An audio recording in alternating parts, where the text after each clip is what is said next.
Namo Buddhaya, and a very warm welcome to everyone gathered here today.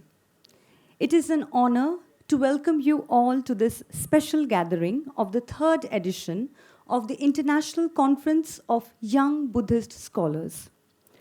As we come together in the spirit of learning and dialogue, let us remember the Buddha's timeless encouragement from the Mahaparinibbana Sutta, Buddha Dhamma Sankhara Appamadena Sampadeta, translated as, all conditioned things are subject to decay. Strive on with diligence. And with that spirit of diligent pursuit and mindful transmission of wisdom, we now commence today's conference titled Wisdom Transmission in Buddha Dhamma in the 21st Century. The third International Conference of Young Buddhist Scholars continues the intellectual tradition initiated by the International Buddhist Confederation, fostering engagement between young scholars and the enduring teachings of the Buddha. Building on themes from 2023's exploration of Buddhist Pilgrimage and 2024's integration of Buddha Dhamma in education, research, healthcare, and well-being, the 2025 edition advances the dialogue with the visionary theme, Wisdom Transmission in Buddha Dhamma in the 21st Century. Unlike the previous two conferences, which were primarily centered in Delhi and drew participation from universities within the region, this latest edition marks a significant expansion in scope and ambition.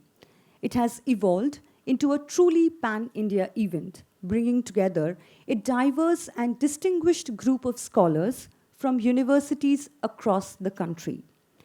The conference is being organized by the International Buddhist Confederation under the aegis of Ministry of Culture, Government of India, in collaboration with Dr. Ambedkar International Center, under the aegis of Ministry of Social Justice and Empowerment, Government of India.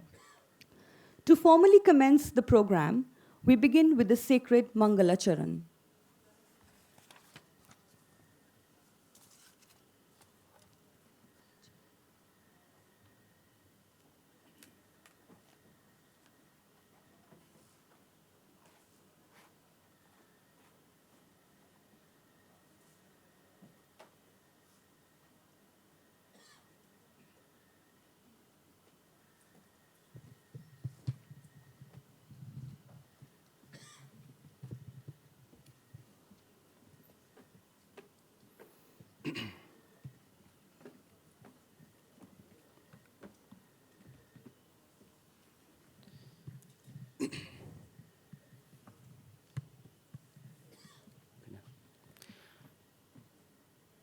Venerable Bhikkhu Sangha, may I request you to make a chanting on this very auspicious occasion, which is called Young Buddhist Scholar International Buddhist Confederation, Buddhist Conference.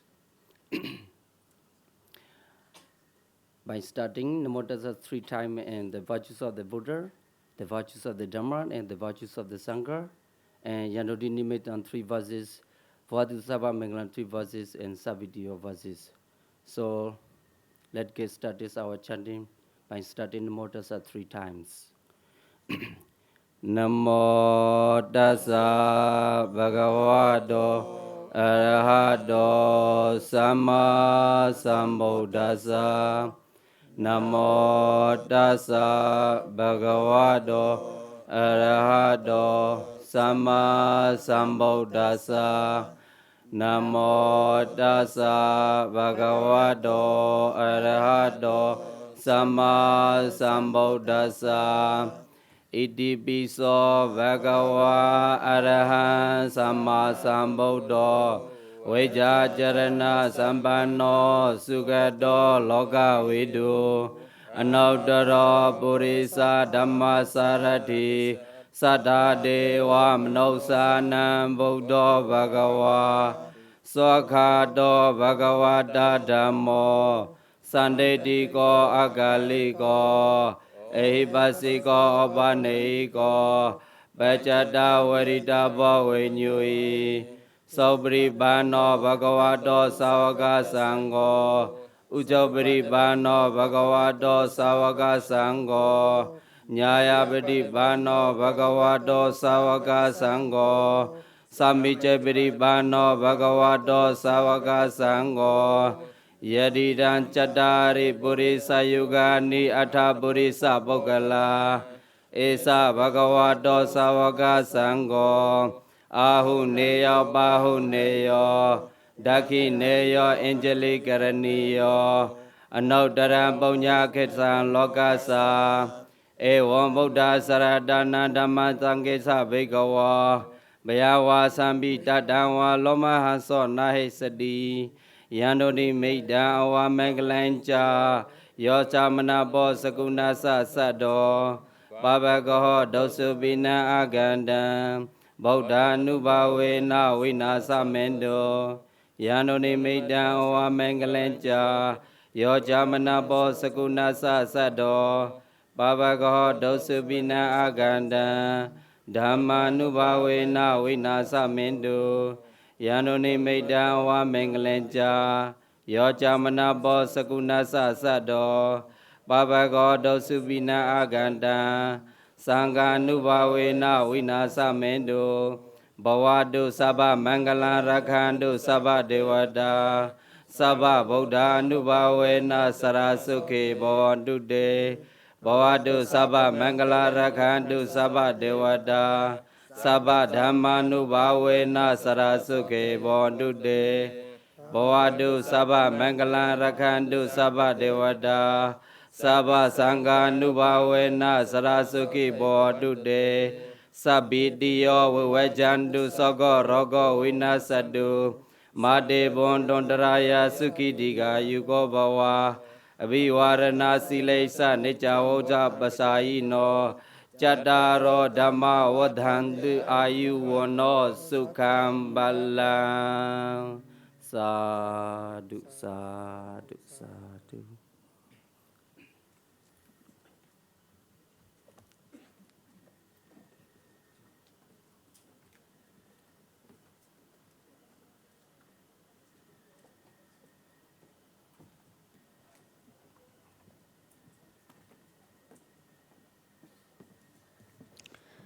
Thank you, dear Venerables.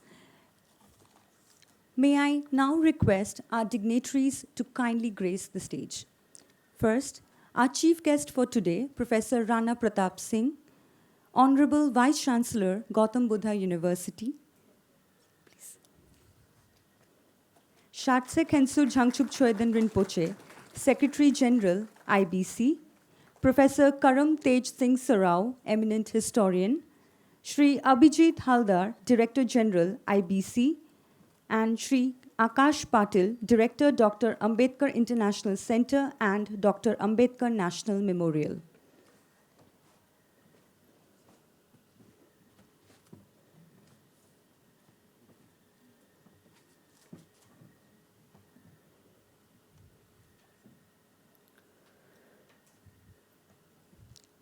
Now, we shall welcome our dignitaries with khatag and mementos.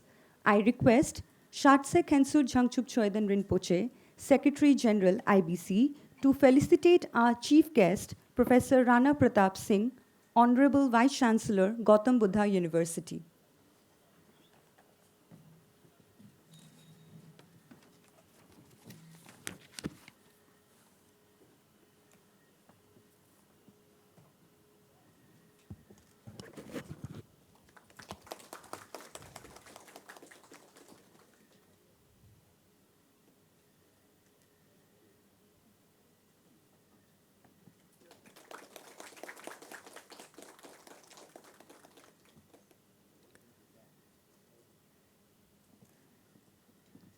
May I now request Shri Abhijit Haldar, Director General, IBC, to felicitate Professor Karam Tej Singh Sarao, eminent historian.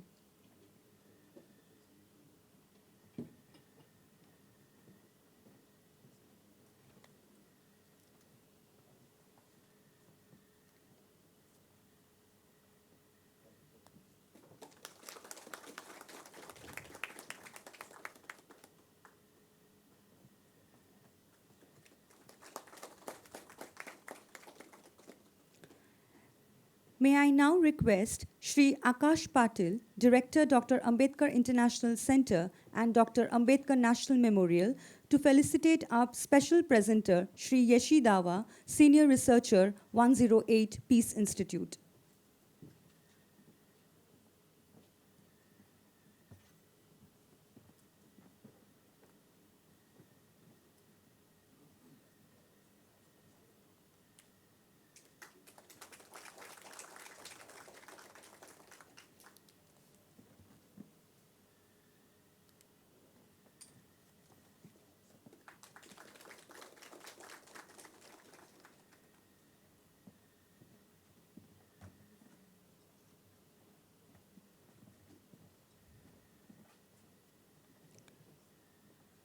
May I invite Shatse Khensu Jangchup Choydan Rinpoche, Secretary General IBC, to kindly address the gathering.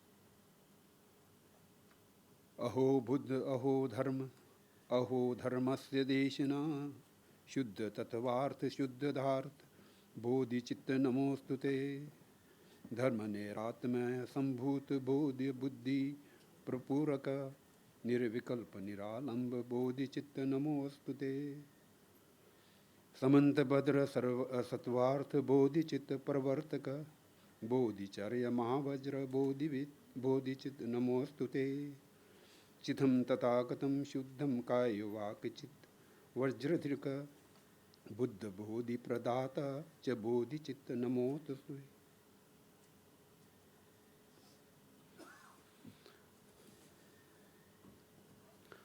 By paying homage to the ultimate qualities of the Buddha,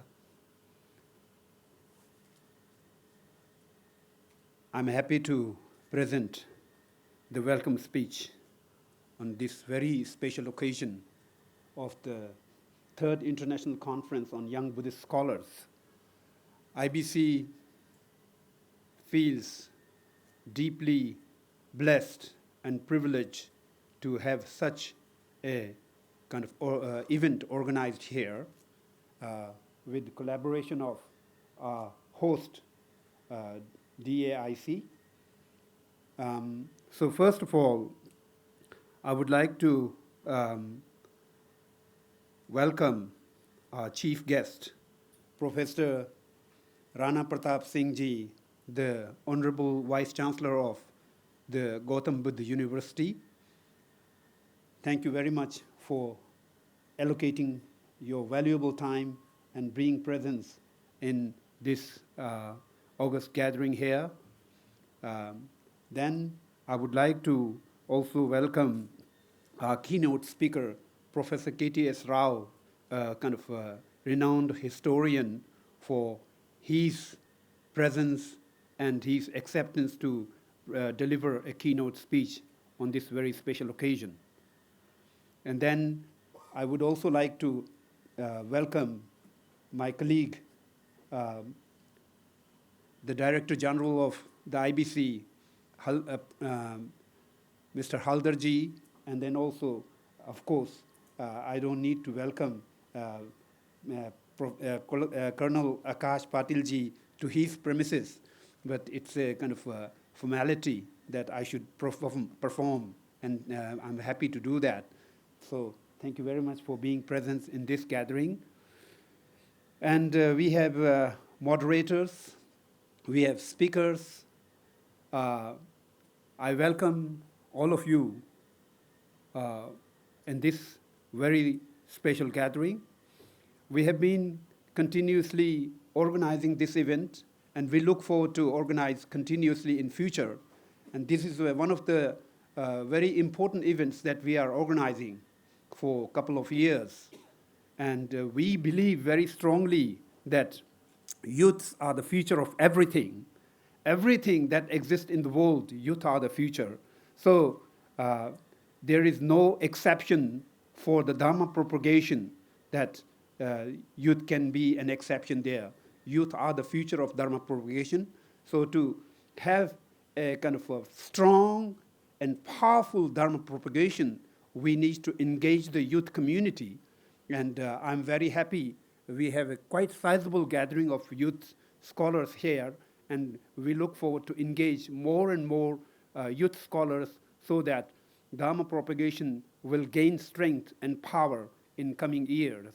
So with that, I would just like to conclude, because we have to listen to our chief guest, and we also have to listen to our keynote speaker, who are kind of prominent speakers, and they will definitely deliver kind of very valuable and precious kind of messages here.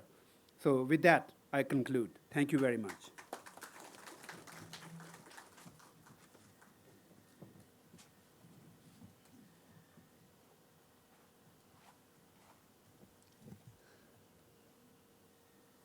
Thank you, Venerable, for your inspiring words.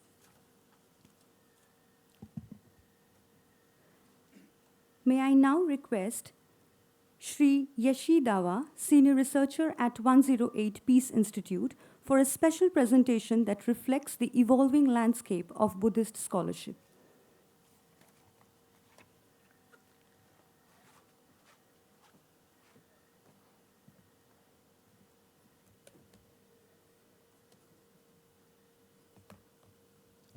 Do we have PPT? PowerPoint presentation.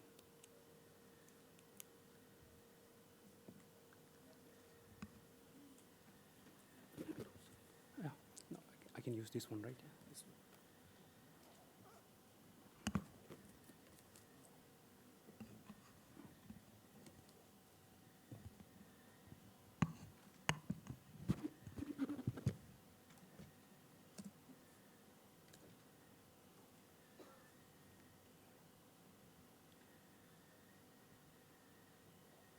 No, it is not here. Where is it? Yeah,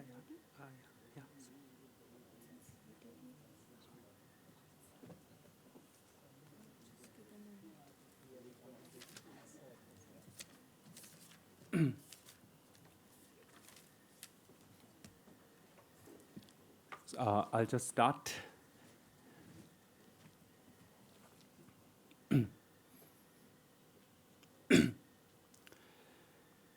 강기 투제 예송네 따와 탐제 뻔배치 담배춘에 뜬제베 고담텔라 차체로 강리라웨 코웨 신감수 펜다데와 말레 추에네 제렌즈와 띵지 갸조이 샤베시데 파도 땡큐지.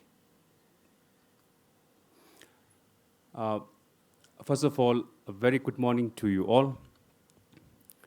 I feel very privileged and honored to be part of this August gathering. When I was asked to speak on this topic, I was a bit hesitant because I'm neither a scholar nor an expert on this topic, but I gave a thought on this topic.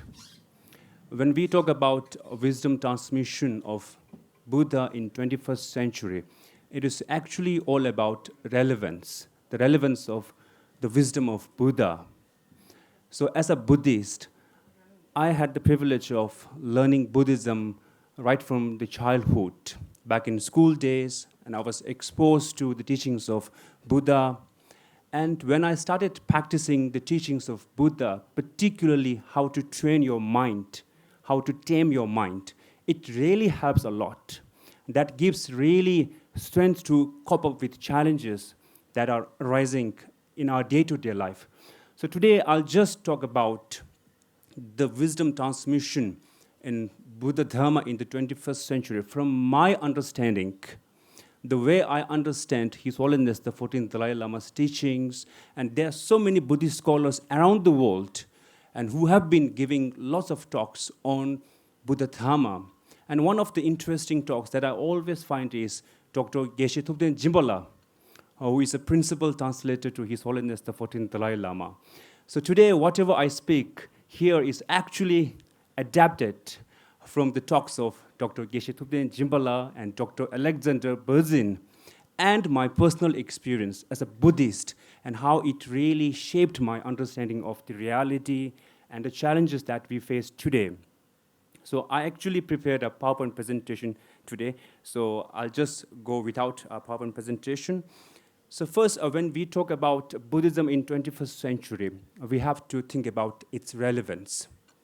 And I would like to state it very clearly here that when the Prime Minister of India, Shri Narendra Modi ji, says that India gave the world Buddha, not Yuddha.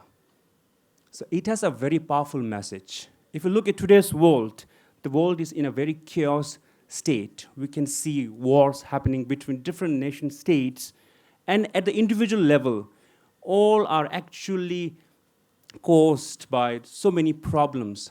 And some of the modern psychologists and sociologists termed it as the social comparison. So we compare ourselves to others all the time. When we do these comparisons, we always feel so low, and that gives us tremendous problems.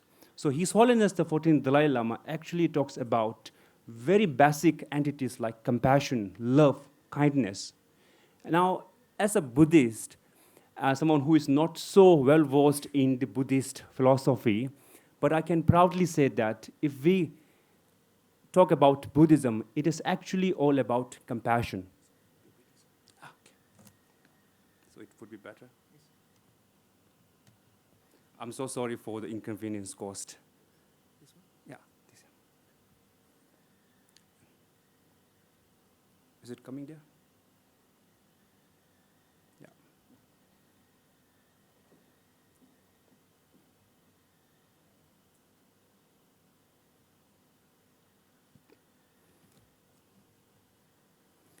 So I'm not just going, I won't speak much about on the PPT that you see on the screen. I'll just try to go very quickly because I have very limited time. So you can clearly see that in today's world, three major entities like compassion, kindness, and love. So these are the embodiments of Buddha Dhamma in 21st century. And what His Holiness the 14th Dalai Lama does is, he just simplifies the very sophisticated concepts of Buddhism in order to transmit all these concepts into today's youth. As the General Secretary of IBC rightly pointed out that future is very much dependent on today's youth. And if we really need a bright future, I think we have to have a very strong mental capabilities in order to tackle today's problem so that we can have a better world in the future. And when we talk about Buddhism in today's world, I think it is quite absolute, it is quite right to mention the contribution of His Holiness the 14th Dalai Lama. As I said earlier, that His Holiness has been teaching Buddhism for so many decades. Wherever he travels, he is not actually propagating and spreading Buddhism as a religion, but he is actually trying to take out the insights from Buddhism, and that can be instilled in the youths of today so that they can tackle the challenges arising in their mind. And you can see on the PPT screen, His Holiness was also recognized as the universal supreme leader of the Buddhist world by ABCP in 2024. So that actually speaks volume about His Holiness the 14th Dalai Lama's contribution in today's world, particularly spreading the insights of Buddhist philosophy to this world. So that is the wisdom transmission of Buddha Dhamma in today's world. And His Holiness is also attributed to simplifying the Buddhist concepts. And one of the important concepts that His Holiness came up with is how to be a 21st century Buddhist. Because faith alone cannot actually, won't help your mentality, how you think, how you perceive the reality. Because the problem that we see today are actually caused by our mentality, the way we look at it. It is all about taming your mind. So His Holiness says that Buddhism is actually a science of mind. We have to train our mind. if you look at today's world, we have so many challenging things.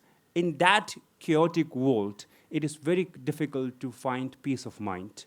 And Buddhism actually brings peace of mind if you can really train your mind. So that is very important.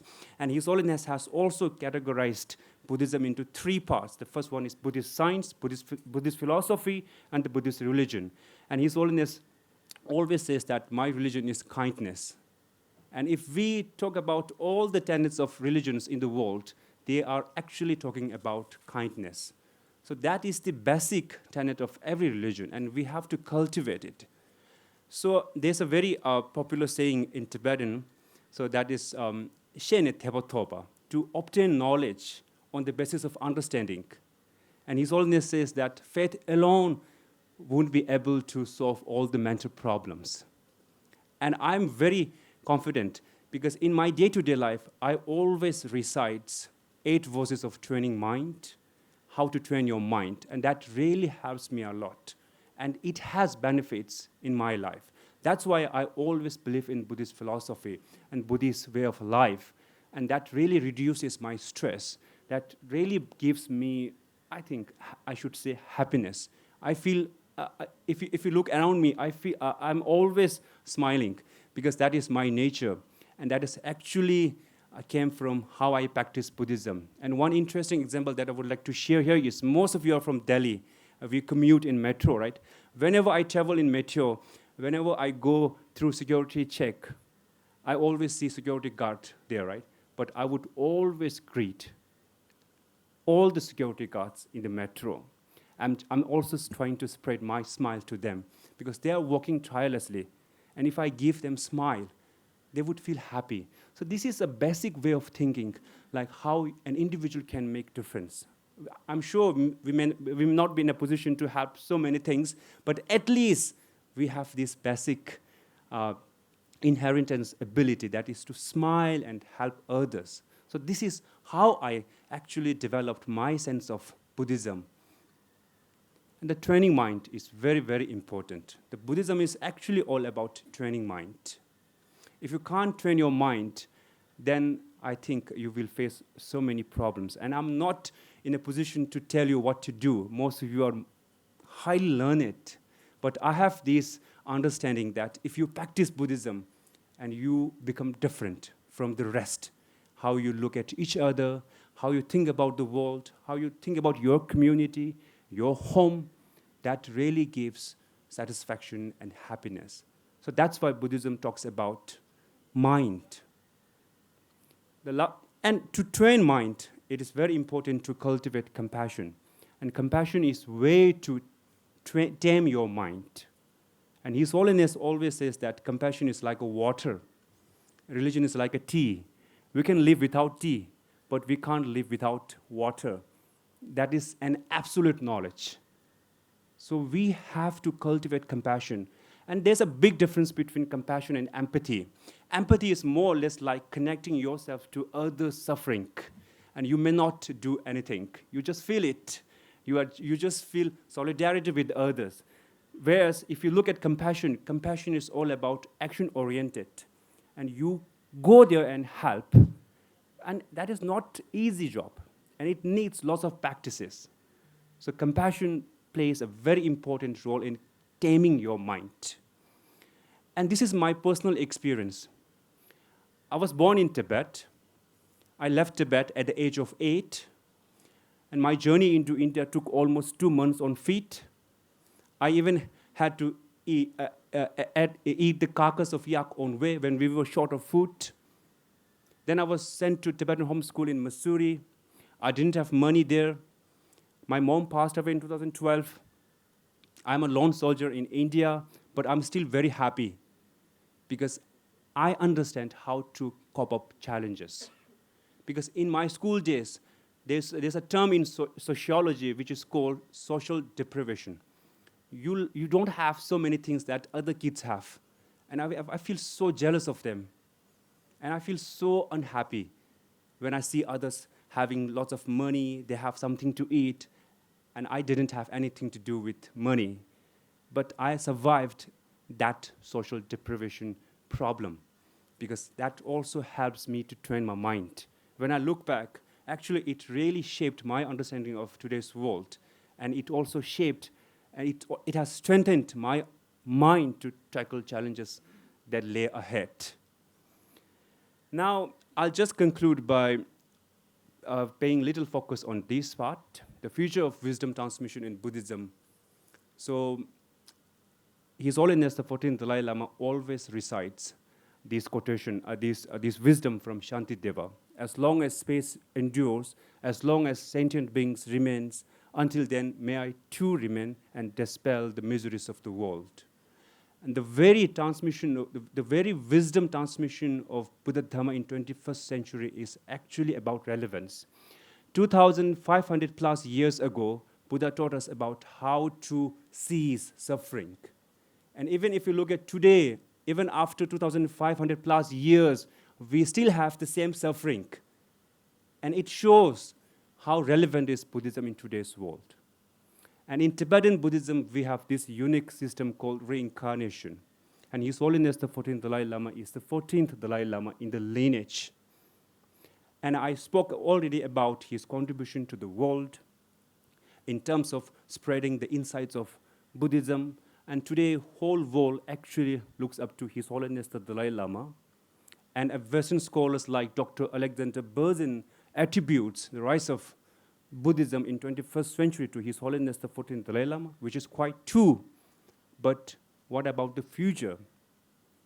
If there is a politicization of his reincarnation, it can cause a problem in the future in terms of wisdom transmission in Buddha Dhamma. And it may not be a big challenge, but it will have definitely a difference. Thank you so much.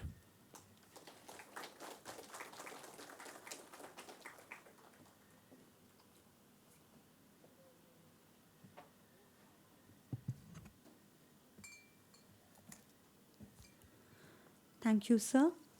Up next, we have a short film screening presenting the Holy Buddha Relic Exposition in Vietnam.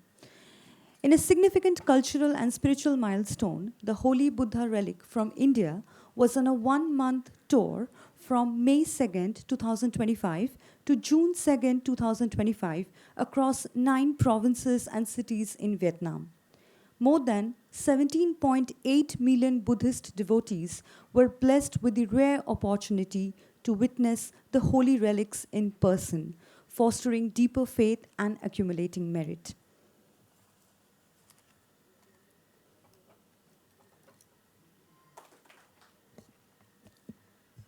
I would now invite Shri Abhijit Haldar, Director General IBC, to share his reflections.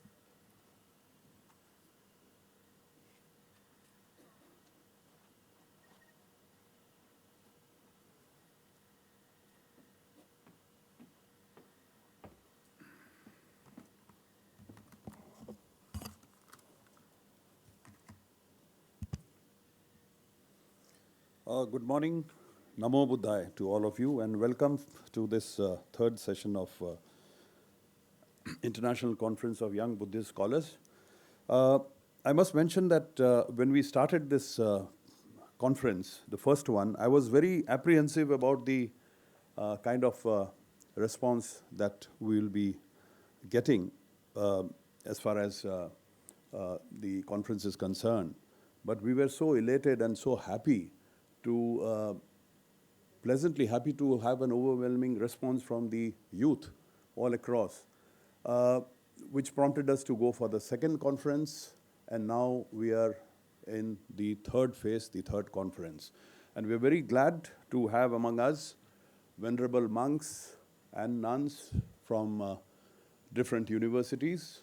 I would like to welcome, of course, our chief guest, Sri Rana Pratap Singh Ji from the Gautam Buddha University, the Vice Chancellor. We have been working very closely with the GBU in the past, and we have done several programs jointly with the Gautam Buddha University. They have provided us a wonderful platform for performance. We also have a lot of students who have come from the GBU today.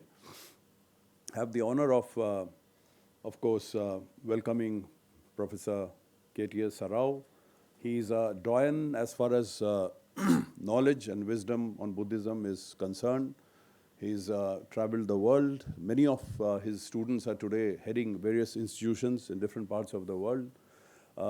Thank you very much, Professor Saab, to be part of us. My own Secretary General, Jamchuk Choranji Rinpoche, who's always been behind us, supporting all our activities. Patelji. Patelji, of course, Akash Patel has been again one of those individuals who's provided us a special platform. This particular facility has been provided by him, and we jointly work on various projects. Yeshe Dawa, of course, is someone who's a youngster who's done so well. I'm glad you spoke some words of wisdom, which was very relevant to the youngsters. When we come to this topic, which is today's topic, talking about transmission in the 21st century wisdom. Now, transmission is something which started, obviously, all of you know, from the Dhammacakka Pavattana Sutta, the first transmission of the message of the Buddha to his 5 disciples. And thereafter, this has been the essential principle of conveying the message to as many people across the world. But imagine the time in the past, 2,000 years ago, especially at the time when Emperor Ashoka existed.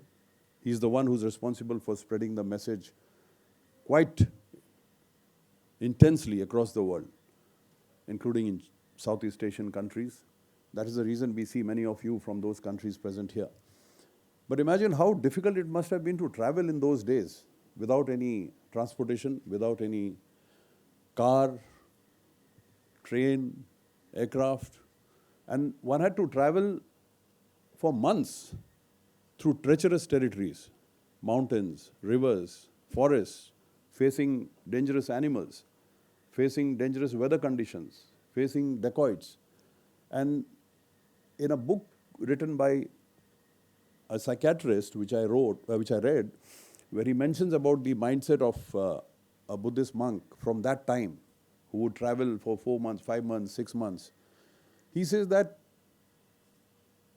biologically, any human brain or mind cannot remain normal when he goes through such a treacherous, difficult, challenging phase over 2 months, 3 months, 4 months, 5 months, 6 months. But imagine at that time, these venerable monks managed to sustain the knowledge which they had gained in India and sustain it in its pure form and carry it to their destination in a pure form and deliver it to their respective countries without being hindered, without any damage being caused to their memory. So this is a major achievement which we need to acknowledge. In today's time, when you talk about communication, we live in a world of communication. There cannot be any better mechanism as far as communication is concerned. You have the internet. At the press of a button, you can convey anything to anywhere, anybody, anywhere in the world. You can create a group and communicate with them instantly. You can get into information, you can get into disinformation, you can do good things, you can do bad things. Everything is to do with the mind. And we humans are so dependent on this information age and all the tools that we have. This little box, as far as I'm concerned, I consider this, unfortunately, as an extension of the human body. Younger generation, when we're talking to the youth, I'm sure you'll be able to relate to this. This is probably the last thing which you see when you go to sleep. And this is probably the first thing which you see when you wake up. This is something which is a change in the entire dynamics in our life. And this is where some of the principles of Buddha Dhamma are very essential for youngsters to remember. Because otherwise we will get drifted away. I have 5 core points, which some of which Yeshe Dawa is referred to, which come from the Dhamma, which I think need to be very diligently followed by young people here, the youth. First is mindfulness. You have to be very mindful in this complex world. Whatever that you do, whatever that you use, even on the internet, even on the mobile phone, you have to be mindful. Every phase of your daily life, one has to be mindful, because mindful enables you to be aware and conscious of the present moment where you are, what are you doing. And it fosters a sense of synergy between your senses, between your elements of compassion, feelings, empathy, etc. So to better understand where you are in this world and how you're going to deal with others, mindfulness is extremely important. It certainly helps you in concentrating better, deliver in a focused manner. Your work-life balance or study-life balance becomes very smooth. Your dealings with people around you and the society becomes very smooth. And just like Yeshe mentioned, he was characterizing certain elements of behavioral pattern, which he said, like he smiles at people, he conveys message. This interactive aspect is very, very critical. This is also mindful. He's being mindful. As he gets into the metro and he looks at the security guard, he's mindful. A normal person who's overburdened with a lot of tasks, who's thinking about his 3 o'clock meeting, his 5 o'clock meeting, 9:30 in the morning, he was fired by somebody, how does he respond to that? And he's getting into the metro with all these thoughts, he will have a very grumpy face. He'll have a different outlook, and he's sending a negative message to others. His negativity, which he's picked up, is being transmitted in a wrong way to the others. Now here is a man who's forgetting about all of that. He's thinking about the present moment right now. I'm smiling, I'm passing this message on to the people around me, an element of positivity. Second is impermanence. Impermanence is something which we need to realize, that everything which exists today is in a phase of transition. Everything is fluid, state of transience. Nothing is permanent. Nothing is permanent. Why I say this is more relevant in today's time? Because we live in a materialistic world. There are too many things around us which are very attractive, especially for the youth. You must have seen and you must have felt also, if you talk about the mobile phone, if you have a particular model and if the next model is coming up, you're already looking at it that I'm going to go for the next model. Especially it happens with the Apple phones. You have Apple 7 and you're thinking about Apple 8, 9, 14. So the companies have grabbed you. They've really grabbed you in such a way, they've got an influence setting in your mind that you are certainly going to go for the next model. You will sell whatever necessary or hire loan and go for the next model. Okay. So this desire for or craving for acquiring more, materialistic desire, is absolutely something which in Buddha Dhamma we talk about non-attachment, impermanence. Think of it, these are transient phase. These are going to come and go. You don't have to hook onto these things. You don't have to mentally, psychologically depend on these aspects. Third is, of course, Yeshada mentioned about compassion and empathy. Today's society, if at all, needs maximum amount of compassion. There is so much of conflict, so much of conflict. I'm not talking about the larger conflicts which you see across the world. I'm talking about conflicts within societies, within communities, in regions, in continents. These are driven by factors like ethnic differences, religious differences, social differences, economic differences, huge amount of disparity, huge amount of differences. Now, these create a very unbalanced, uncertain, volatile social infrastructure, which is very, very dangerous. When you talk about the wars are a result of this. So here, as youngsters, I think it is extremely crucial for all of you to imbibe values of compassion. Try and understand the problems which others have and try to be compassionate towards them. As far as empathy is concerned, empathy enables you to go into the ecosystem of others who are in suffering and try and understand their suffering and try and help and assuage their concerns. That is what empathy is about. So compassion and empathy is something very important. Next point, the third point, which I would emphasize is on self-discovery or self-realization. This is again something which I'm sure the venerable monks will know, is so critical as part of Buddha Dhamma. Unless you know where you are, your existence, what are you doing in this world, there's no point in your existence. And in today's complex world, where you have to indulge in multitasking, you have to do 101 things at the same time, you are going to lose your balance. You're certainly going to lose your balance unless you realize where you are. The number of suicides which have been taking place each year, 45 to 50% of the causes are failure to self-realize. There was an incident recently also in Delhi, one of the students committed suicide. And the note which he has written, he's just basically written that I don't know where I am. I'm not fitting into the system. So somewhere somebody has not helped him or guided him to understand where does he come from, where does he fit, how does he fit into this system. So self-realization is extremely important. And there are ways and means of doing this. Finally, engaging the environment and social responsibility. I would call it environmental responsibility and social responsibility. This comes from the teaching of the Buddha, which is specific to interconnectedness, which is known as paticca samuppada. Everything is interconnected. Inanimate, animate, living beings, plants, human beings. This realization is extremely critical. The ecosystem which we live in and we are part of is a single entity. You cannot cause damage to the ecosystem because it is going to cause damage to you later on.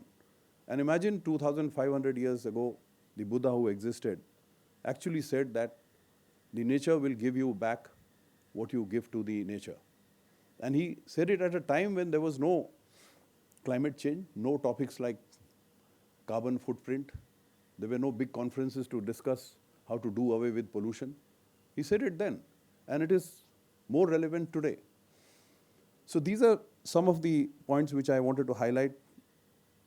And my desire is that youngsters should keep these aspects in mind. And since we are in the 21st century and we are talking about tools, whatever may be the case, you will always depend on this mobile set, but use it in a proper manner. The 21st century tools, some of the very prominent monks have said, should be used, but should be used in a positive manner to propagate Dhamma. In the IBC, we try to do this to the extent possible. We held a media conference last year. Basic idea was to assess and figure out as to how the media can play a role in propagating positive aspects of the Dhamma. We did a film festival where we had very young directors. All of them had produced films which are films on Buddha Dhamma.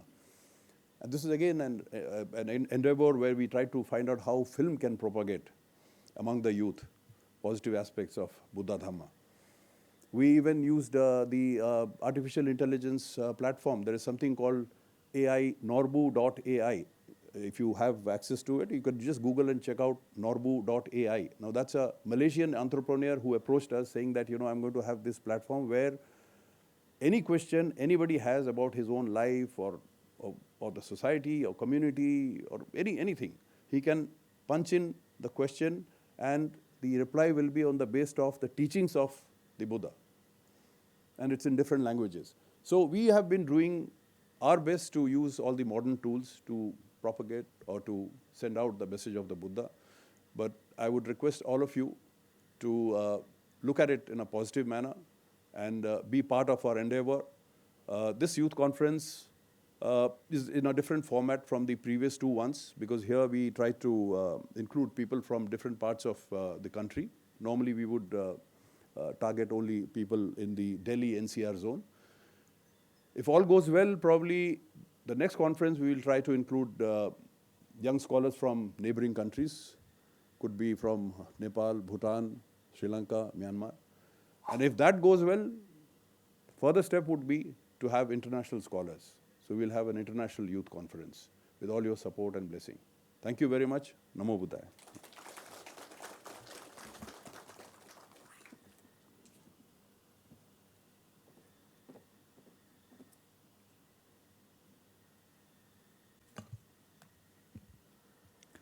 Thank you, sir.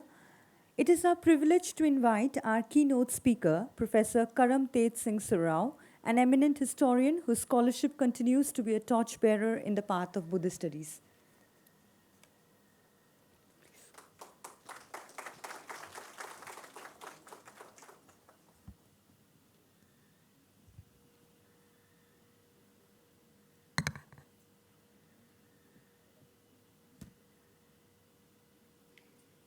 Namo tassa bhagavato arahato samma sambuddhassa.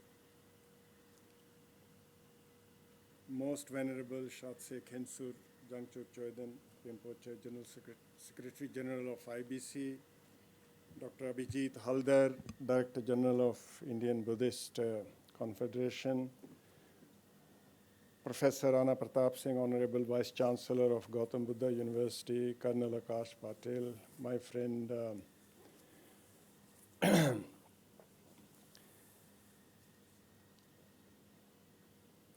my friend Pant.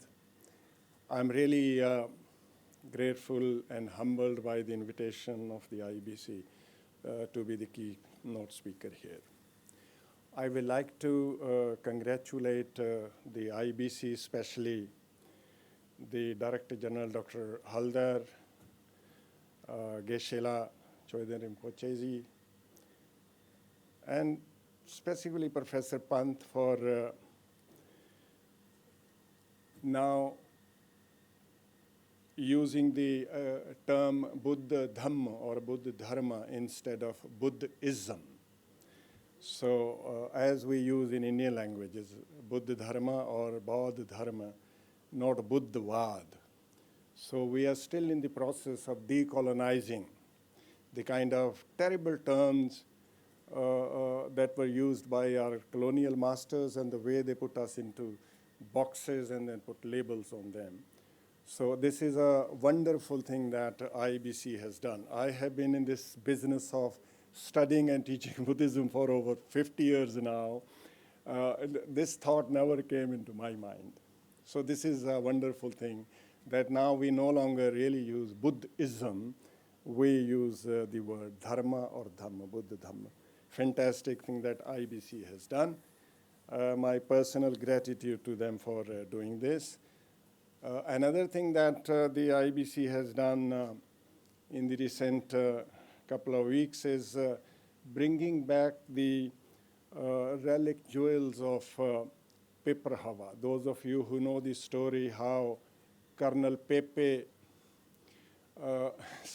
Colonel Pepe, he was a Nile farmer and owned, I think, 3,000 acres of land in this area. And one fine morning, engineer Sahab decided to dig up this big mound. And he found this vase on which it is written, the Buddha was born here, etc. These relics are of the Buddha and the Shakyas, etc. And in some vases, he actually found the relics also. But being a person, not an archaeologist, not a specialist, there were a lot of ladies, a lot of wine was being drunk, and most of the stuff was actually thrown as garbage. But he kept those precious jewels, about, I think, large number. In all, I think there were about 2,000 pieces, which when the stupa was made by originally the Shakyas, then perhaps Ashoka, and the devotees made these donations of the relics. And the Pepe family just took this stuff to England, and the grandson now basically tried to sell them off in the market, disgracefully. I would like to congratulate particularly IBC for having played the primary role in getting these jewels back to India. This is a fantastic thing that IBC has done. My gratitude, personal gratitude, and I would like to congratulate them for doing this wonderful thing. Now the conference on the wisdom dissemination through Buddha Dharma in the 21st century. Young people's role in this. Now, most of what I was planning to say has been already said by Mr. Yeshidawa and Dr. Avijit Haldar. So I will leave that part out of my speech. The present world, it's very important. It's a wonderful idea to gather young people to sort of involve them in this dharma work, because this is the age perhaps when you can really sensitize a person to the value system that we have. The Western society, our colonial masters, when they were conquering our lands and were sort of spreading this Western materialistic science and technology, which was totally oriented towards materialism, then you see the literature of that time. Some of our wise men and women were talking about Western science and technology, material-based, and Eastern morals and ethics. Eastern morals and ethics, the value of Eastern morals and ethics. And in the literature, you see that the typical Western person is quite intrigued by seeing somebody who is, let's say, like Gandhi. They were shocked to see Gandhi as kind of half-naked person, totally propertyless. I'm not very fond of Gandhi, but one very interesting example. And I also have seen in the class that a typical Indian mentality, they see a teacher, dharma teacher, or a dharma master, dharma person being kind of living in poverty, extreme poverty. We are also taught in Buddhism that as a teacher, that you should take a vow of poverty, voluntary poverty. You may have access to resources, live as a poor man. Because the problem that in this world, basically we have this deprivation and poverty is because of educated people, well-oiled and well-heeled people who have access to resources, and they exploit and take advantage of these resources. They take more and more and more, and they waste more and more and more. So a dharma teacher who has very, very good resources, good salary, which must live like a poor person. Try to cause minimum damage to the world around. This is very, very important. And so you see today in the society, even all of us, 90% of you are members of the Sangha. You are already dharma teachers. Many of us, unfortunately, put more in our plates than we can eat. We will see today at lunchtime. I will be there. We put more food in our plates than we can eat, and we waste. Can you imagine an educated person with a PhD degree wasting like this? It's most amazing. A couple of days ago, we had a meeting in Nalanda University, and one of my students is a teacher there. He talked about one very interesting thing. He was saying that there is this Holocaust survivor, a Jewish gentleman. He wrote a very beautiful book. The whole night I was reading that book. It was available online. Basically a guide to teachers and parents, how we should sensitize our young people. So this person writes very beautifully. He says, most of the terrible atrocities, crimes, were actually committed by very well-educated people. Our own Ravana was a very well-educated person.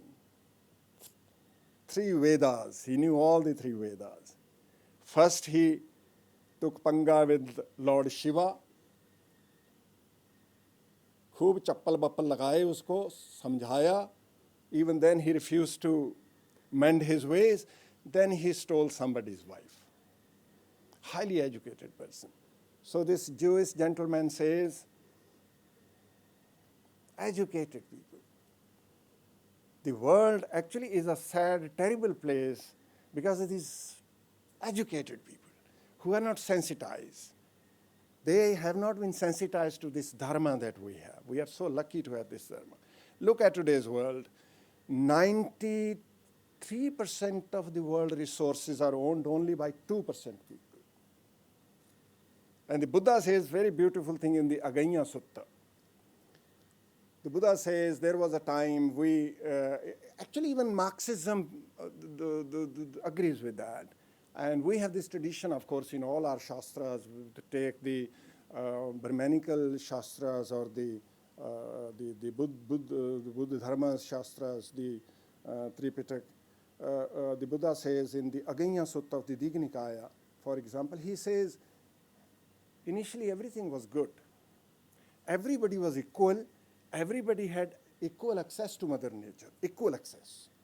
Whatever you needed, you could take, because nobody took more than what they needed. But someday, one educated, so-called wise man took more. Why should I go every day to Mother Nature twice?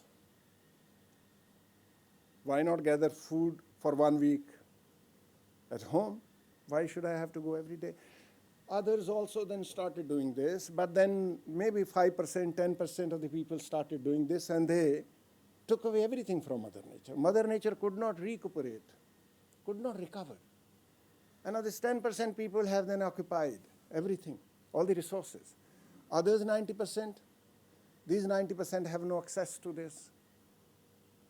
Basic needs. What would they do? The Buddha says, steal. You do not leave a poor man with a choice, has to steal, because you've taken away everything. So the first crime was committed. How do you stop the crime? You have somebody to stop that. So Raja. So we have first Raja, king. And who is the king protecting ultimately? The rich man who controls the resources. Poor man again ultimately. Now he's not allowed to steal, and then he has no food. Terrorism, maybe. So the Buddha says, unless basic needs of humans are fulfilled, even dharma will not work. So therefore, this is very important that the basic needs of humans are fulfilled. And then the Buddha says another very interesting thing, if you read between the lines. The Buddha says human basic needs and the basic needs of animals are also same. So if your basic needs are met, you do not necessarily become better than animals. So to discover your humanness, to make you human, you have to have a value system, ethical value system. So the message of Buddhism to young people like yourselves is that our policymakers, our bureaucrats, and generally our politicians believe, and our economists, especially policymakers, believe that if sufficient is produced, then the basic needs of the humans are met. We will have peace in the world and happiness in the world. Wrong. If that were so, you wouldn't have all kinds of crazy crimes that are committed in, say, the United States of America and Canada, where I've spent about half of my life. Over there, so one fine morning, a little boy steals his father's gun and shoots his teacher and class fellows. This is happening almost every week in the United States of America. Why? Because this little boy has not been taught, sensitized to this value system. So the Buddha says, as we try to get over these problems of meeting the basic needs, the policymakers must put into this some ethical, moral system also, this dharma also. Because then this thing is growing. Because a rich person must also know that sharing, empathy, sympathy, compassion are very important for ultimately his or her own survival also.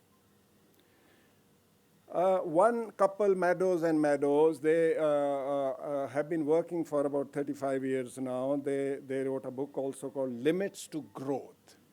Now, they have a big team, actually, of about 20, 25 persons.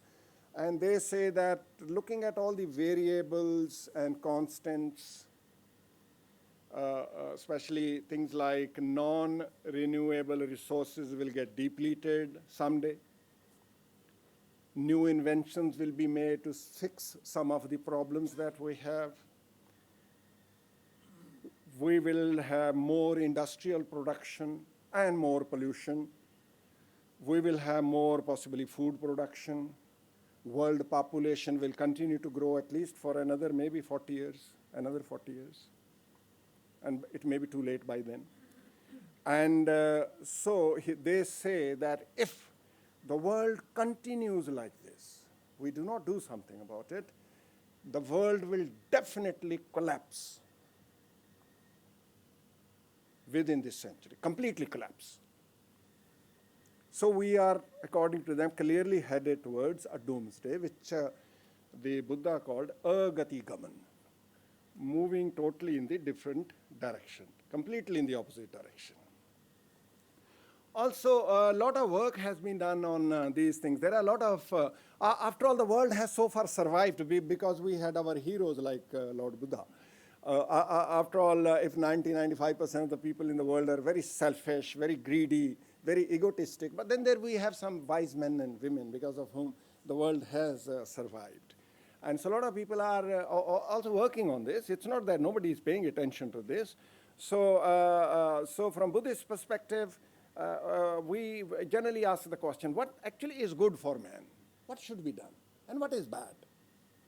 And we are told that what is good for the growth of the system is actually a wrong kind of thing. What is good for man, that we should think about, not what is good for the system.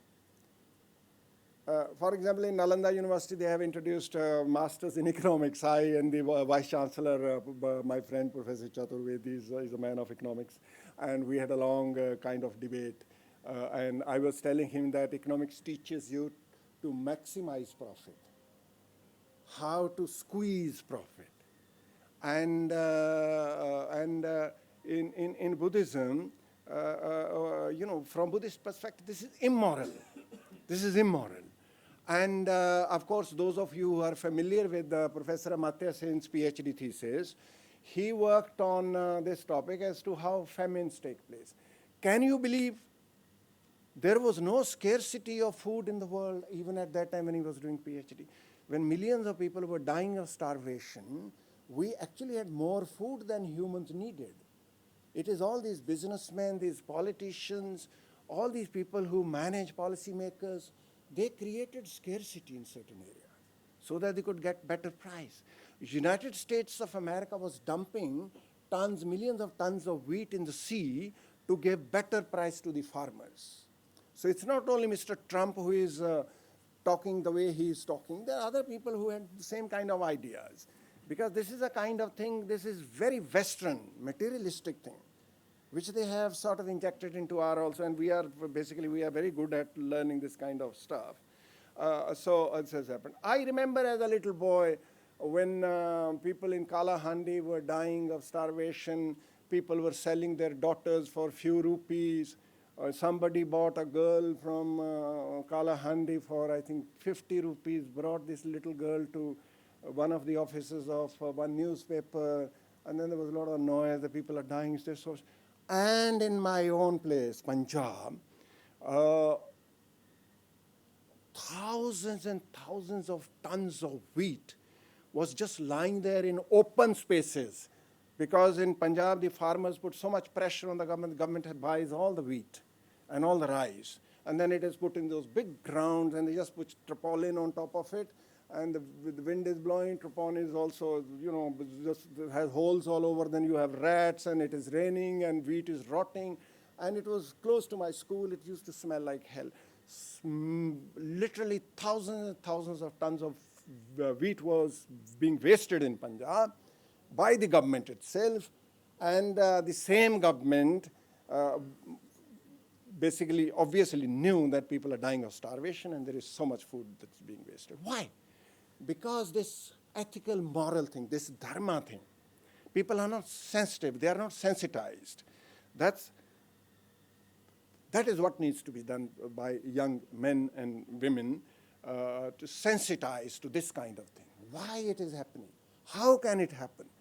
How is it possible that you have 4 chapatis and there is a person sitting next to you who hasn't eaten maybe for 2 days, also hungry? You are quietly eating your food. Wouldn't you like to share with him? Maybe give 2 chapatis to this person. Most people don't do it. Why not? Sharing is very important for humans. It is this kind of value system that Buddhism teaches, and we must learn. And shockingly, we have got so much into this business of maximizing profit. In America, you often see on the television, when you turn the television on and there is this advertisement saying, buy Tylenol, buy this medicine, it will be good for your headache, good for your health. Can you believe that medicines are being sold by salesmen and women, or in the advertisements? Medicines. And so the whole world has got into this kind of very crazy sort of thing. So from Buddhist perspective, I think I'm already taking too much of your precious time. From Buddhist perspective, it is very important that we must really put this into practice first with personal examples. Do not have what you do not need. Don't have more than you need. If you can do with 4 shirts, please do not buy the 5th shirt, because there may be somebody who doesn't have any shirt at all.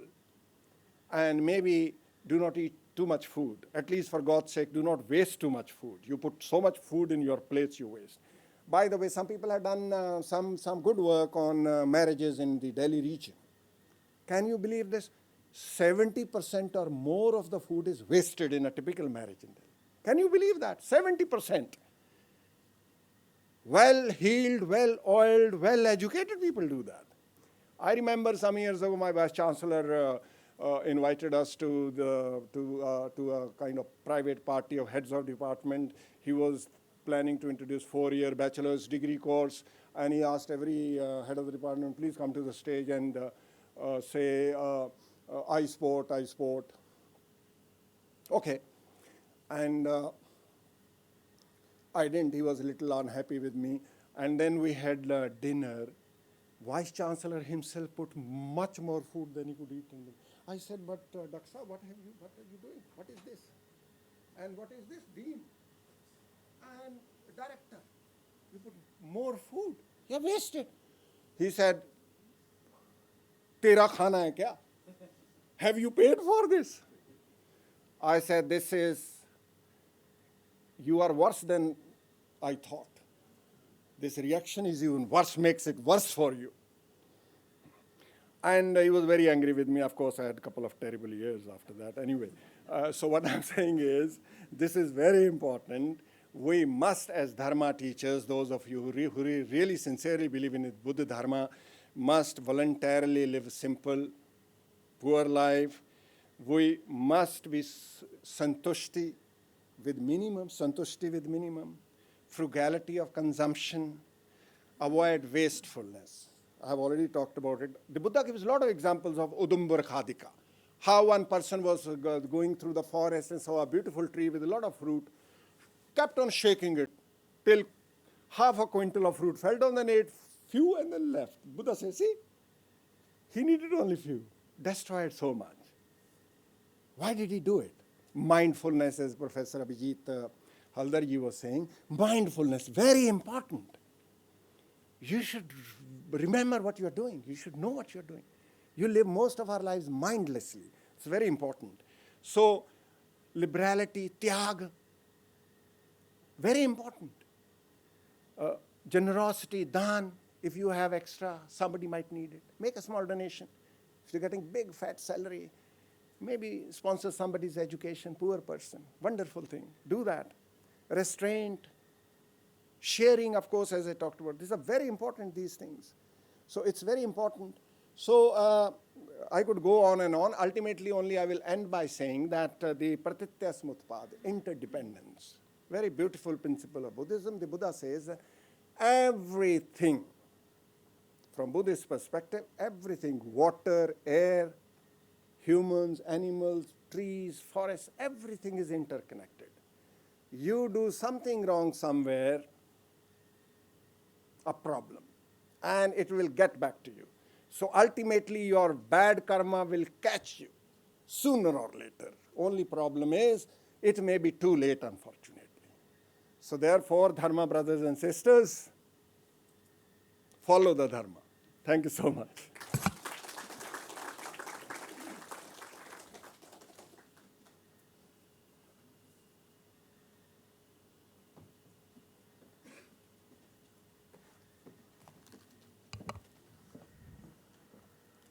Thank you, sir. I would now like to welcome Mr. Ivan Ramanev. Shatsek Hensu Jangchuk Choydan Rinpoche ji will be felicitating him. First Secretary, Embassy of Russian Federation and Acting Director, Russian Cultural Center with Khatak and Memento.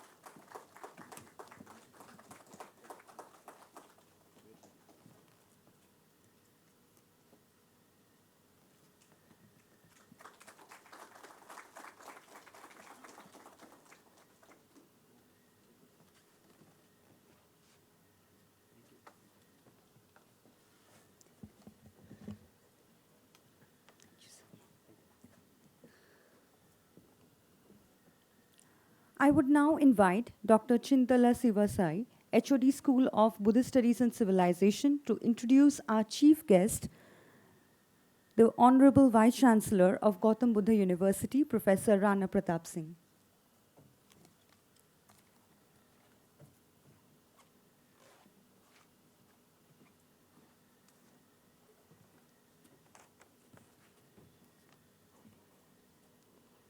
A very good morning, all of you. It is a great privilege for me to introduce about our Honorable Vice Chancellor and today a chief guest of this youth and conference. So first of all, I would like to make some few very important points related to our Professor Rana Pratap Singh sir. Sir academics started his career. He did BSc Edwin Christian College, Allahabad University, Uttar Pradesh. MSc PhD in Life Sciences, Jawaharlal Nehru University, New Delhi. Sir starting Associate Professor, Jawaharlal Nehru University from 2006 to 10. Professor, Central Institute of Gujarat, 2010 to 12. He was also Adjunct Professor, Central Institute of Gujarat, 2012 to 14. He was joined as a professor in Jawaharlal Nehru University from the 2012 to the February of the 2025. Presently, Sir is working as a Vice Chancellor in Gautam Buddha University in the end of February. Sir has completed 25 years of teaching experience and 30 years of research experience. He has supervised 22 PhD, 30 MPhils and several MSc students. Sir has some overseas experience. He visited 8 countries for academic pursuits. 2002-2001, postdoctorate fellow, AMC Cancer Research Center, Lakewood, Colorado, United States of America. 2001 to 2003, Research Associate, School of Pharmacy, University of Colorado, Health Sciences Center, Denver, United States of America. 2003 to 6, Assistant Professor, Department of Pharmaceutical Sciences, University of Colorado, Denver, United States of America. Sir started 2023, 3 years, Adjunct Professor, University of Colorado, Denver, United States of America. 24 to 25, Visiting Professor, John Hopkins University, Baltimore, United States of America. Regarding Professor Rana publication, research grant and patent. Publication 193 peer-reviewed journals, more than 90 papers in the greater than 5 impact factor journals. Conference publication presentation 150, citation of publication more than 16,000, high index 77, I-10 index 152. Research projects as a project investigator, 13, and a few as a co-PA. Center of Excellence project, one is Ayush Ministry. It is a big project is going on.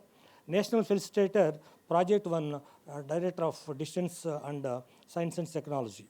He has invited lectures in India, 85, and invited lectures abroad, 30 in a person. Conference organized more than 22, workshop organized at 10, and editorial board member, 14 international journals. Patents filed in 3. Academic leadership, teaching and research contribution in the areas center, cancer prevention, therapeutics, tumor heterogeneity, cancer stem cells, radiotherapy, and allelopathy, resistance, tumor young journalist, cell cycle, and signaling. He has played a key role in the conceptualization of establishing Patanjali Research Institute at Haridwar, initiating the Ayurveda biology. Sir also initiated BSc, MSc biology, Ayurveda biology, initiated in the Gautam Buddha University, 2005 to 26 year. Sir, as a visionary leader, he has many ideas. We are starting from his the position when he has joined in the February 2025. So, sir, his busy schedule, he has accepted. First of all, I got the confirmation from the sir. Whenever the IBC has given the proposal, we would like to invite our Honorable Vice Chancellor to be as a chief guest for this conference. I sent the message to Honorable Vice Chancellor, immediately accepted. So today is also a very busy schedule. Tomorrow we are going to celebrate the historical day of Foundation Day, 18 years of completed Gautam Buddha University. We are all pack up on that busy schedule, but sir has given valuable time and spent here. So on behalf of our university and our department and IBC also, we are great thankful to you, sir. I would like to also continue some few awards and honors. ICMR International Fellowship for Senior Biomedical Scientist at John Hopkins University, United States of America. Indo-US Science and Technology Forum established the Center of Integrative Cancer Biology and Therapeutics between JNU and Stanford University, United States of America. Sir also have a fellowship from ICMR, Young Biomedical Scientist, to University of California, Riverhead, 2014. Postdoctoral Training Award for the Prostate Cancer Research, United States Army Medical Research and Material Command, Department of Defense, United States of America. Regarding administrative experience, sir has Pro Vice Chancellor and Rector, Jawaharlal Nehru University from 2017 to 22. Dean of Students in Jawaharlal Nehru University, 2016 to 17. Chairperson, Special Center for System of Medicine in JNU, 2021 to 22. He is the President and Institution Innovation Council, JNU, from the 2019 to 22. He was also the Founder Dean of School of Life Sciences and Central University of Gujarat, 2010 to 12. Dean of the Students, Central University of Gujarat, 2011 to 12. Provost and CUG, Central University of Gujarat, in the 2010. He is the chair and member several committees, UGC, DST, SCRB, DBT, ICMR, DIPS, AICT, ICSSR, IIEC, CCECA, TUSTI, ICCB, CMP, and CDAR. So due to lack of the time, I don't want to read out all the things. I'm very great thankful to sir giving me an opportunity. I warmly welcome our Honorable Vice Chancellor to give a special lecture on behalf of our students. Please come.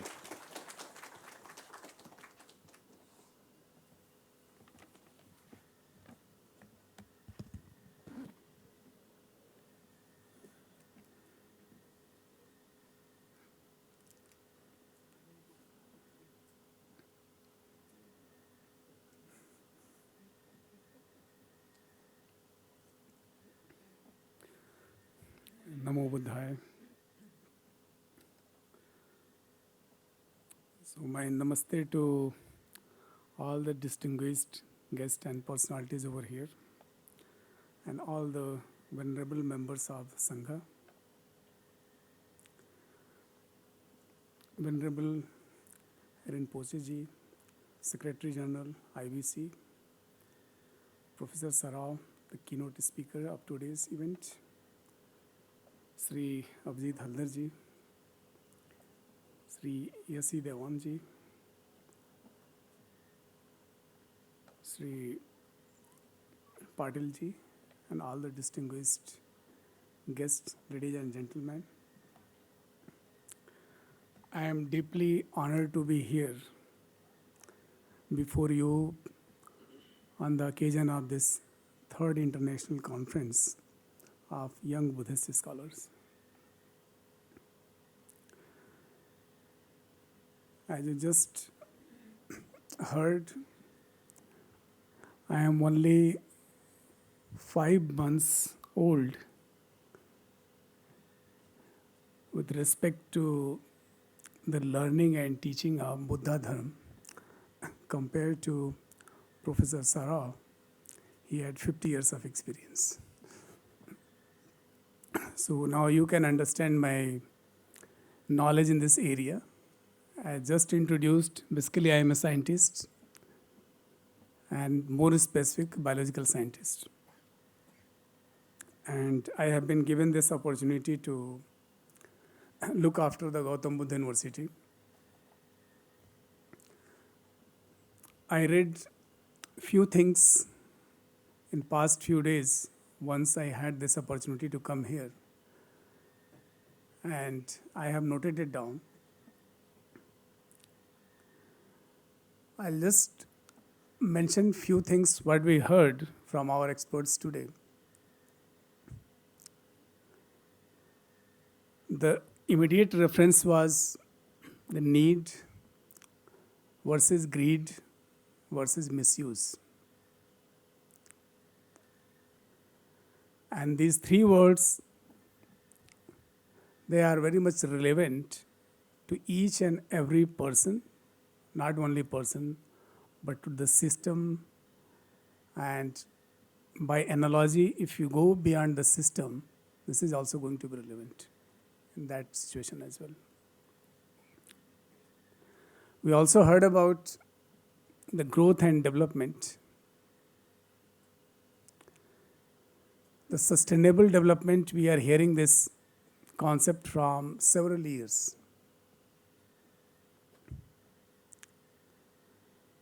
Everyone is looking after the lifestyle what we see in the Western countries. And most of us know that if you give that lifestyle to all the 8 billion people who are existing on this earth, the resources what we have on this earth is not sufficient.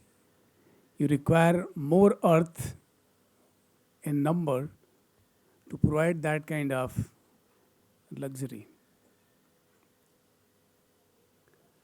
So this is the situation. And most of you might be knowing about a very important equation that is called as E is equal to mc square. So very common and famous. On one side you have energy, on the other side you have mass. If you look at the energy requirement, what we had maybe 50 years back or 20 years back and currently, then you will see an exponential growth in the energy requirement. And from where this energy is going to come? The resources what we have on the earth, or maybe some from the solar system, or the solar energy. But whatever resources we had in terms of petroleum reserve, we know that it is limited, right? Then once that challenge came before the people, that what will be the next? Then they started searching for the alternatives. There were several alternatives. Recently now we know that we have nuclear power, nuclear energy. But in that process, when we are looking for the alternatives, and whatever technologies are being developed, we also heard about how to have a proper use of the technology, and that is all about the Buddha Dhamma. If it is not being properly used, then there is always a possibility of its misuse. It was developed for the nuclear energy, but we always see that now Many countries are having its alternative as atomic bomb. If that was not sufficient, then now we have hydrogen bomb. So, in the quest of finding the source of energy, we are having these technological developments, but we all know that there is a limit for each and everything, because that equation is the basic principle. E is equal to mc square, energy on one side, mass on the other side. This tells whole the story, how and where we are leading to. We are increasing our energy demand each and every year. Suppose after some centuries, we reach to a level where you don't find the resources, and what will happen? It is going to collapse. Everything is going to collapse, because we are not going to come back 200, 300 years back to have the survival. So what is unique before us? If we talk about all the species, living species on this earth, humans are very different from all other species. We maintain our history, we write our history, we learn from our history. If you just look at the animals, they might be not efficient, or they might not be keeping such kind of record what we have. And this is the responsibility given to us, how to have this earth maintained in a sustainable way, so that all the lives, I'm not talking about all the big animals or the human being, but right from unicellular organism, whether even it is bacteria or virus or protozoans, how to make them live in harmony. And that is what it was talked about, the ecosystem. So maintaining the balance in the ecosystem is very important. And that is, again, I'll say this is the science behind the Dhamma. What we see currently in the terms of development, if you look at the development of communication, the phone, it earlier used to be wired phone, now it is wireless. Or it has become cordless. So communication is becoming wireless. What about in other areas? If you look at the development, you will find that in terms of looking at the luxury or life which is comfortable to all of us,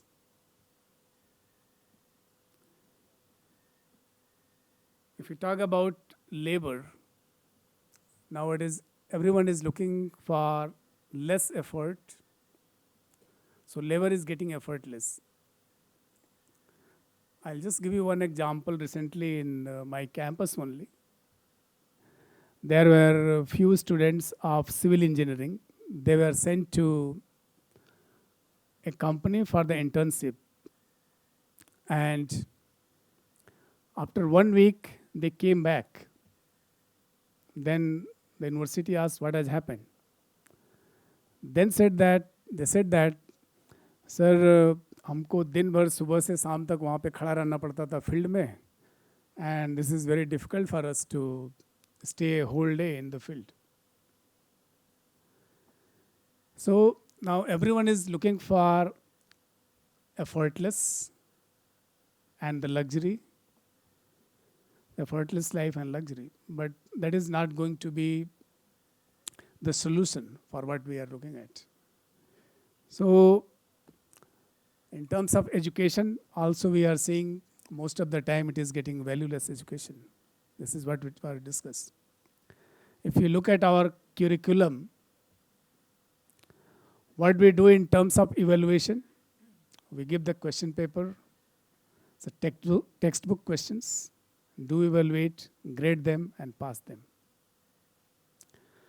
Have you ever thought of that there should be also the teaching and the evaluation of all the value system, what we are talking, logical reasoning, ethics?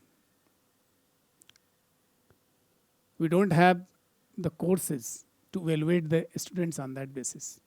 So only theoretical and practical. So this is very important to integrate the value system with the course curriculum, what we have today. If you are truly looking at the Dhamma for its transmission. I'd again like to draw your attention, it's a very important word, wisdom. Wisdom transmission.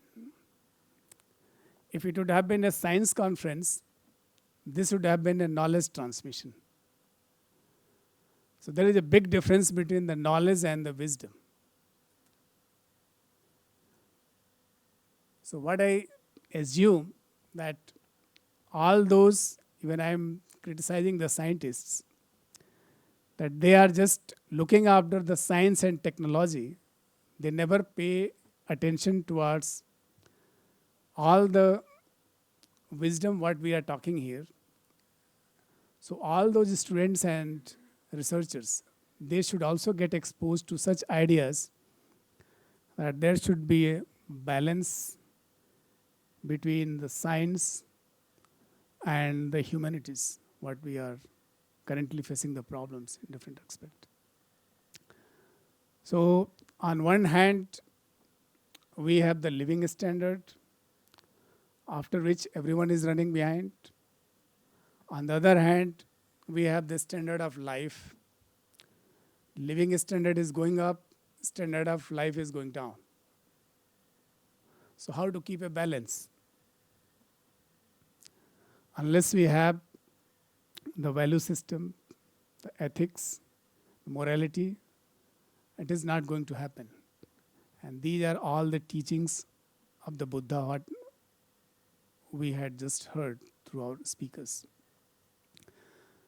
So these are some of my thoughts. Again, the use of technology, we heard that in the transmission, it's very important to use the technology, but at the same time, Haldarji said that it is also getting misused.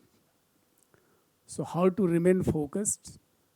And it is very important to use the technology, whether it is internet or computer or AI. Currently, if you look at the technological development, it is a very fast pace what we are looking at. Most of you might be knowing about the DNA computing. It is going to come into the reality very soon. And this is the next step of the quantum computing. Currently, people are working on the quantum computing. So whatever information you access, it will be several thousand times faster than what currently we have with the analog what we are using for the transmission of the data. And once we have DNA computing, it is going to have more faster and it will going to take less space. Currently, whatever supercomputers we have or the data storage, it requires several kilometers of space. If you look at the cell in our body, DNA, 1 gram of DNA can contain several thousand gigabytes of information. Several million gigabytes of information. Very tiny, it is not visible. And that is how our body works. So ultimately, the message what I want to convey, excuse me, also about the system. For a balanced system,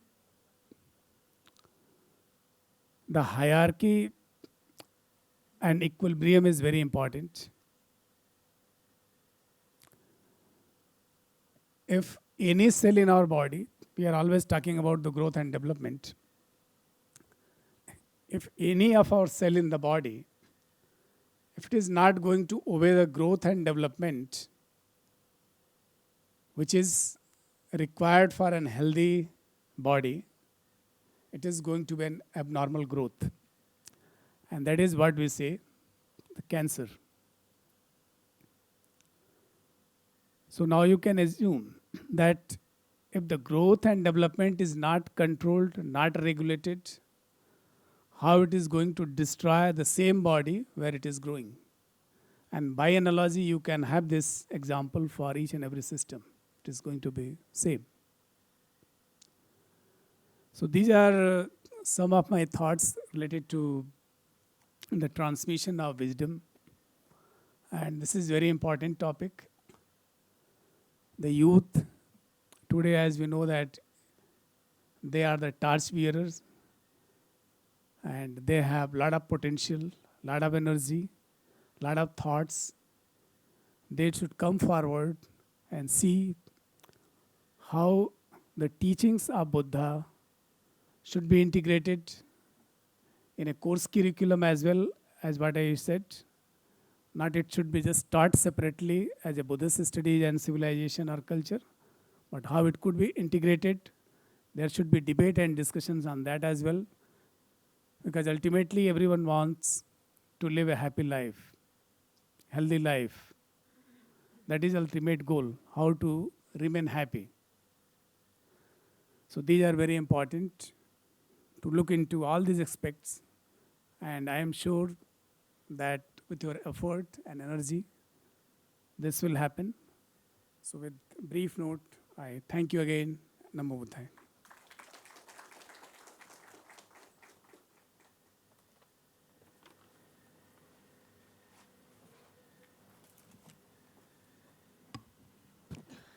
Thank you, sir. Please note, hashtag ICYBS is the hashtag for this event. We encourage you to post on social media tagging IBC for the same. We will now break for tea and invite all participants to join us before we reconvene for the thematic sessions sharp at 12. Thank you.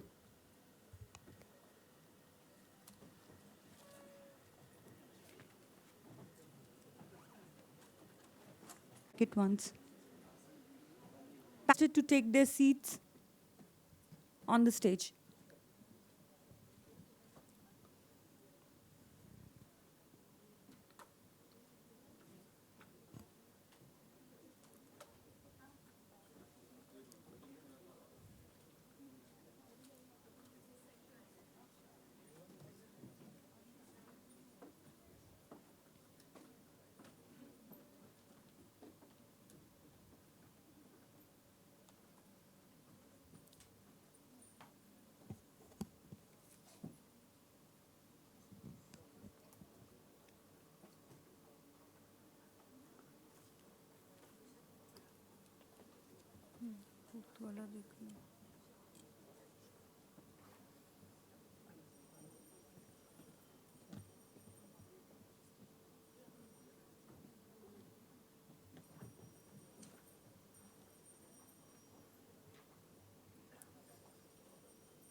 ये वाला कौन सा पहले जो लगा हुआ था?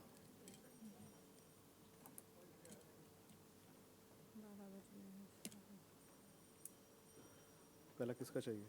नहीं नहीं, पहला वाला है ऑलरेडी। फिर किसका चाहिए? कौशलेंद्र का इसमें डाल दो टेक्स्ट में।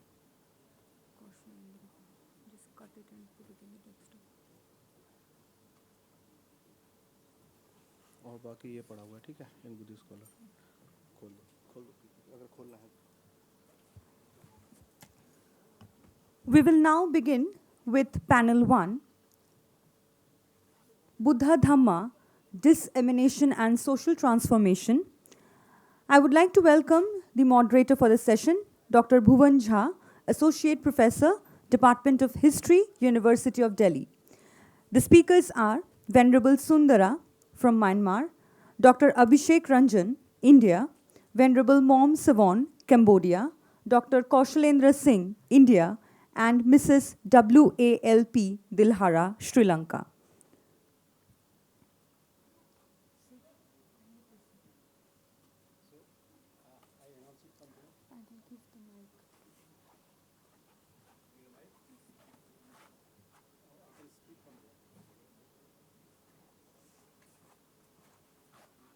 Please give one hand mic. Hand mic.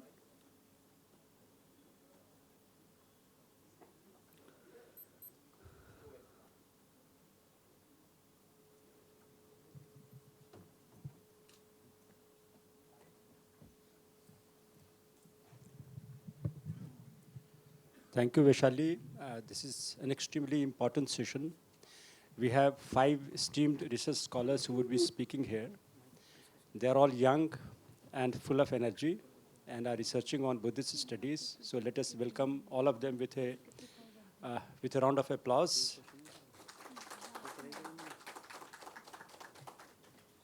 As the show is running slightly late, so may I request the esteemed speakers to keep their lectures short, to keep their findings short. Maybe if they can summarize their findings within 8 minutes and their longer papers may be read by people subsequently. So I would just request them to keep it short for say 8 minutes, and after all of them have spoken, we will invite questions from our learned audience. And the idea is that we give equal time to everybody, and we are ready to hear their conclusions or conclusive findings. And all these research scholars coming from India and Southeast Asian countries are extremely, I read their biodata, they are very good emerging academicians. So the first speaker of the day is Venerable Sundara from Myanmar. And he would be speaking on the dynamics of Vedana in Pati Sampada, a Theravada perspective on the arising and cessation of suffering. So please, I welcome Venerable Sundara from Myanmar.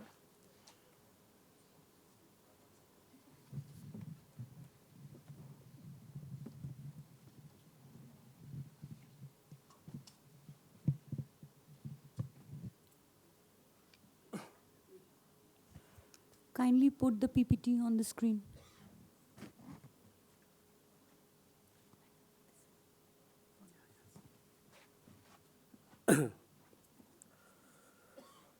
Go Abranu Resbade organizer, distinguished Professor, distinguished guest Banariba Mansana, scholar and friends. I'm Sondra from the Department of Philosophy, University of Lucknow.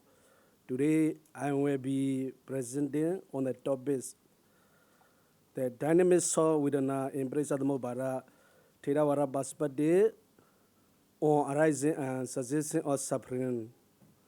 Their research is rooted in both textual analysis and meditative application, aimed at understanding how seemingly a simple pattern within or feeling becomes the very turning point between bondage and liberation in the psyche or existence. Introduction. To begin, Buddha Dhamma or Divine origination is one of the most central teachings in Theravada Buddhism. It explains not only how dukkha arises, but also how it ceases. Among the 12 links, my focus today is on Vedana or feeling, which is situated between Passak and Tanha. This is the crucial junction where subjective experience either proceed towards reactivity leading to samsara or towards mindful insight leading to cessation. So in this paper, I explore Vedana in 3 aspects: doctrinal, ethical, and meditative. Slide 3, 12 links of Buddha Dhamma. Here we see the traditional 12 links of Buddha Dhamma Avesa, Sankhara, Vijnana, Namarupa, so on. Vedana stand at the seven possessing and it is the gateway. If we are mindless, it leads to craving. But with mindfulness, it becomes the place where we can break the chain. Thus, Vedana is not just a passive experience, but a pivotal moment for transformation.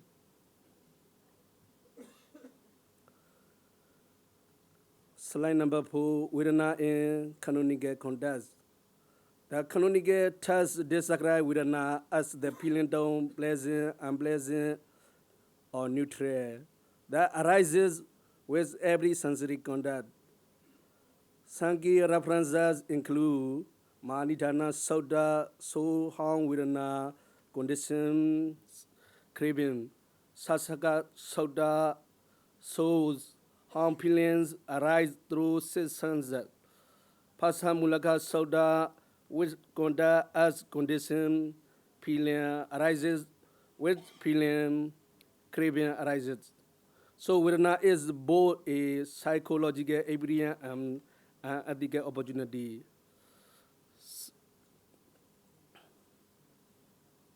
Slide point, meditative practice. In meditation, Vedana is deeply emphasized in the Dipana Sauda, Vedana Nupassana. Contemplation of feeling is the second foundation of mindfulness. In Vipassana traditions like Mahasi Sayadaw and Goenka, special focus is given to bodily sensation, Kaika Vedana, through body scanning. By observing Vedana is non-reactivity, we start the chain from Vedana Tanha and replace it with Vedana Penya wisdom. They has developed Ubekha insight into the impermanent and satisfactory and non-sad nature of all experiences. Slide number 6, modern scholars on Vedana. Contemporary scholars have offered rich perspectives. Kalupahana views Vedana as a cognitive affective highlighting its psychological immediacy. Rupa Gadin shows its role in both their five aggregates mindfulness practice. Kiyon emphasizes its ethical significance, influencing intention and action. Pekunyanananda once again conceptual proliferation, stirring meditative awareness. Panariva Analayo points to its transformative potential. One must with non-clinging awareness all agree Vedana is not trivial. It is where ethical, meditative, and doctrinal dynamics combine. Slide number 7, conclusion. To conclude, Vedana is far more than a person's transition. It is the turning point in the structure of Buddha Dhamma. When it is habitually followed by craving, is sustained samsara. But the one met with mindfulness and insight is leads to liberation. In both theory and practice, the dynamics of Vedana offer the possibility to transform suffering into wisdom. As the Buddha says, what's one P, one basis, what's one basis, one thinks about, what one thinks about, one proliferates. This is where the chain can be broken. Thank you for your kindly attention and listening.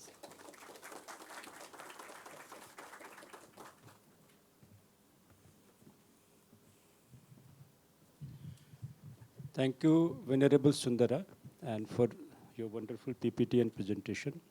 The next speaker is Dr. Abhishek Ranjan. He's currently a research associate in the Political Science Department in Delhi University, and he has obtained his doctorate in East Asian Studies from JNU.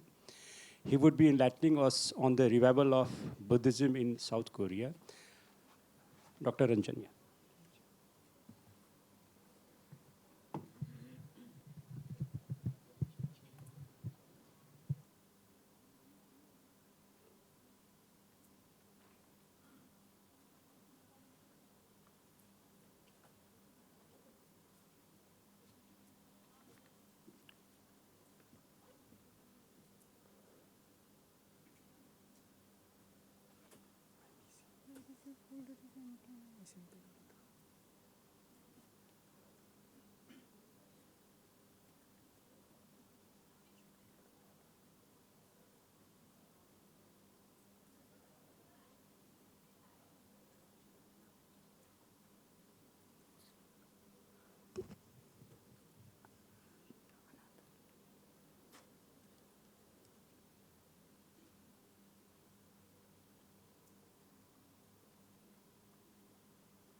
Thank you, Chair, and good morning, everyone. It is a pleasure to be with you today, and I will be presenting my topic titled Revival Amid Decline, Korean Government's Effort to Revive Buddhist Tradition in South Korea. And the motive behind this presentation is to understand that why Korean government needed to revive Buddha Dhamma Buddhist tradition. South Korea has economically developed very well, but with that, there came a crisis, and Seoul has now today become the suicide capital of the world. So at the same time, when religious disaffiliation is growing, they needed some dhammic thing to, some traditions from where they can also legitimate their identity as well as walk on the path of a spirituality. But before we begin with how South Korean government is making an approach to revive Buddhist tradition, I will first see the arrival of Buddha Dhamma in Korea. So there are basically, in major documents, there are basically two routes that has been discussed on how Buddha Dhamma reached Korean Peninsula. The first one is northern route, and there Monk Sundo arrives from China, and that time the dynasty was Northern Wei dynasty, and he brought the Buddhist tradition, Buddhist scripture to Goguryeo dynasty of Korea. And in recorded documents, this is considered to be the first acceptance of Buddhism in Korean Peninsula by the King Sosorim. Secondly, in the 4th century, there was another monk Marananta, and he traveled all the way through maritime route, and he transferred the teachings of Buddha to the Paekche kingdom of Korean Peninsula, and it was that time located on the southern western side of Korea. But besides this, there are alternative propositions on which there have not been much documented or recorded history. There was Queen Yo Hwangok in India, whom we call Suri Ratna. She went to Korea there. She married the Korean prince, and in contemporary time, there are nearly 10% of Korean population who identify from Kim He clan, and thus making Buddhism as a core component of their national identity as well. So it is said that his brother Jangkyu, who was also a Buddhist monk, he went along with Suri Ratna and preached Buddha's teachings into Korea. And there have been certain archaeological findings which also suggest that Buddhist style artifacts have been found in Korean Peninsula that dates back to 372 CE. So that the normal proposition that Buddha's teaching has transferred to Korea only via China is being now contested, and there have been exploration on maritime routes. But despite this vibrant beginning and remaining a state religion for nearly 6 centuries, Buddha Dhamma in Korea faced significant periods of decline, particularly during the Joseon dynasty and the mid-20th century. So during the Joseon era, the Neo-Confucianism became the state ideology, leading to severe restrictions of Buddha Dhamma. Temples were closed, monks were marginalized, and monastic lands were confiscated. So Buddha, all the monks, they had to leave the mainland. Even when you go today, you will find the most of the Korean temples are located on the mountainside and not on the plain. So one of the reasons to this was that how Neo-Confucianism was cracking down on Buddha Dhamma during the Joseon era. And the second phase of decline that Buddha Dhamma saw in Korean Peninsula was post-liberation decline. During the modernization, secularization, and 1950 Land Reform Act, the further weakened Buddha Dhamma, and this was because the temples lost the control over land because of land reform first, and second, the initial governments of South Korea was mostly guided by United States of America, and also funded by, there were many missionaries working in Korea, and most of the initial presidents were, we can say, were in hand in gloves with these missionaries and were being funded by them. Besides, there are also there were certain revival of Buddhist teaching, but at the same time, Buddha's philosophy or the people who was following Buddha, they did not get any political prominence in the South Korean context. Moving ahead, in 1962, they came with Cultural Properties Protection Act. So this was a landmark legislation providing legal ground for designation, preservation, and management of cultural assets, including Buddhist temples and artifacts. So though Buddhas, all the monks, they were not that politically influenced, but at the same time, the governments also made an effort to protect the Buddhist heritage because they were also linking it with their national identity. And Cultural Heritage Administration's policy document of 1970s report, the preservation of our cultural heritage is not merely an act of remembrance, but a fundamental investment in our national identity and future. Moving ahead with how government was further trying to recognize and preserve Buddha Dhamma in Korea. So beyond policy, the government has provided legal recognition and substantial financial support for restoration and preservation of Buddhist temple, elevating their status and ensuring their survival. So in 1987, there came constitutional equality. So that granted everyone a freedom of religion, and thus the Buddha Dhamma's legal equality with other religions, formally ending centuries of state discrimination against Buddha Dhamma. Besides, the government also focused too much on temple preservation grants, and there have been lots of effort to preserve the temple that.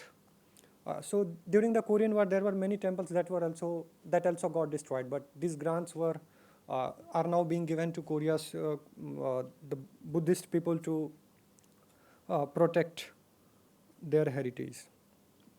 And in recent time, they have also come up with certain program to impart Buddhist teaching to common people, to their youth, and also in their education system. One of the most prominent program that they have the Temple Stay program. It was launched in 2002. This program allows visitors to experience monastic life, meditation, and temple. With over 130 participating temple, it has become a significant cultural tourism product. Second one is a state-supported curriculum. So since 2000, Buddhist cultural content has been incorporated into school programs with government support for Buddhist-affiliated universities and research institutions. Besides, there are Lotus Lantern Festival, Buddhist art are now being too much promoted into national museums. And government has also come up with this monastic universities. So there are subsidies are being provided to key monastic universities like Dongguk, Kyeomwang, ensuring high quality education for aspiring monastic scholars. Besides, there are also monastic exams such that the government collaborates with the Sangha Council for monastic certification, maintaining a rigorous standard for ordained practitioners. And their National Research Foundation also grant fellowships for the promotion of Buddhist teaching. Besides, one of the significant contribution that South Korea has done to Buddhist teaching or Buddhist philosophy, not just in Korea but all across the world. That is the digitization of Tripitaka in Korean language. So they have digitalized Tripitaka. And in conclusion, we can say sustaining a rich heritage, the Korean government's effort from legal recognition and preservation grants to educational integration and cultural promotion have been instrumental in reviving Buddhist tradition. This has a policy impact. Government policies have significantly slowed the decline. Present day status is that so Buddhism initially saw a rapid decline after during the Neo-Confucianism and then during the economic reforms, but now it has somehow remained stagnant. In the 21st century, somewhere around 20% of the population still practices Buddha Dhamma in Korea, and in latest survey we have also seen an increase of 2% practitioner in South Korea. But despite this progress, challenge remain in attracting younger generation and adapting to rapidly changing globalized society, necessitating continued policy innovation. And one of the most important challenges that remain for Buddha's follower in South Korea is their political recognition. So there have been, churches have been too much into the political administration and the ministries, governance and policies, whereas Buddha has mostly being now preserved as a cultural heritage, educational programs. So let's hope that Buddha in Korea will also get their political recognition, and once they get political recognition, we can see much of these reforms coming in future years. So thank you, and thank you everyone for this opportunity. Thank you, Dr. Abhishek Ranjan, for such a beautiful presentation. We were simply traveling through the South Korean life as you spoke. Our next speaker is Venerable Morm Savan from Cambodia. He's a research scholar in the Buddhist Studies Department of Delhi University, and he has done a lot of work on Buddhist philosophy. Today he will speak on the monk's obligation in the Khmer society, the living function and involvement. Welcome, Venerable Morm Savan. Yeah, please.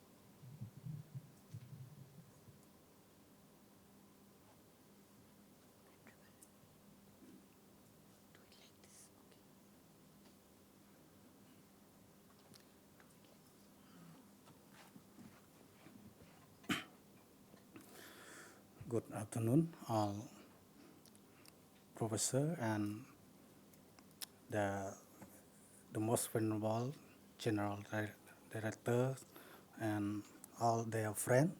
Today I have to present some in the role of monk in Khmer societies. For almost we know the Cambodia, but the old time we call Khmer.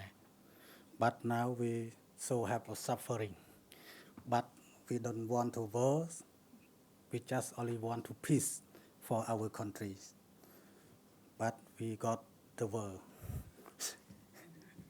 For my slide, I mentioned in my papers, for the main topics on the one is the session about the first study in our Khmer monks, what they live, what they function, application in their own with the society.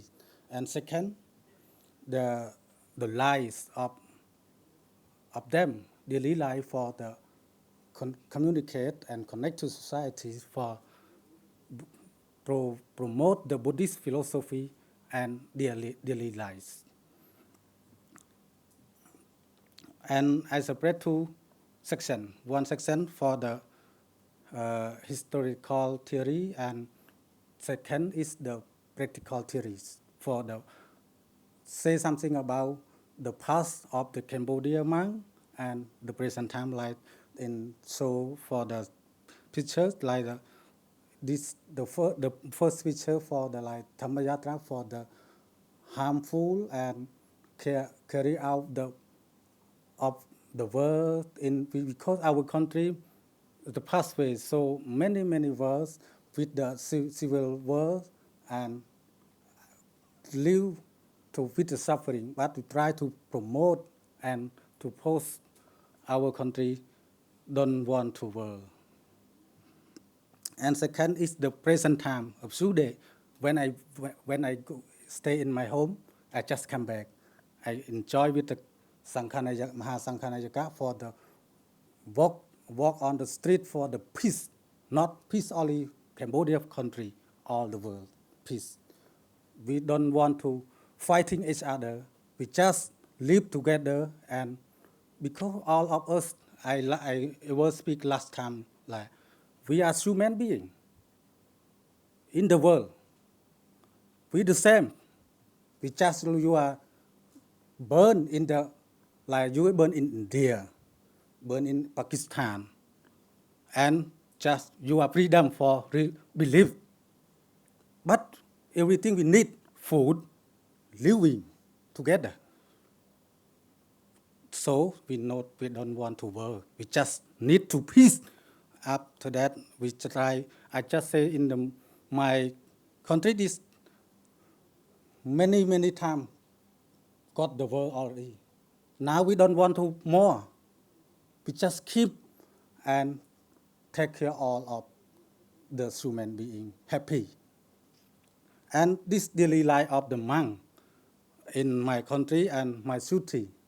When I go back there, 3 months, I try to join, I try to teach, I try to promote everything what I got from my learning and from my professor in India. Now I'm so surprised because I have my teacher come here also from Nalanda. She is my guide for me a lot of, and my teacher from Delhi also. He is my advisor. So I'm so surprised and so strongly to stand here for to speak, but I'm not good speaker. But I'm trying to speak. I'm trying to stand out like this because this is my duty. When I left down, I'm a student. I'm come here, I'm like to lecture all of you. Yeah, but I'm not good. But I'm trying to good. Yes. This my novice in my homeland. In our countries, monk, not only teacher, not only stay in temple, not only take care by oneself, need to preserve all. One thing, they have to learn by oneself, got the knowledge, got the experience. After that, they become to the doctor for the take care of people who are need to got medicine. Like this is just to our Buddhism teaching and the Buddha Dhamma have 2 ways, guideline to all Buddhists, all human. One, you need to learn and understand by clearly. After that, you to promote and you teach each other to understand. Last one, the future path. You need to enlightenment and pathway nivarana by practice meditation, inside meditation. This is our duty in the Buddhism. You need to check. And so in Cambodia, monk, they try to resolve with the application and they assist in resolving in the nation political dynamic.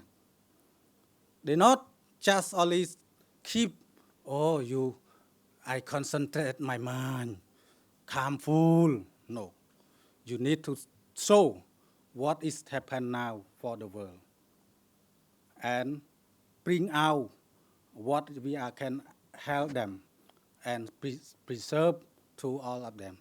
So this second is function of Cambodia. You can see this is my picture when I stay in my home. I prepare, connect with all the people in the ceremony, some program in the area, rural areas. In this, like this picture, I support to all the people. They lost the lovely and who are passed away. They got the suffering. So when they have a monk, see the monk, They're so happy. Monk come, oh, my life is need to live more. Just only who are passed away is happy already. Just only we us living got the suffering more, like this.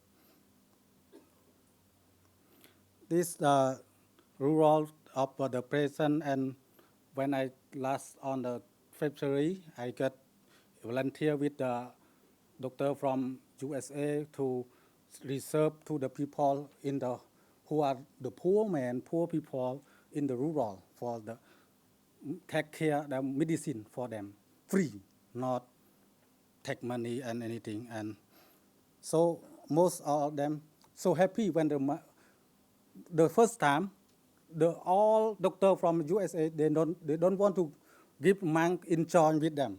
Without monk so difficult to practice with them. So have many rules and have to support them. But when they go there, the people so afraid. We don't know who are come from where. When the monk go there, all of them so happy. Oh, we are so like we have monk come. So they don't lie, they don't make a danger for us, something like this. This is my conclusion. This the Jew, they have we call the present for the Donald Trump and some in for world peace, Nobel peace. And this our Mahasankhanayaka from Mahasumete Tabadi in the our Sankhanayaka. He go to the rural and hold the soldier for the suffering from the fighting each other. So we try to apply ourselves, not like we stay in the temple, we stay happy alone. We want word from the past time, our king say the suffering of people is the suffering of king. Now we try to this word transfer to monk. The suffering of lay people is the suffering of monk also. Why? When the lay people got suffering, don't happy, and they don't have anything, they danger from the world or something. How the monk can live? Because the monk live by the lay people support them, donation by the Chatupachaya, 4 kind of the Buddhism: roof, food, and house, and medicine. If all of you not support me, how I can come here to study? See? So all of us like this, we need to join together and try to promote for the peace and how we can join in violation for the people in the world. So thank you so much. Please pay attention for loving kindness for Cambodia, Thailand, peaceful. Thank you. Thank you, Venerable Seven. You made a lot of impact through your passionate speech, and definitely you are a good speaker. And we will all support that. And you very passionately talked about the duties of monks in guiding the society and how to build a good relationship between the class of monks and the laymen. Our next speaker is Dr. Kaushal Singh from Delhi University. He's a scholar of Buddhist studies. And he would enlighten us on the role of King Ashoka, Emperor Ashoka, his governance, his ethics, and how Buddhism played a significant role in that.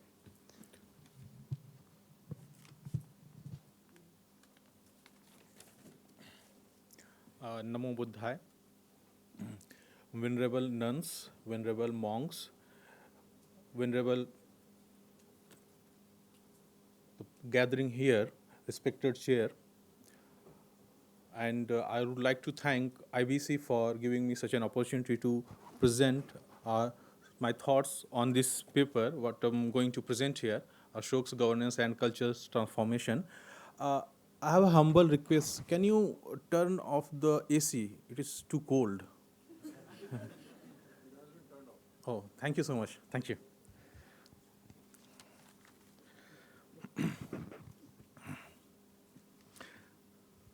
Yes. प्रमाण भूताय जगत हितैषणे ब्रह्म शास्त्र सुगताय तायने प्रमाण सिद्धिय स्वकृति प्रकरणात् निबद्धते विप्रसम्मत समुचितम। ये प्रमाण समुच्चय का पहला श्लोक है। तो फ्रॉम अशोक टू देवनाम पिय Piyadassi. Ashok, it is not just a name, it is a story of a civilization. It is a story of reshaping ancient India till modern India. When we see the Ashok early life, he inherited land, a vast land from his grandfather, Chandragupta Maurya in almost 3rd century BCE. It was one of the largest empire on the time.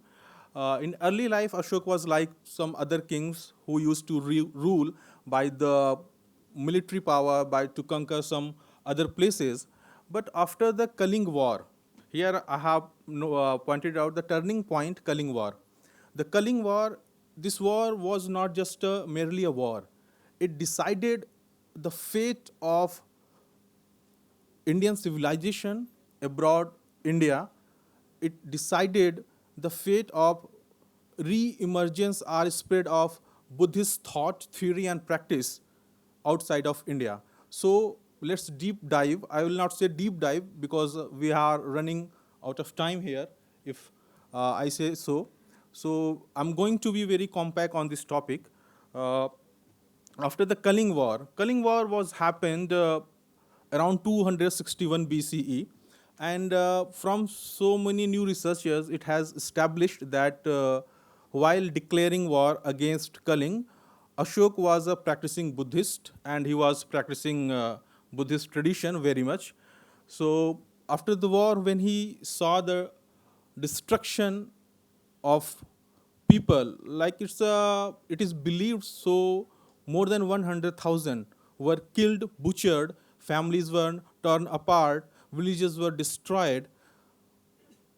In that war, Ashok was victorious. He can celebrate like other kings would have done, but he did not. Something has shaken him very badly because while practicing Buddhist teaching, he saw so many children who were orphaned. So he realized, no, this is not the right way to rule a country, a region, a place. I need to rethink about the ruling or the governance of my area, my empire. So he decided that no, this war is going to be the last war of my journey to the till end. So after this war, he, in the teaching of his teacher Upagupta, who taught him Buddhist way, Buddhist teaching, Buddhist practice, and he gradually embracing them throughout his life. So he hold a title, Piyadasi. He hold a title Devanam Piyadasi. It means the person who is beloved to the God and who is going to please the people. So in my first slide, I have narrated how the Kaling War affected and the Ashok and how he started a new journey. Because after the Kaling War, there was not much left to conquer or to win.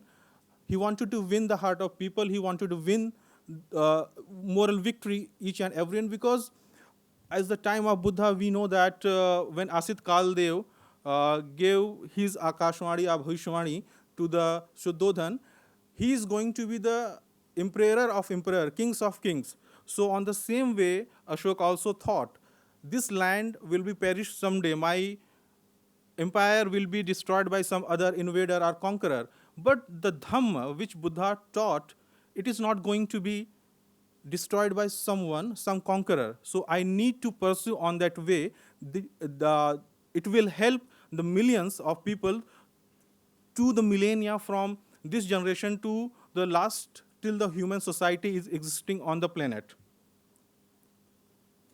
Emperor Ashok and governance.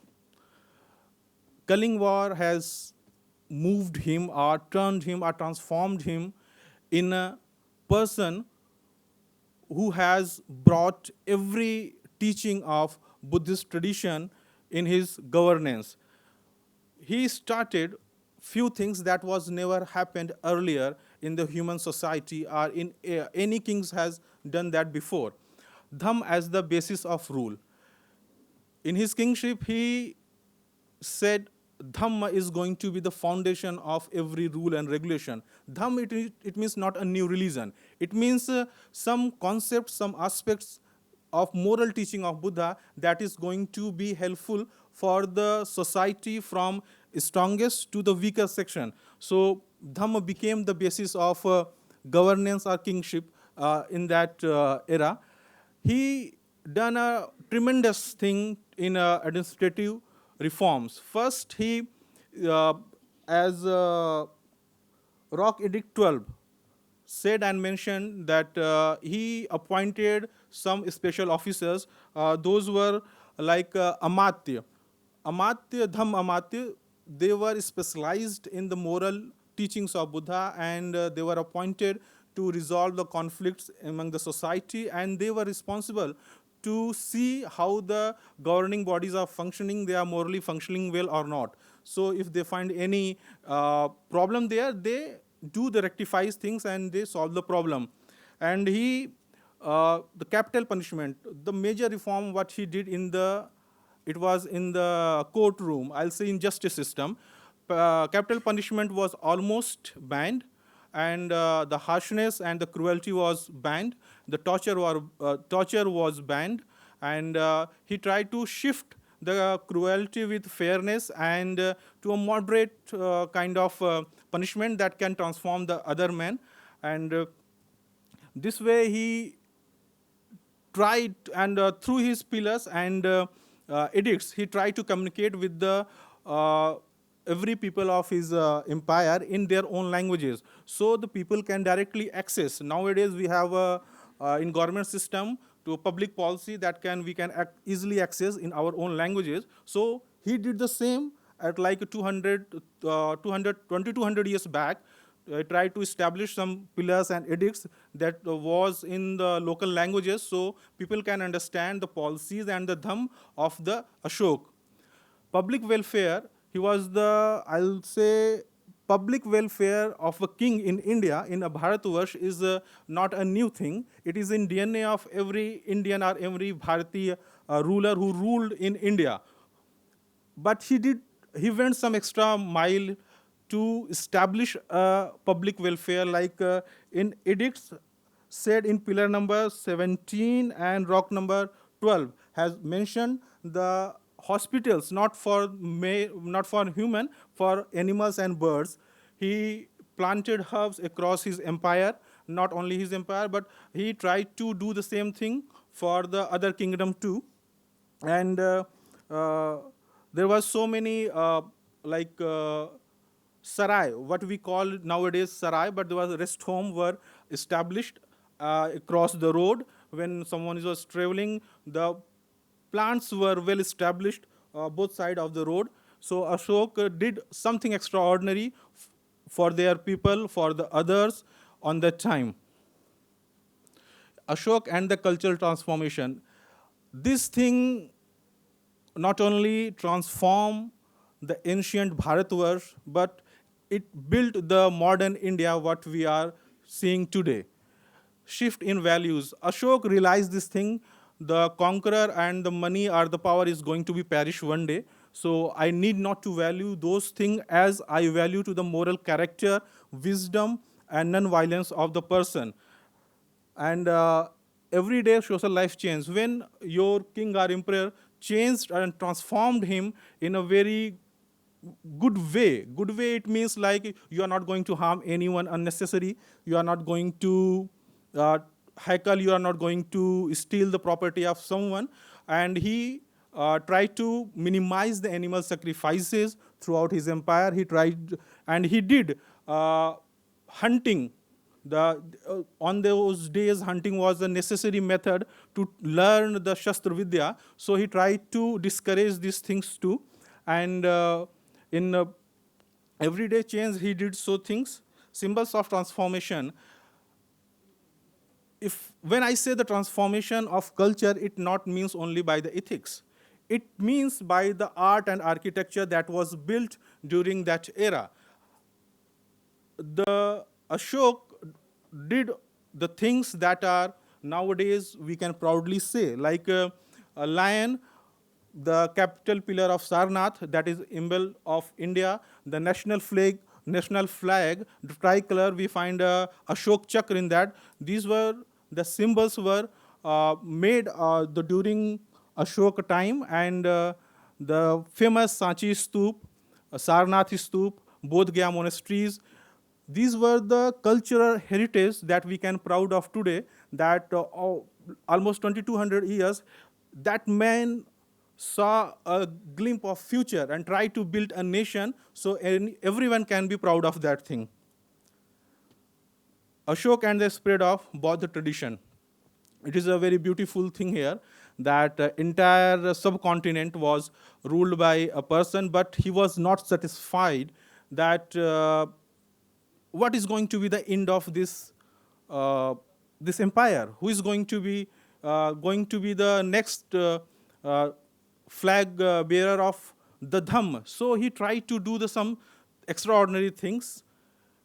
He adopted Buddhist tradition, and he tried to do with the other things. He did not force, or he did not try to convert everyone by force or by sword, by arrow, like others did in the recent time, but he did not do that thing. And support and mission in India. Ashok helped monasteries, Buddhist monasteries throughout his life, and sent mission within India, like he held, or he organized the Third Buddhist Council in Patliputra in the leadership of Mogliputra Tis. And its aim was to rectify the flaws and try to encourage the original teaching of Buddha, and try to remove the divisions that were taking place on the time. So it was one of the very famous Buddhist council that happened in Patliputra. And after that, he just did not, and he did send the missionaries. If I talk about the missionaries, it not go and convert everyone, as we see and as we know about the missionaries, but by helping the others, he sent the missionaries in Karnataka, Tamil Nadu, Maharashtra, and Odisha. Odisha and Kaling was the part of on that time, and is spreading beyond India. And it is the biggest achievement of Ashok. I'll say that the whole Asia, not whole Asia, but we can find the traces and glimpses in the Western countries like Greece and some Central Asian countries. The Buddhist architecture and Buddhist traces. He sent his daughter and son Mahendra and Sangmitra to Sri Lanka, and they brought a branch of Bodhi tree, and it is a heritage and cultural heritage for Sri Lanka, and he sent the same in Central Asia. And I think sir is going to say me. Time is up. So thank you so much for bearing me, and thanks for your patience. Thank you. Thank you, Dr. Kauslendraji. You made a wonderful speech, and the role of Dhamma in Ashoka's governance. The next speaker is Mrs. Dilhara from Sri Lanka.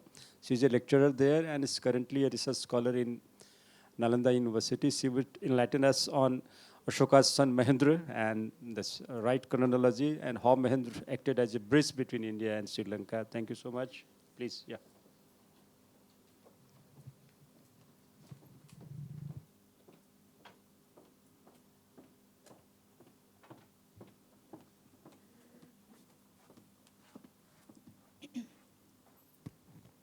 Good afternoon, all of you. I am Lesha Piyumi from Sri Lanka, Actually, this is a task for me talking about the historical sources and some historical incident in front of great historians. There is a Dr. Ellora Tribidi, my supervisor and my mentor. She's also art historian and respected sir, chair sir. So, but I will try to do something regarding the Mahinda Thero's mission to Sri Lanka. So actually this study focused on Mahindra. We also called Mahendra the son of Emperor Ashoka, who became a monk and played a key role in spreading Buddhism to Sri Lanka. So it explains how Mahindra successfully created a favorable environment for Buddhism, not only through preaching, but also by influencing the thoughts and lives of the people. His efforts brought significant change to Sri Lanka, unlike anyone before him. So this is the objective of my study, and here you can see the methodology of my study. So we know after became a Buddhist, Emperor Ashoka of India held the third Buddhist council at Pataliputra, now we known as Patna, under his royal patronage. On this occasion, he sent Buddhist missionaries to at least 9 countries, including Sri Lanka. Here you can see the map of what are the countries King Ashoka has sent Buddhist missionaries. So, the arrival of Mahinda Thero, the son of Emperor Ashoka in Sri Lanka during the reign of King Devanampaya Tissa, constitutes a significant milestone in the island's religious and cultural history. This event actually symbolizes the formal introduction of Buddhism to Sri Lanka and highlights the considerable diplomatic and cultural exchanges between the Mauryan Empire and Sri Lanka. Here I am highlighting that the formal introduction of Buddhism, because it doesn't mean before arrival of the Mahinda Thero, the Sri Lankans don't know about the Buddhism. Maybe they know about that sense of the Buddhism, because we know there were many trade connections between Sri Lanka and India, and also some political relations. But here I am focusing the formal introduction of Buddhism and establishment of the Buddhism. It happened after the arrival of Mahinda Thero. So we can give that all credits goes to the son of Ashokas, the Mahinda Thero. There is no doubt, no debate about that.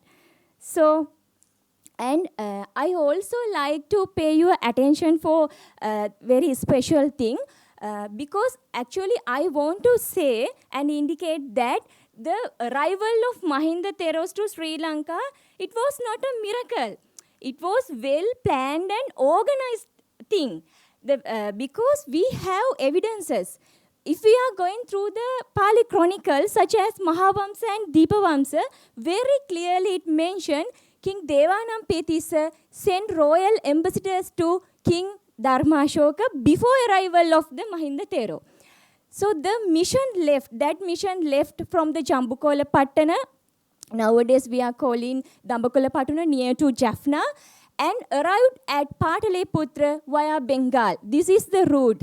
So Dharmashoka in return sent the items needed for the consecration of a king.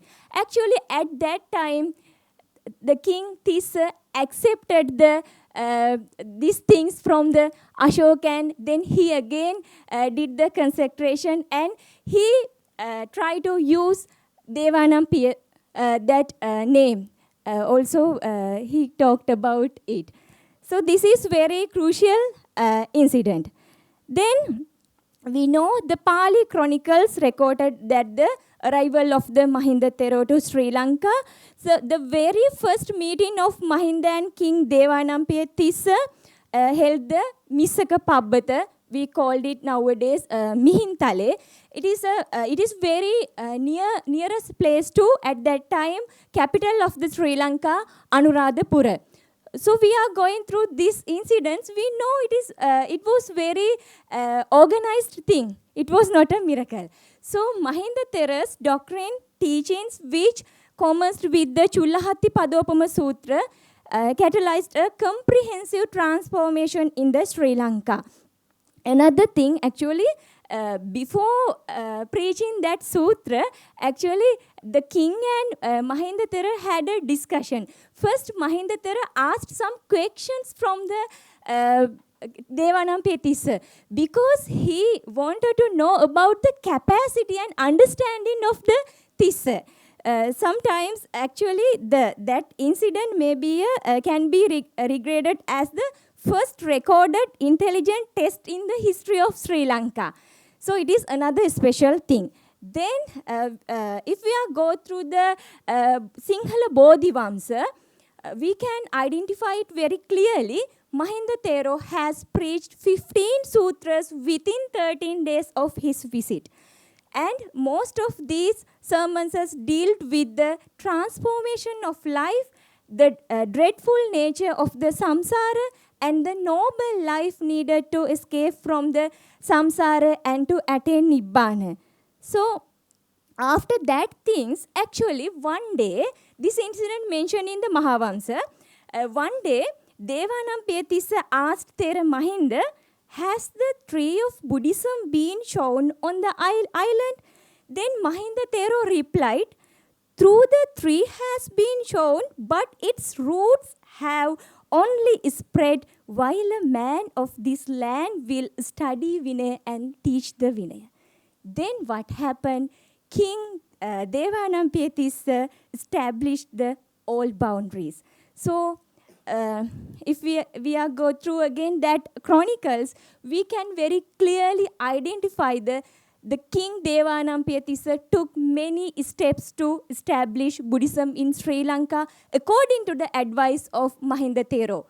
Under the Mahinda's guidance, they built monasteries, pirivanas, we called it monastic residences like a campus.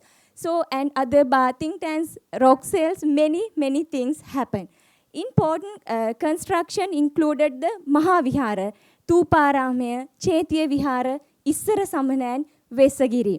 And also he planted the sacred Bodhi tree. I will talk it later. These works laid the foundation for Buddhism growth, the spread in Sri Lanka. Here you can see the Tuparama, which built by the King Devanampiya Tissa, and another photo. You can see 68 rock cells at the Kantaka Chaitya as guided by the Mahinda Thero. So, another special thing happened, the arrival of relics. Because Mahinda Thero came to Sri Lanka not alone. Ittiya, Uttiya, Sambala, Baddasala, Sumana Samanera and Banduka Upasaka, those fellows also came with Mahinda Thero. Then what happened? King started to build that Chaitya stupa and lot of things. Then they needed to some Buddha's tooth relic. So the Sumana Samanera again came to the India, Pushpapura, Pataliputra, to bring the relics of the sage and the alms bowl to build a stupa in Sri Lanka. It is another very crucial incident. So I think I have very less time, so I am go through this. And I want to talk more about the arrival of Theri Sanghamitra, because personally I am believing the mission of Mahinda Theros completed by the Sanghamitra. So this is another important thing. Sanghamitra, the daughter of Emperor Ashoka and sister of Mahinda Thera, arrived in Sri Lanka around 300 BCE. So she came at the request of Queen Anula and 500 women who wanted to join the Buddhist order. It also mentioned in the Mahavamsa. Why I told this incident was very important? Because Sanghamitra brought with her a sapling of the southern branch of the sacred Bodhi tree from Bodh Gaya, under which the Buddha attained enlightenment. So this Bodhi tree was planted at Mahameghavana garden in Anuradhapura, today known as the Sri Mahabodhiya, actually it became a powerful symbol of Buddhism and remains one of the oldest historically documentaries in the world. So, and the planting of the Bodhi tree gave Buddhism in Sri Lanka a tangible and lasting symbol of the Buddha's presence. It strengthened the link between Sri Lanka and India, showing the close relationship with Ashoka's empire.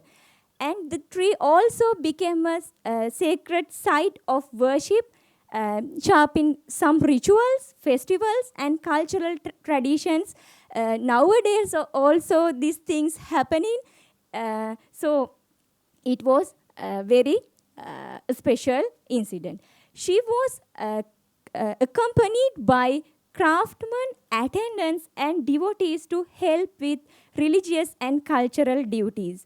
So it is another important thing.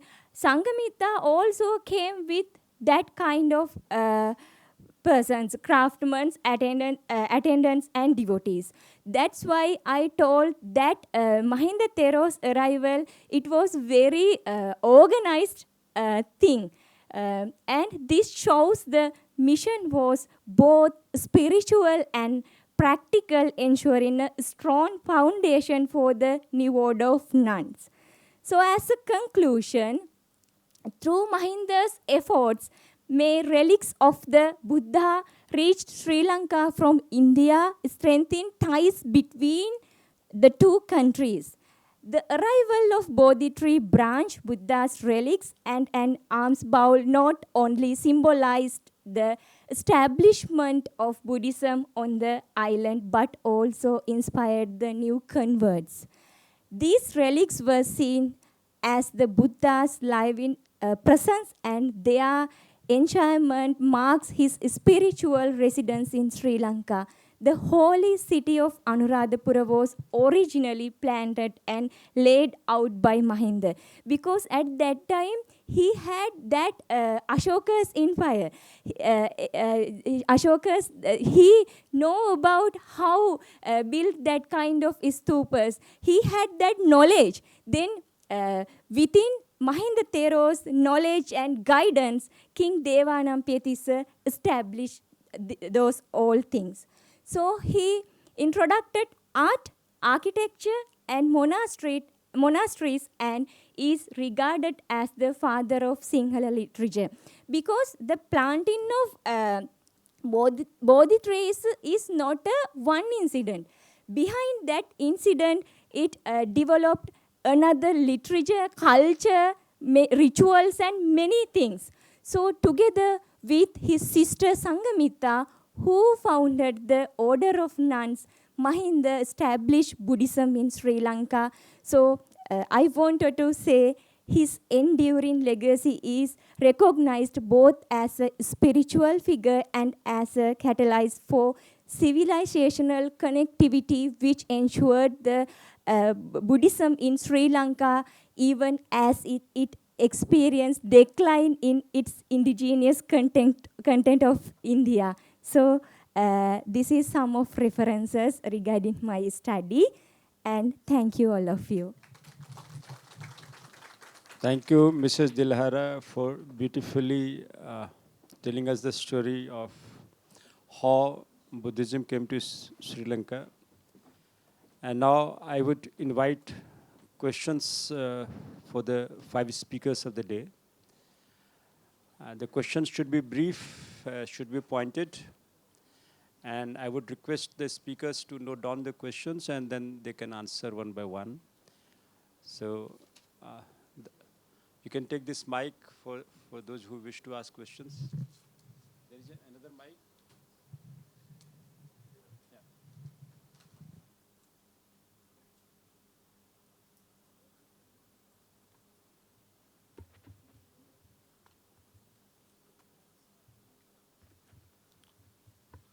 Namo Buddhaya to everyone. My name is Ankush Verma, and I am alma mater of Film and Television Institute of India, Pune. Currently, I am researching for a documentary project. The title is Buddha Firse in India, and a lot of my seniors and colleagues are working with me. I have a very simple question. and don't take it please personally. What I am observing in the society, my question is, like the Ashokas, Mahendras, and there are various characters during Buddha's period, why these characters are not popular among masses in India? What is the reason behind this? Thank you so much. You want me to answer this, or who would like to take this question? There are more questions, we can take note and then answer in simple ways. Is there any more question?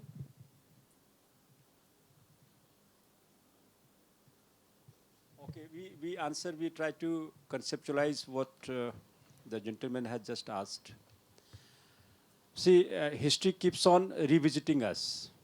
And you would see that 200 years back, there was no Ashoka Piyadasi here. There was no Devanam Piyadasi in India. It was an accidental rediscovery. And then Ashoka sprang up in history, in literature, in art, in movies.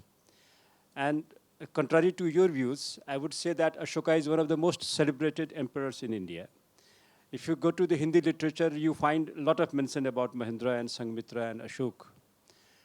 If you go to history, the ancient history is replete with information about Ashok. There have been multiple biographies on him. There have been multiple movies and TV shows around him. So Ashoka is one of the most celebrated emperors, and particularly because if you look at the Mauryan Empire and the Gupta Empire and other empires which came subsequently, among all those emperors, Ashoka is one of the tallest figures in India. So we can't say that Ashoka is not talked about. What is important here is that in India, the origin of where Buddhism originated, though there may not be many adherents as far as if you compare it with the total population, but Buddhism, even when it declined in India, its morality, its ethical fiber continued to remain here. So whenever Buddhists come or the Buddhists go, or wherever we visit Buddhist temples and monasteries, we don't feel that we are in a different land. So Buddhism, its spirit of Buddhism is thoroughly inbred here, is thoroughly ingrained here. So there isn't any thinking among the laymen also, among the masses also, that Buddhism is something which is alien or different from us. But of course, every episode in history has its ups and downs. So as the gentleman was talking about the Korea, another gentleman was talking about Cambodia, Buddhism is up for revival, for its solution that it offers to the mankind in this fast-moving world of consumerism. Of course, consumerism also helps to spread the message. When we spread the message of Buddhism across the world, it is again through the modern tools. Suppose I am speaking on mic, it is a modern tool. I am spreading some message through YouTube, again it is a modern consumerist tool. So the modern consumerist tools are used to spread the message of Buddhism, but Buddhism is here to stay. And as the gentleman from Cambodia said, that the Buddhist monks have a lot of responsibilities toward the society. It's something which Ashoka wanted to spread through his children. That it's not, we are not going to Sri Lanka to convert the entire land to Buddhism, but the message of Buddhism must spread. Buddhism can sustain itself even while other religions, they can coexist, and Buddhism can sustain itself. So its message of morality and as well as of application of Buddhism in modern day life is excellent, and that is why scholars from all across the world, and particularly from Southeast Asian countries, have congregated here. This is the popularity of Buddhism, and people are drawn towards India. I have talked to Buddhist scholars, they are definitely drawn towards India. Anything happening in India on Buddhism, they are very excited about it. So I think, contrary to the view that Buddhism or Buddhist scholars are not talked about, I think Ashoka is here to stay, Mahendra and Sanghmitra, and the kind of excitement which, when the relics are brought back to India from some foreign museum, the kind of excitement that it generates in the Indian media is excellent. Though they are of very symbolic value, but the kind of excitement that it generates and the way it connects people of India from Buddhist scholars across the world is unique. I'm sure the governments are very careful about that, and they're leveraging the potential, the power of Buddhism to connect to the world outside. Anyone else?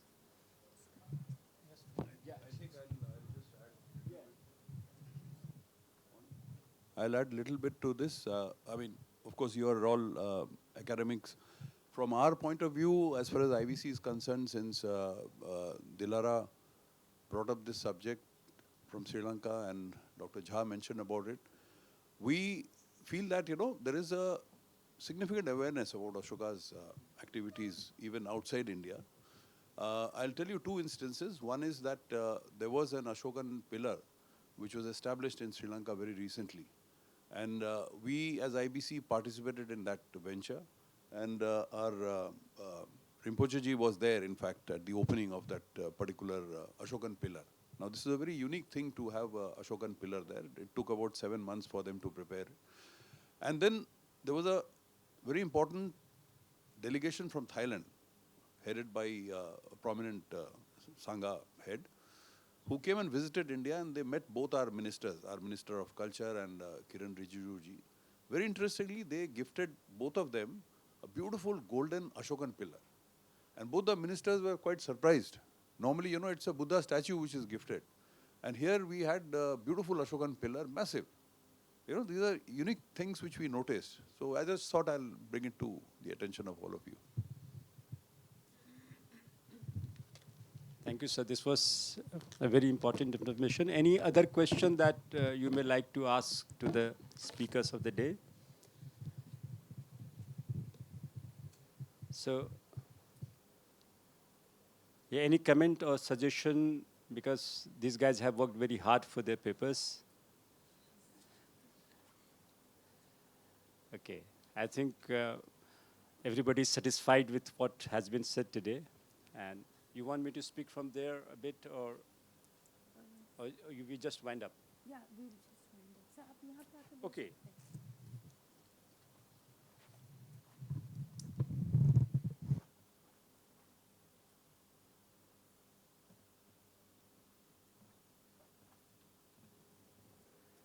As the moderator of the session, I have a duty to perform. Thank you, Vaishali.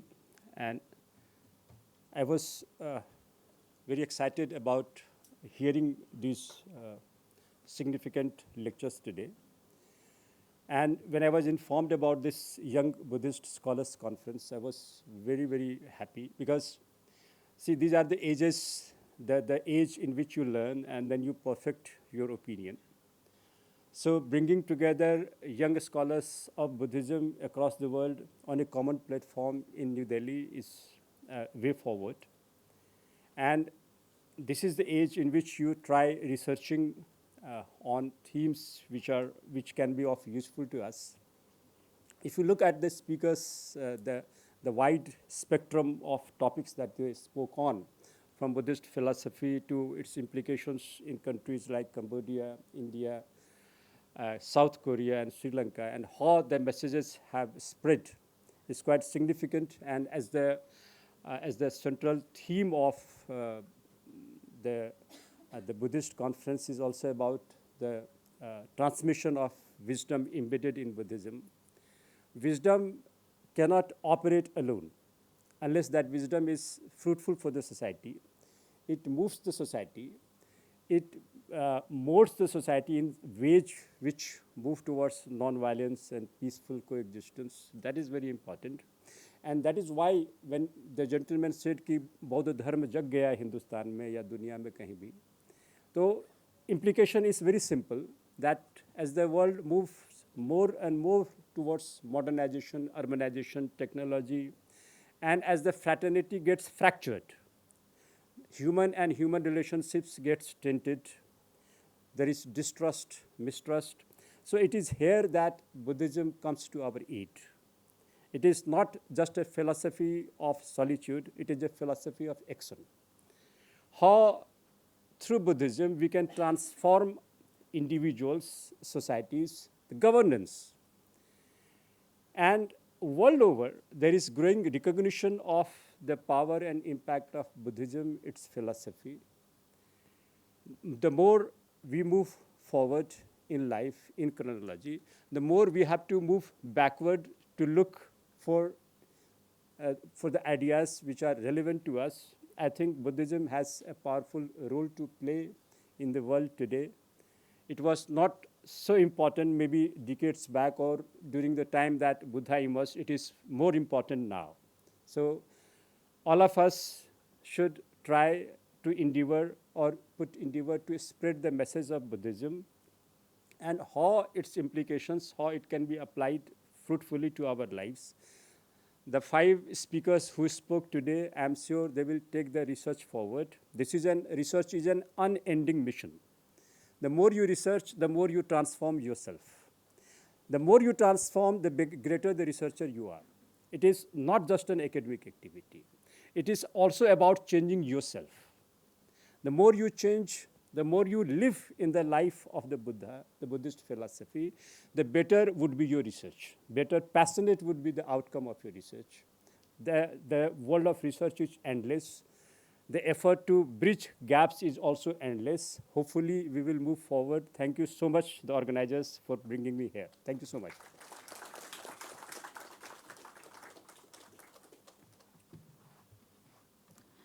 May I now request Shri Akash Patil ji to kindly felicitate our moderator and speakers for the session. First, to our moderator, Dr. Bhuvan Jha, Associate Professor, Department of History, University of Delhi.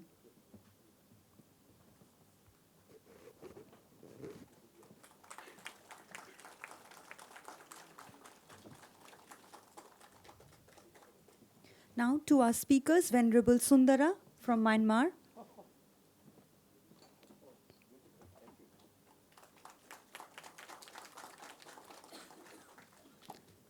Now to our speakers, Venerable Sundara from Myanmar.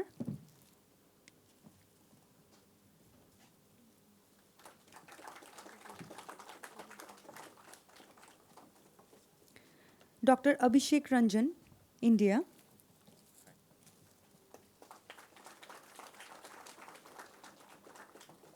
Venerable Mom Savon, Cambodia.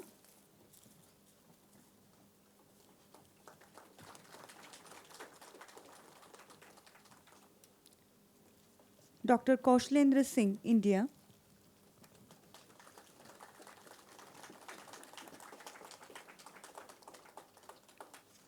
And Mrs. W.A.L.P. Dilhara, Sri Lanka.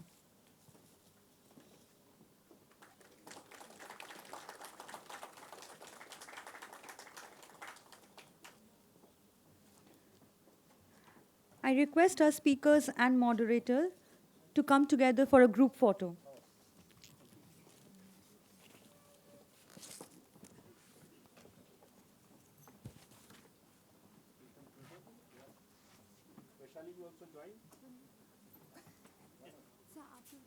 So please, we all.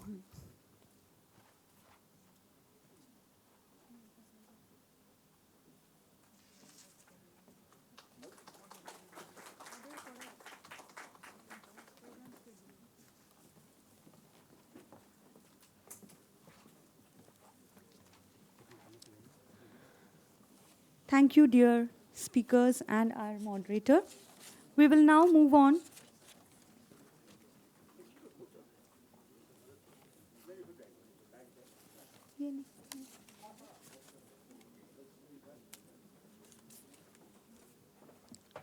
We will now move on to panel 2, Buddha Dhamma and Embodied Wisdom. We welcome the moderator, Dr. Chintala Venkata Sivasai, Head of Department, School of Buddhist Studies and Civilization, Gautam Buddha University. The speakers are Venerable Chun Amnot from Cambodia, Venerable Tran Tri Thu Trang, Vietnam, Venerable Indachara from Myanmar, Venerable Luong Din Tin, Vietnam, and Dr. Yashika Sethi, India.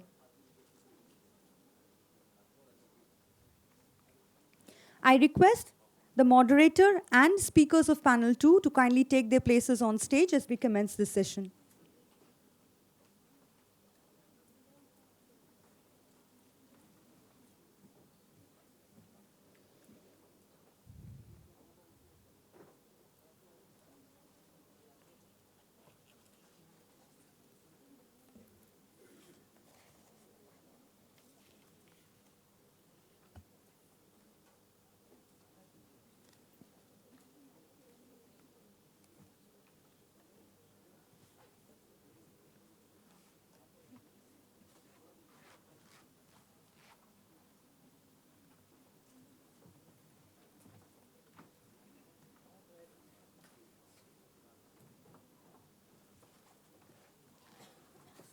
I would request Sir to begin with the session. Thank you.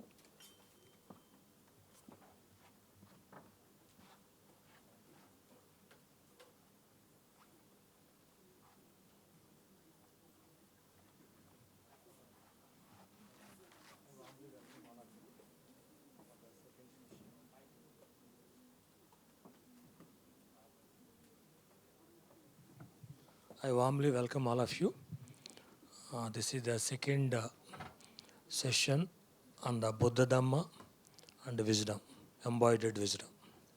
First of all, I'm great thankful to the IBC for giving me an opportunity as a moderator for this session. In this session, we have the 5 speakers. Due to lack of time, we don't want to give in the time because it was taken the inaugural a little bit late. So every speaker will get 7 to 8 minutes. So we're requesting all of them to concise your presentation with conclusion within 7 to 8 minutes. So first I would like to invite Honorable Chun Amnath. He's a Cambodian national, research scholar from University of Delhi. The topic is critical analysis of Buddhist thought, a case study of Cambodia, social development in the 21st century.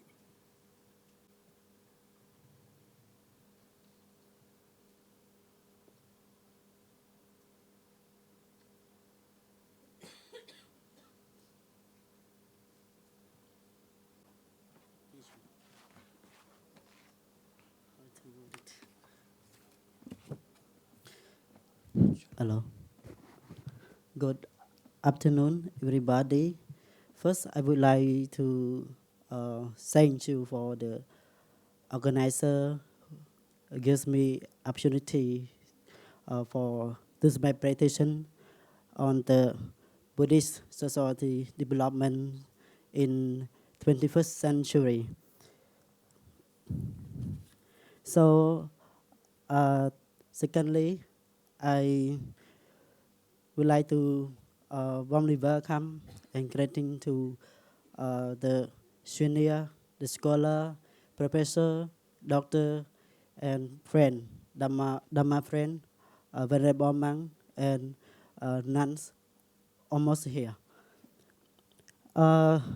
Then I will delight to Cambodia's social development in 21st century, according to the Mahavamsa Sri Lanka Buddhist Chronicles, recounts the story of the 2 monks, Sunate and Uttarate, who traveled to the Suvarnabhumi to spread the Buddhism. There are Cambodia, Myanmar, Thailand, Laos, and Vietnam. Cambodia also has proclaimed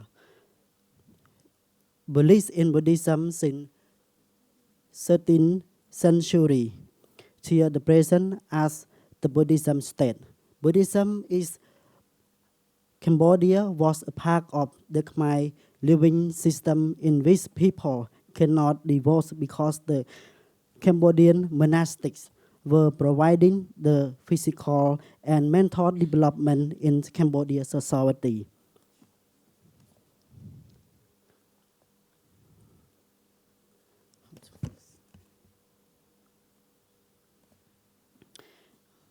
Okay, move through the second. One more.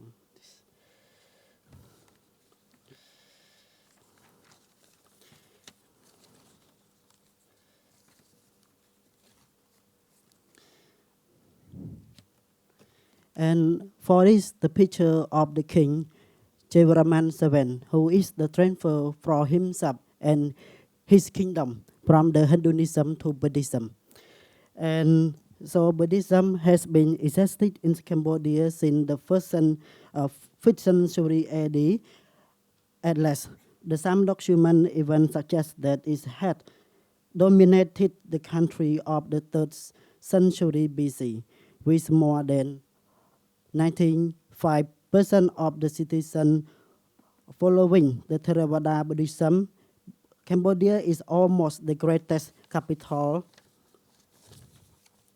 religion. The government authority, Theravada Buddhism, as the national and official Buddhist Cambodian Buddhism in the last 13th century. Since then, it has become one of the Cambodian cultural identity. Theravada Buddhism appears in not only cultural and spiritual events, but is also recognized in the national laws under the Article 43 of the Cambodian Constitution. In Cambodian national slogan, nation, religion, his monastery, we can see the Buddhism is really important for the Khmer community. The spiritual life has been deeply enshrined into the beliefs and become a typical part of the Cambodian. And second, the present Buddhism monastic education in Cambodia has been a rapid progress. At the present, the two subsects, Nikayas of the Cambodia Sangha,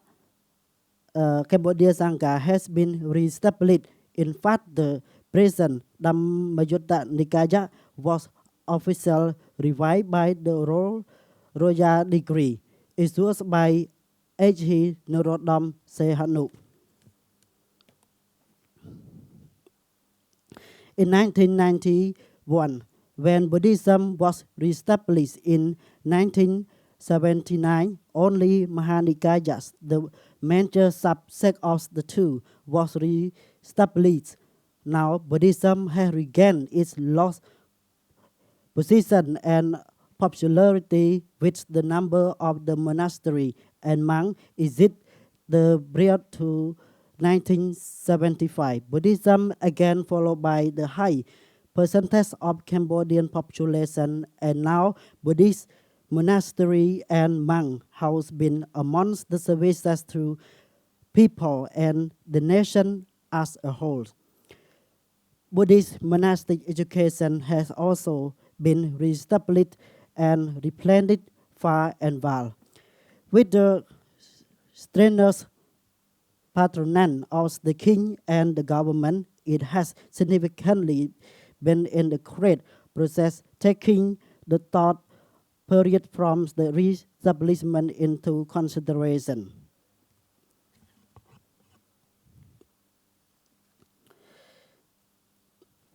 Then, monastic and education, Buddhism institution allows the venerable monk and people, including with literature,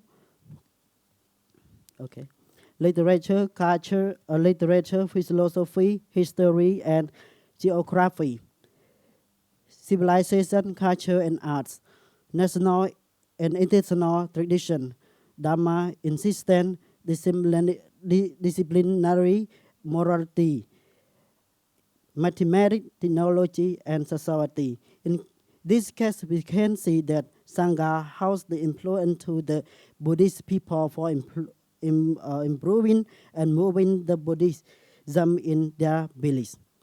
This is the effect of the Buddhism, positive activity to build up Buddhism in Cambodia.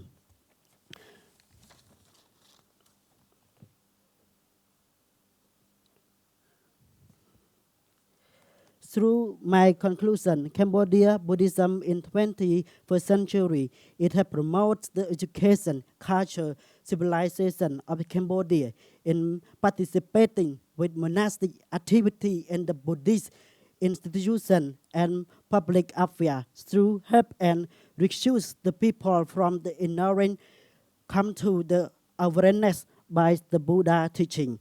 In fact, the basic of Buddhism is Vinaya, discipline that allows the people cultivate their behaviors, verbal and mental development in the society. Moreover, it facilitates the Buddhist concept in increase and balance other people's living standard in order to the middle ways and the 5 precepts of the Buddha. According to Cambodian Buddhism, provides the poor family and young generation could earn the knowledge from the monastic and Buddhist schools.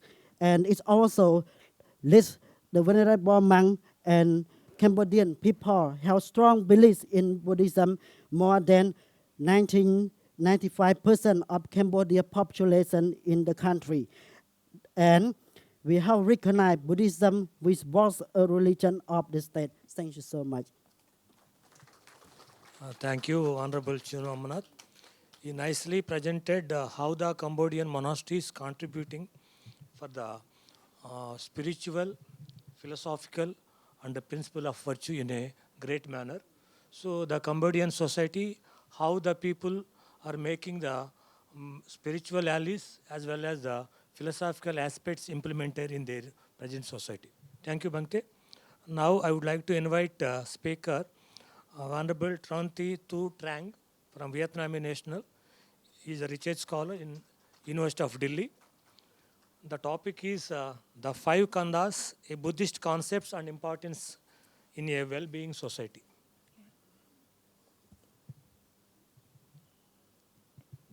Good afternoon, professors and everyone. My name is Trân Thị Thu Trang. I came from Vietnam. So I'm study PhD in Buddhist study in the Delhi University. So I'm to be here to present the topics, the 5 khandhas, a Buddhist concept and its importance in a well-being society.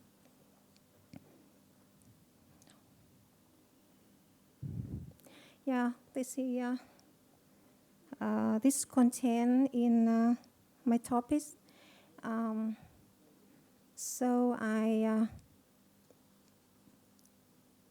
firstly I will into talk about introduction.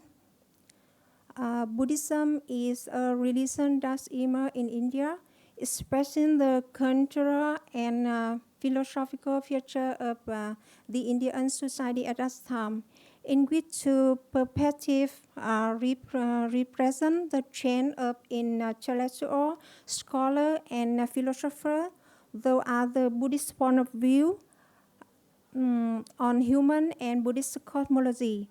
From the Buddhist point of view, the creation of the world is due to dependent organization and the establishment of the sentient being is due to the constitution and association of 12 dependent organization, or is it the formation of the 5 khandhas. The 5 khandhas is one of the most significant and central doctrine in Buddhism.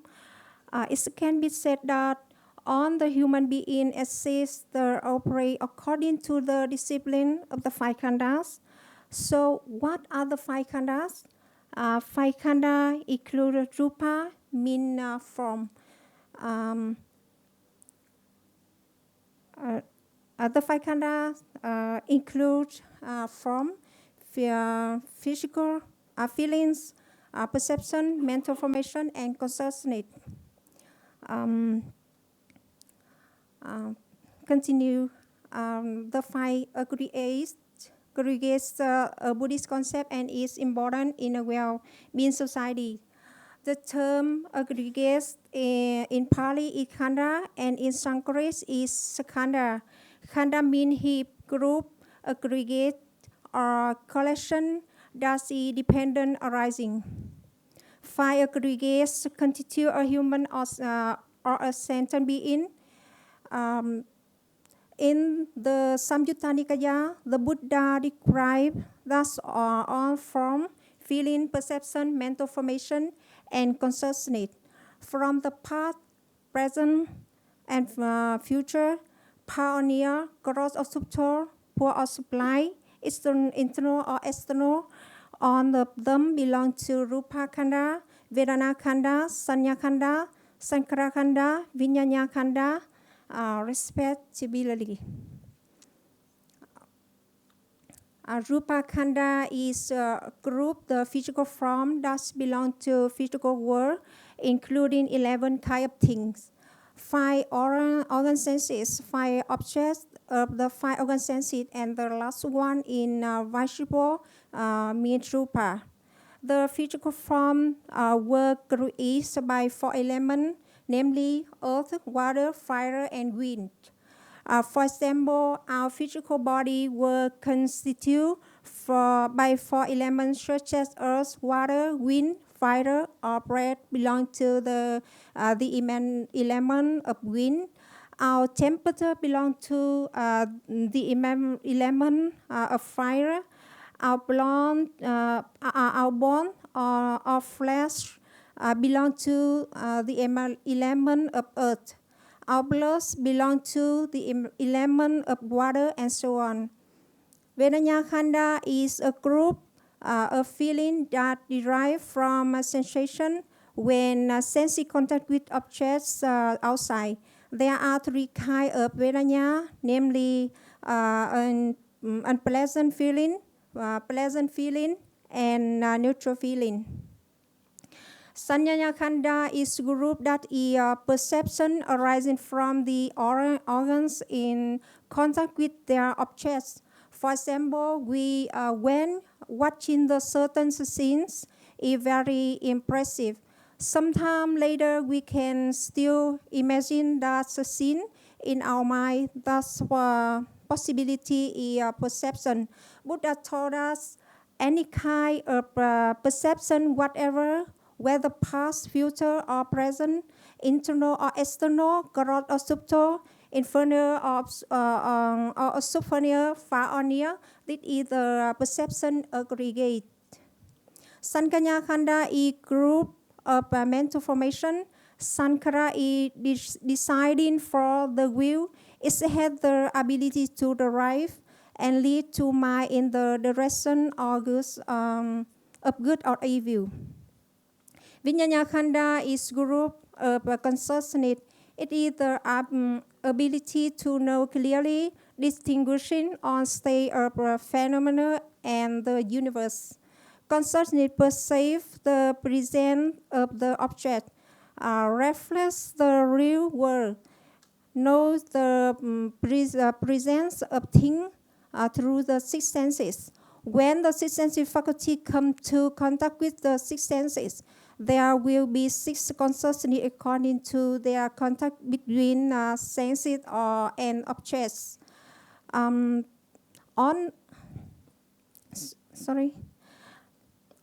these aggregate composite, conditioned, and impermanent, there are is in the content state of change.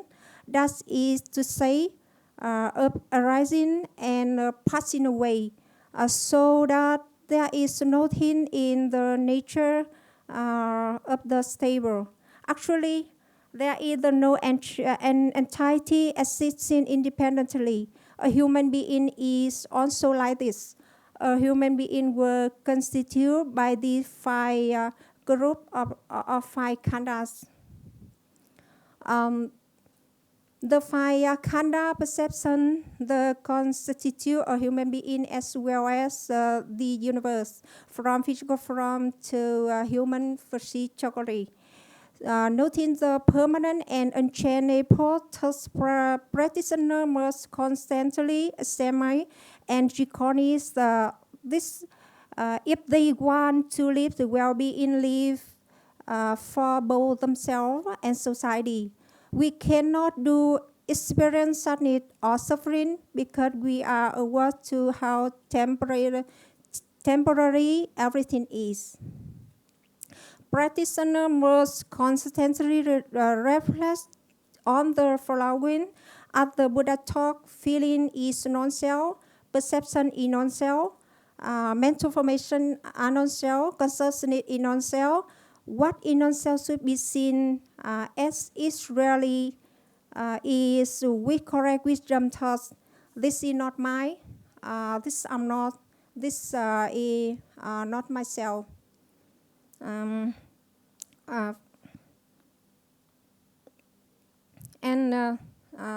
Conclusion.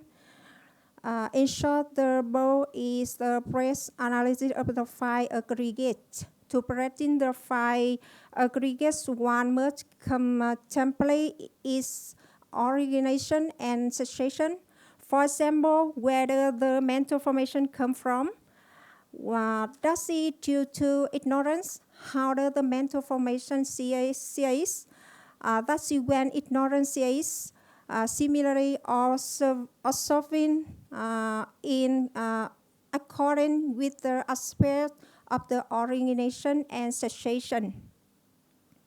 One CA karma and the five aggregates by chasing body karma, verbal karma, and mental karma, leading to well-being, happiness, and liberation. Through understanding the nature and operating of the five aggregates, we can see the cause and result of each action within ourselves, creating the sense of pleasure or suffering. We be in conscious of very action and contribute to your own and society's well-being. Therefore, understanding the five aggregates is very important in our lives. Happiness does not come from happiness, but happiness comes from suffering, like a lotus bloom from wood. Interesting people to practice on the path of the Noble Eightfold Path, and the observation of the separateness to what the five aggregates is the way for a well-being society. When the person recognizes the five aggregates as non-self, he or she will be free from greed, anger, and delusion, will be have no attachment, and will not cause suffering to himself, his family, and society. Thank you for your listening. Thank you, Honorable Sister Trante Tutrak. She nicely presented how the importance of five aggregates, how to use for making the daily life and make full the spiritual qualities for well-being society. So in the Buddhist philosophy, the five aggregates and Pratitya Samutpada, if you practice in day-to-day life, you will get internal as well as the outer society. Totally, the well-being society will make on the basis of the practice. So she nicely presented her paper. I will appreciate her. Thank you, sister. Now I would like to invite Honorable Indakara. He's a Myanmar national. He's a richest scholar in University of Lucknow. His topic is from compassion to action, the role of Panna in social engagement through Buddha Dhamma. So role of Panna, how it will make in the social engagement, particularly in the Buddha Dhamma, is going to be present. So it is an appreciable topic. It's relevant how it will be more effective for the engaged Buddhism, how the role of Panna will be used for that, for a well-being society. It is also related to Buddha spiritual philosophy.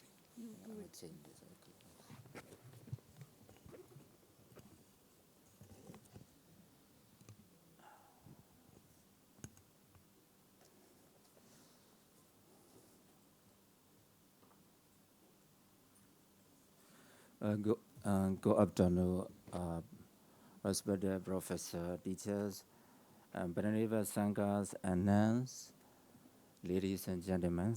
My name is Indakara. I'm from Myanmar. Currently, I'm doing my PhD research at University of Lucknow. And today, I'm going to discuss about peñas. So my topic is from compassion to action, the role of peña in social engagement through Buddha Dhamma. The subject of my presentation is the role of peña or wisdom in Buddhist thought, and how it can be extended from the realm of personal liberation into the sphere of social responsibility. The 21st century confronts us with ethical crisis, ecological collapse, social inequality, and psychological stress. These are not only external problems, but arise from our own perceptions and desires and ignorance. In this context, the Buddha's teaching on wisdom, peña offers more than personal liberation. It also provides a basis for compassionate, socially responsible engagement. Traditionally, prajna is understood as the culmination of the threefold training: morality, sila, concentration, samadhi, and wisdom, panya. It is the ability that dispels delusion and reveals reality. But panya is not just about personal emancipation, it also implies transforming society through ethically grounded action. In the Samadhi Sutta, Venerable Sariputta explains right view as understanding karmas, the Four Noble Truths, and divine origination, Prajasmovada. This vision naturally gives rise to compassion, karuna. Thus, wisdom is never isolated, it flows into ethical responsibility. Dependent origination shows that nothing exists independently. Recognizing this interdependence deepens insight and makes compassion a natural outcome. Without wisdom, compassion may be blind. Without compassion, wisdom risks becoming cold. We see this in practice within the early Sangha. The Buddha himself cared for the sick people, saying, "Whoever would care for me, let him care for the sick." Monastery became centers of education, medicine, and moral guidance. A powerful historical example is King Ashoka, who translated wisdom into compassionate governance through hospitals, wells, and tolerance of diverse traditions.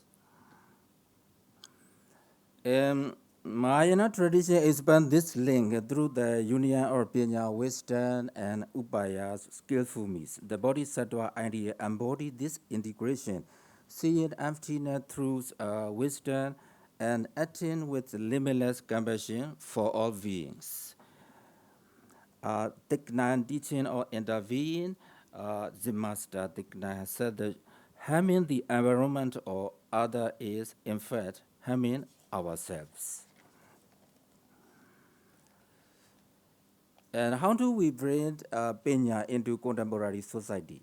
So this is the heart of what I call social penya. It means combining inner transformation with outward responsibility.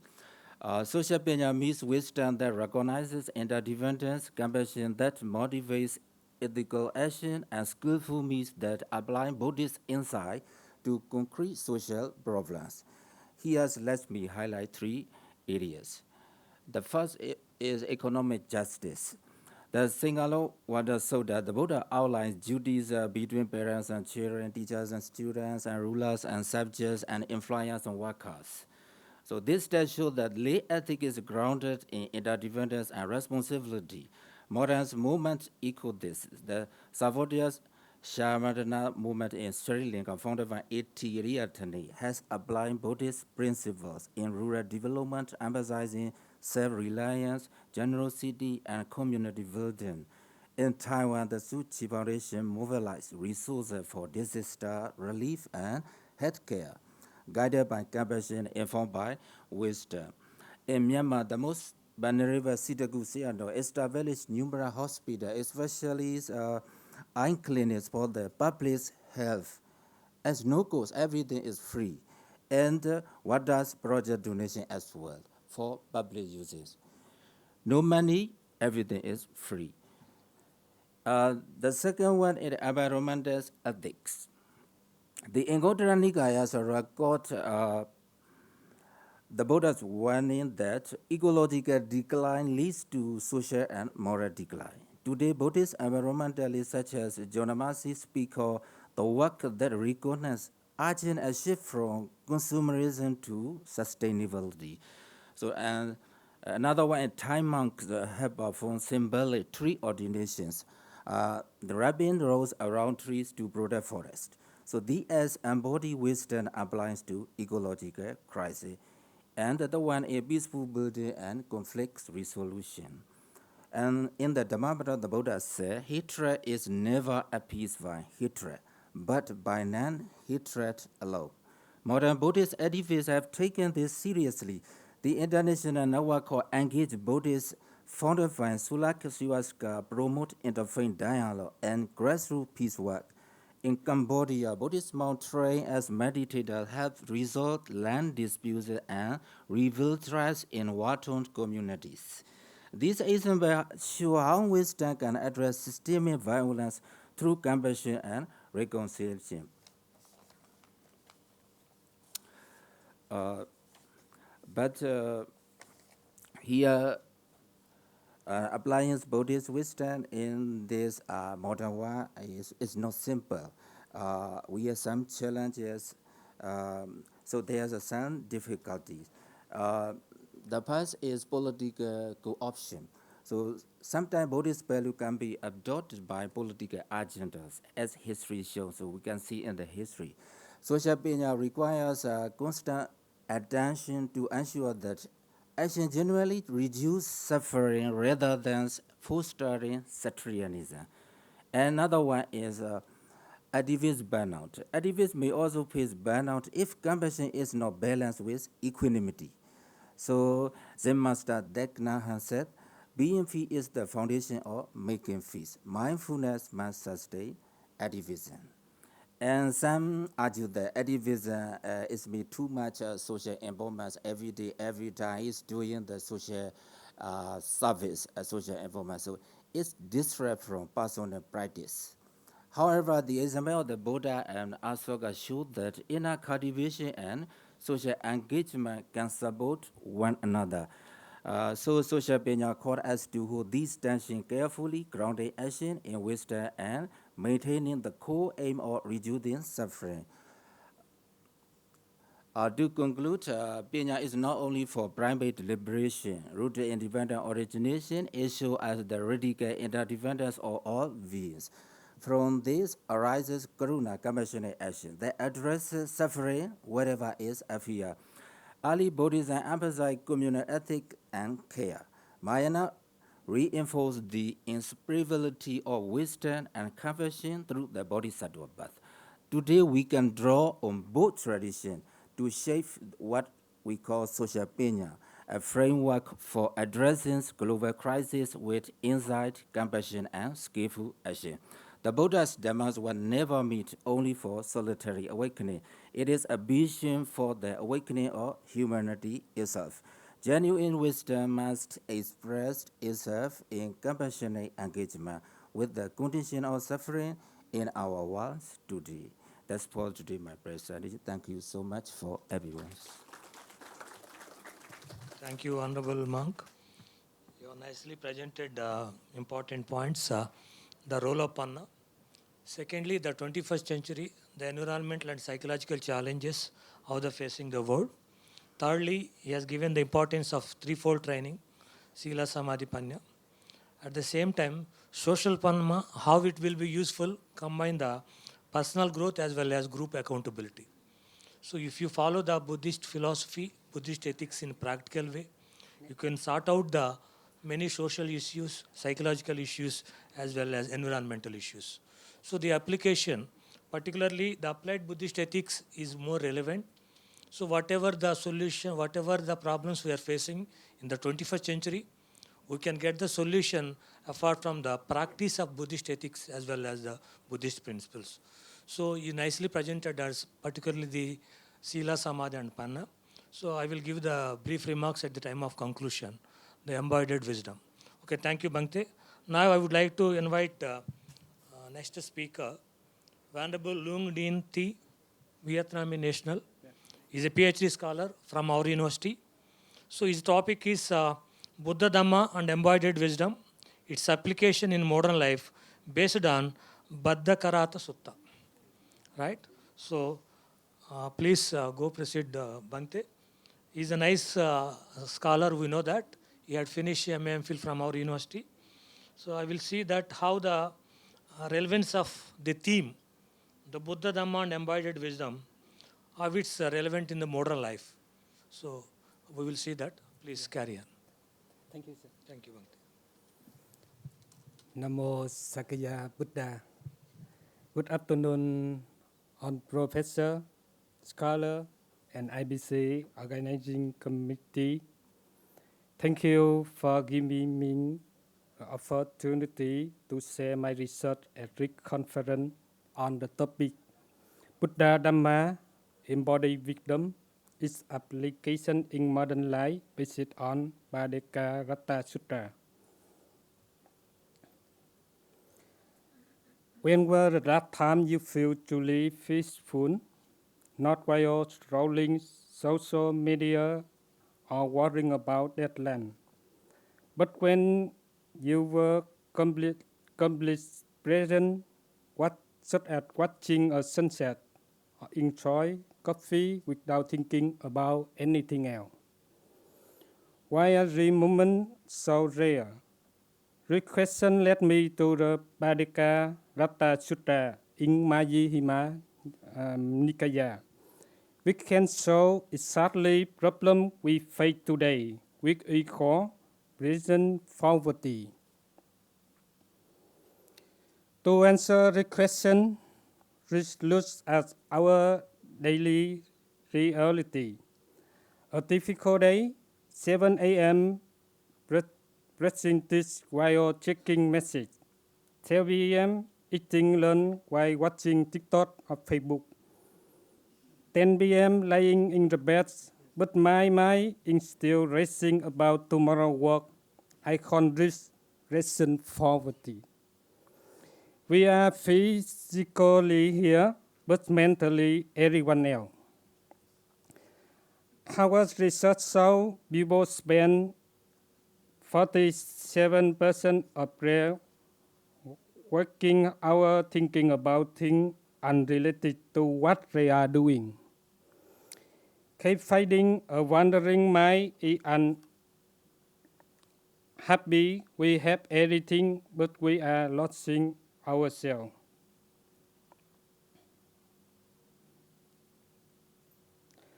So, how do so this Buddha had answered 2,500 years ago? Three problems stuck in the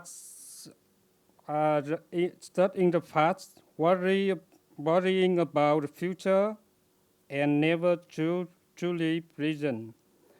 Buddha three rules to solve the problem: don't judge the past, don't worry about the future, live fully in present. They are practical tools, not just philosophy.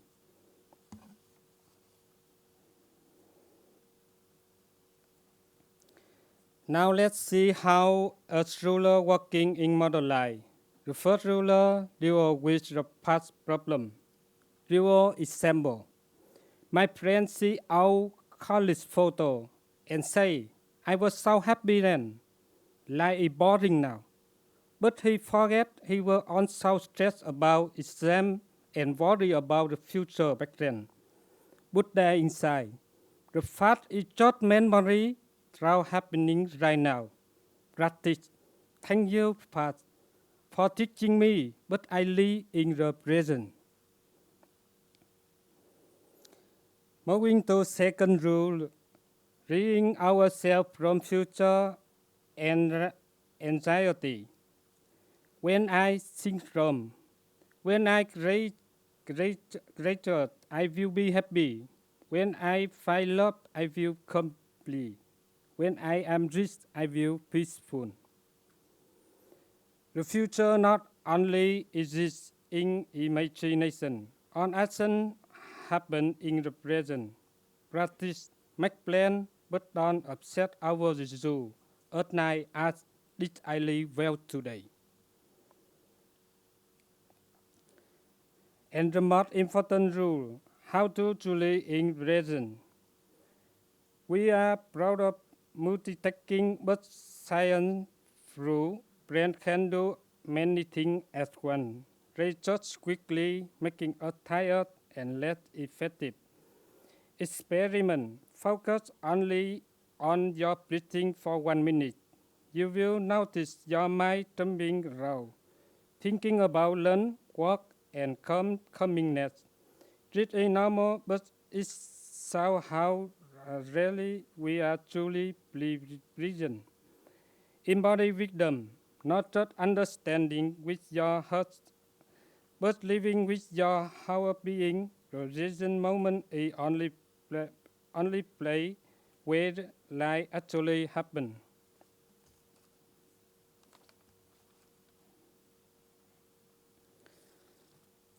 From theory to concrete practice, here are 3 simple methods anyone can use. Eating meditation. 1 feet of fruits, focus on state and feeling, no phone and distraction. Walking meditation, few earth step. Notice fish thought grow, even walking from the office to the bathroom can become a mindfulness practice. Listening meditation. When someone speaks, don't listen. Don't refer your response while they are talking. This symbol but a revolutionary. They train our mind to return the present moment. So to conclusion, from knowledge to action, your journey begins here. Right now, take 3 deep breaths. Feel your body in your rich chair, listening to sound around us. This is your first auspicious at night, not because everything, but because you are completely present, ready to stop jetting to the past, stop worrying about the future, and start living fully in this precious moment. Thank you for truly being here and listening to me. Wish all of you to always be happy in every present moment. Thank you so much. Thank you, Bhante. It's a wonderful presentation. It is relevant to the youth. How the present day youth, particularly the students, scholars, whosoever, how much time they're spending for making the technology in day-to-day life, YouTube, Facebook, channels, many things. I don't want to say like that. So, but Buddhism and Buddhist philosophy, the meditation only the weapon for how to make away from the stress, psychological and psychosomatic problems. So the monk who's staying in our campus, even our children also, we are guiding them. Please follow what the monks are day-to-day life, what they are doing. See, many of the monks sometimes we are observing in our classes. Some monks are completely, when sitting in the class, they're going deep in their meditation. So that is the great credit goes to the monastic or monk life. So, but even in the 21st century, particularly the youth conference, the purpose of this embodied wisdom and the transformation of knowledge. So it is relevant how to see and revise. You should how to solve the issues. You know, how the youth are facing the day-to-day issues, psychological, psychosomatic, many issues. The only way is the Buddha teaching, Buddha philosophy, the Buddha meditation is the only the things will help us to eradicate stress, anxiety, etc. So I appreciate the monk. He was nicely presented and facing this. So all the gathering, I'm requesting, please review the things, what's going on. He has suggested some things, works, relationship, and day-to-day life. He also give important thing, the 3, not bothering, not laminating over the past, not craving for the future, living fully conscious in the present. So that is the 3 important points. It's very valid. So the honorable monks and nuns, you are doing already. So I suggested the Indian national students, you should follow, try to at least some time you spend for the making, do something like that. Try to reduce your time to use the technology, the other related, the investments like that instruments. Even myself, within 2-3 minutes, I'm checking. Some mails are coming from university like that. Because that is my essential, I'm taking the responsibility. That's why I will check any important mail. But what the youth and the present, the society, the public, even the mass people also facing they spend a lot of time to utilize the YouTube, to utilize the Facebook, to utilize many unnecessary things. So they fed up, sometimes. Even one of our students is here. Personally, I know how his father is facing. After seeing her, that I observed. So this paper is very relevant for the conference. I appreciate Bhante. Thank you. Now I would like to call, sorry for late, the next speaker, Dr. Ashika Sethi, She is working assistant professor in Kamala Nehru College, University of Delhi. Our topic is Guru Shishya Parampara of Buddha Dhamma, a phenomenology of lived wisdom. So please proceed. Namo Buddhaya. A very good afternoon, everyone. It's an honor to be here. My sincere gratitude to IBC. As I am the last speaker of this session, as a consequence, you see a lot of tired faces. So I'll try to keep it short. So today, I'll be sharing some reflections on the Guru Shishya Parampara of Buddha Dhamma, a phenomenology of lived wisdom. So what I have tried to do in my paper is to situate the Buddhist understanding of Guru Shishya relationship within its wider Indic background, and then trace how the Buddha reshaped this model, and finally show how the Buddhist phenomenological and philosophical problem arises, that is, whether wisdom transmission rests on living presence of the teacher or on the authority of text. So let me begin by highlighting the epistemological dimension of this theme. Epistemology, as we understand, is provide us with the theory of knowledge, sources of knowledge. What we call in Indian philosophy is Praman Shastra. So epistemology in Indian tradition is not something which is separate from the lived tradition. Rather, it is very much embedded in our everyday lived experiences. For to say it is not an abstract idea, rather it depends on the rationality and the reasoning of it. So the Guru Shishya Parampara represents one of the oldest epistemological framework and background in the Indian culture. In this paradigm, the Guru is not merely a conveyor of the doctrine, but an embodiment of the knowledge. So when the Buddha arose in this context, he did not abandon this pedagogical lineage. Rather, he tried to transform it. And I have observed from the canonical teachings the three aspects of it. The very first is the Buddha himself function as Sata Dev Manushanam, that is, the teachers of God and humans. His disciples are the Shavaka, listeners or learners, who play an active role. And crucially, after the Buddha Parinirvana, the Dhamma and Vinaya are declared to be the enduring guide.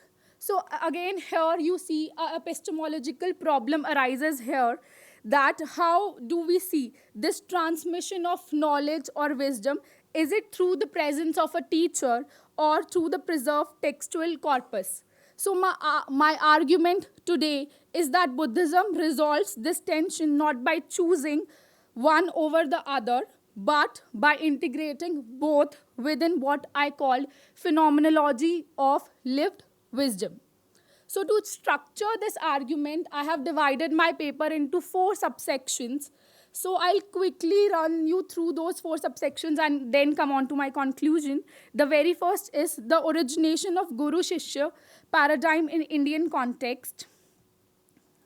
So the roots of Guru Shishya paradigm can be found in the Upanishadic teachings. For example, our Chandogya Upanishad, where Udalak Aruni instructs his son Shweta Ketu.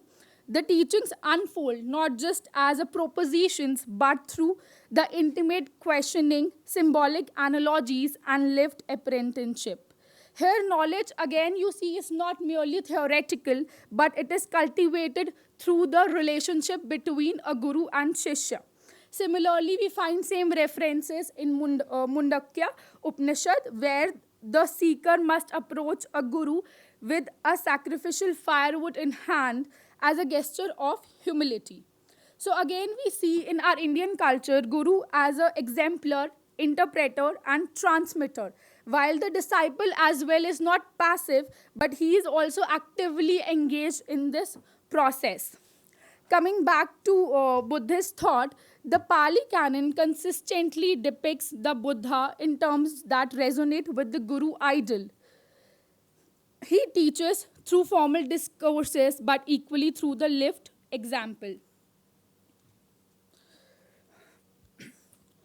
The Mahaparinirvan Sukta emphasizes that Buddha's teachings was inseparable from his conduct, and he was not merely a transmitter of doctrine but the very embodiment of Dhamma. At the same time, this pedagogy shows us to introduce an important epistemological shift. In the Kalama Sukta, the Buddha cautions against blind reliance on the tradition, scripture, or even the authority of teacher. So we see here the Buddhist school of thought propound us to also reflect, to critically also analyze, and there is always a scope of questioning and learning. So the discipleship in Buddhism is also rich and varied. We have seen a lot of disciples like Ananda, Rahula. These figures show that discipleship is not about passive reception, but also dialogical participation, critical reflection, and very importantly, moral cultivation. And then I have addressed to this very problem of whether it should be a guru or text, because when Buddha was in his last days, Ananda approached him and concerning this question that who will be leading them further. To this, Buddha answered, the Dhamma and Vinaya that I have taught you, Ananda, will be your teacher after I am gone. So here you see what should be a true locus of wisdom. Is it the living guru or the textual tradition? So on the we see a lot of so we see again here a lot of different approaches from various scholars. For instance, I'll just talk about one or two of them. Richard Gombrich emphasized that early Buddhism was deeply shaped by the personal charisma of the Buddha and the living Sangha. Without his exemplification, we cannot actually transmit that wisdom to the disciples. On the other hand, we have scholars who says that textual corpus ensures the preservations of the teachings. They say that the canon and Vinaya can also replace the charisma with the textual authority. So we also see this tension arising within the Pali canonical literature as well. For instance, Kalama Sukta, the Buddha stresses the verification through direct experience. So we see again a division here. I'll quickly come to the concluding portion. So to address the tension, I propose a phenomenological lens. From this perspective, the Guru-Shishya relation in Buddhism is not reducible either to the teacher or text. Instead, it is a continuum of lived wisdom. The Guru embodies the Dhamma, enabling the disciple to witness transformation in practice. The text codifies the Dhamma, ensuring continuity of insight across generations. So the disciple has to integrate both, receiving guidance, let's say from Kalyan Mitratas, while grounding practice in Dhamma Vinaya as the enduring teacher. And to conclude, I would say through a phenomenology of lived wisdom, Buddhism integrates the embodied presence of the Guru with the textual authority of Dhamma and Vinaya. Together, they safeguard the unbroken transmission of insight, ensuring that Buddha's teaching remain both authentic and alive across cultures and centuries. Thank you. Thank you, Dr. Rishika Sethi. She nicely presented the Buddhist epistemology, particularly the Pramana Shastra. There are the four Pramanas: perception, inference, upamana, and sabda. In Indian philosophy, both Astika and Nastika, they have the Pramanas. But Buddhism, particularly Buddhist Pramana, the analogy, particularly the logical reasoning, is very important. In this way, the Guru Shishya Sambandha, she also nicely presented. That is ancient tradition we are taking from the ancient text, Vedas, Upanishads, and Bhagavad Gita. But here, the related to embodied wisdom, how the relation between Guru and Shishya.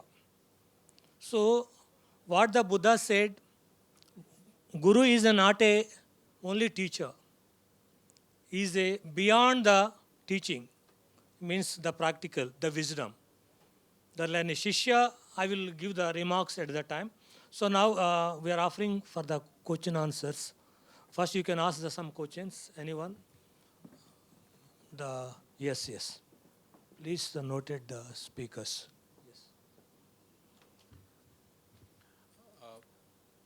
Not a question, it's a kind of suggestion.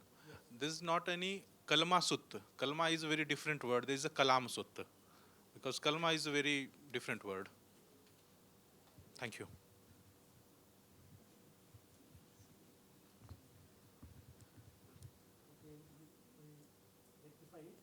So the organizer suggested me try to conclude. So first of all, I would like to make some remarks. See, the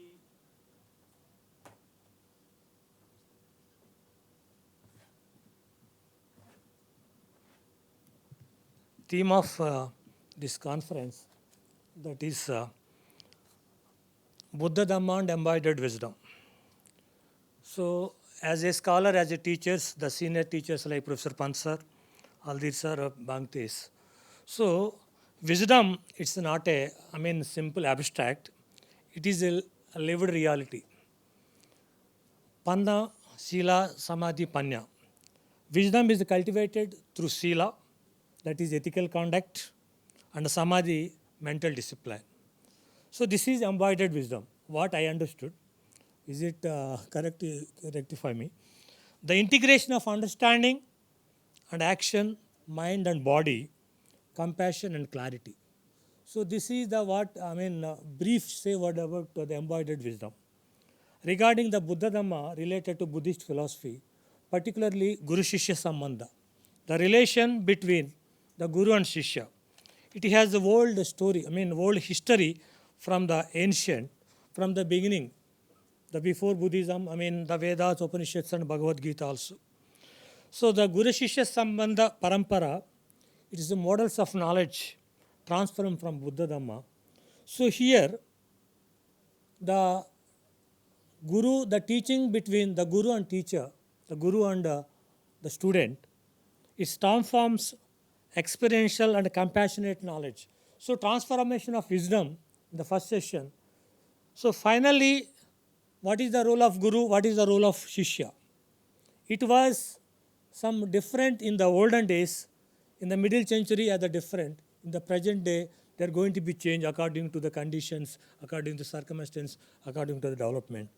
But in Buddhism or Buddhist philosophy, the Buddha taught, the role of Guru is the beyond the conventional or instructor. It means that Guru is a serve as spiritual exemplar. So for example, we are all the Buddhist scholars, but we are treating our students, they are monks and nuns. We are not at all feel as a teachers for them, because we are learning a lot of things from them. They are practical monks, practical the gurus in their field. So in this way, every human being is a learner. Every teacher is a learner. Of course, sometimes a senior teacher also a senior student. In this way, Dhamma is not just a teaching, but it is a conduct, attitude, and lifestyle. So in the modern century, the purpose of the international conference, the Buddhist scholars, the young generation like you. So apart from the second component or the second concept, how you receive the message from after this conference, the role of Shishya, the role of Guru. Who is a Guru, who is a student? So, but Buddhism, Buddha is a Vishwaguru. His philosophy is completely relevant in the present society, in the coming generation, in the coming days.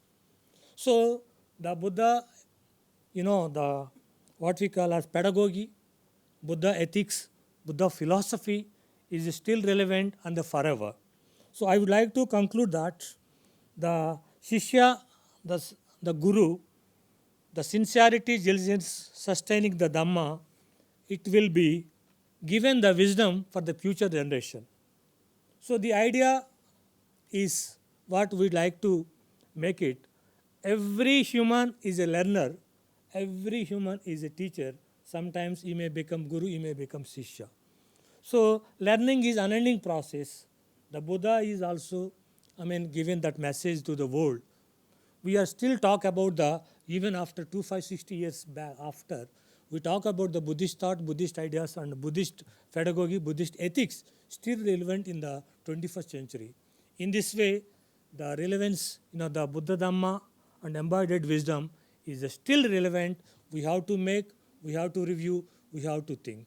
So this is giving me great opportunity given by the IBC. Once again, a great thank to you all.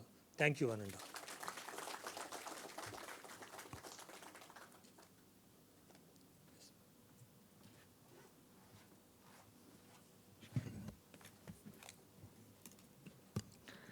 Thank you, sir.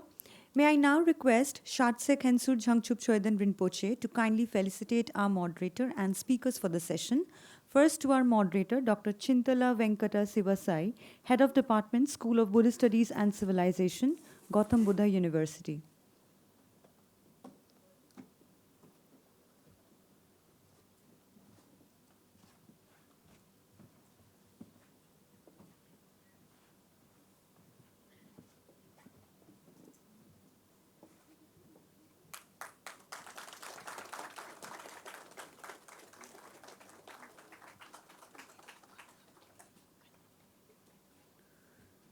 Next, to our speakers, first Venerable Chun Amnot, Cambodia.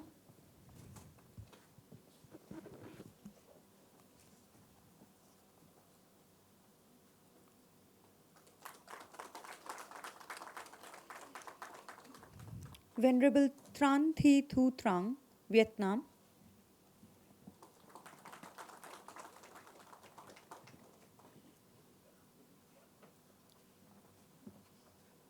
Venerable Inda Chara, Myanmar.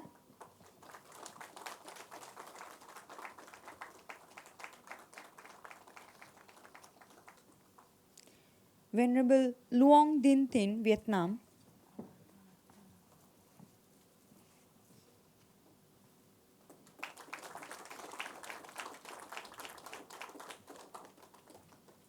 Venerable Luong Din Thin, Vietnam.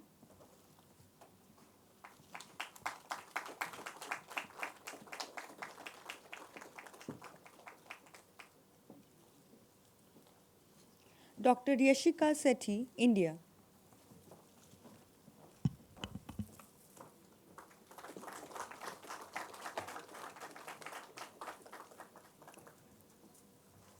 Thank you, Venerable.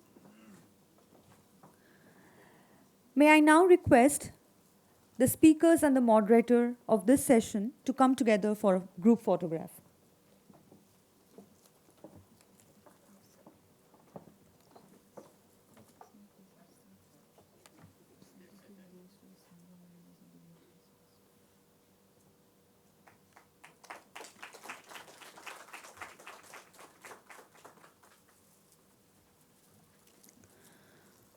We now invite all our guests to join us for lunch, which will be served at Vaishali Hall, first floor. We will resume after 45 minutes. It is requested that the Sangha members first get the priority for the lunch, and then the participants. Thank you.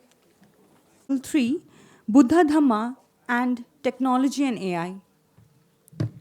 Now I welcome the moderator, Dr. Kamakhya Narayan Tiwari, Associate Professor, Department of Buddhist Studies, University of Delhi, to come and grace the stage.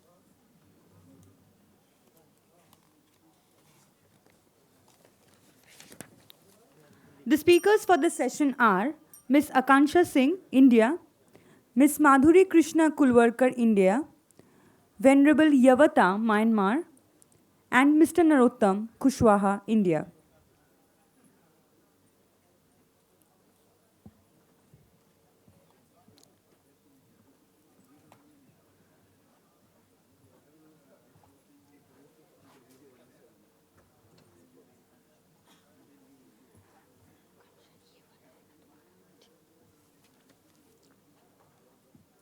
I would ask the moderator to kindly start the session.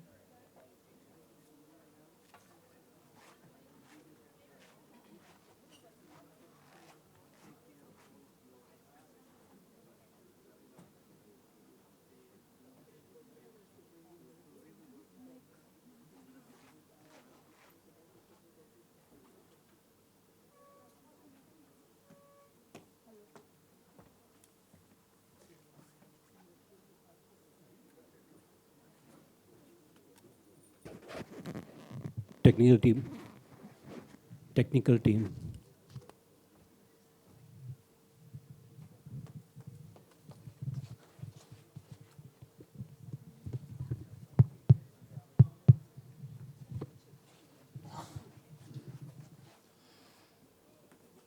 Welcome all of you in this post-lunch session. We have 4 presenters, and the title of this session is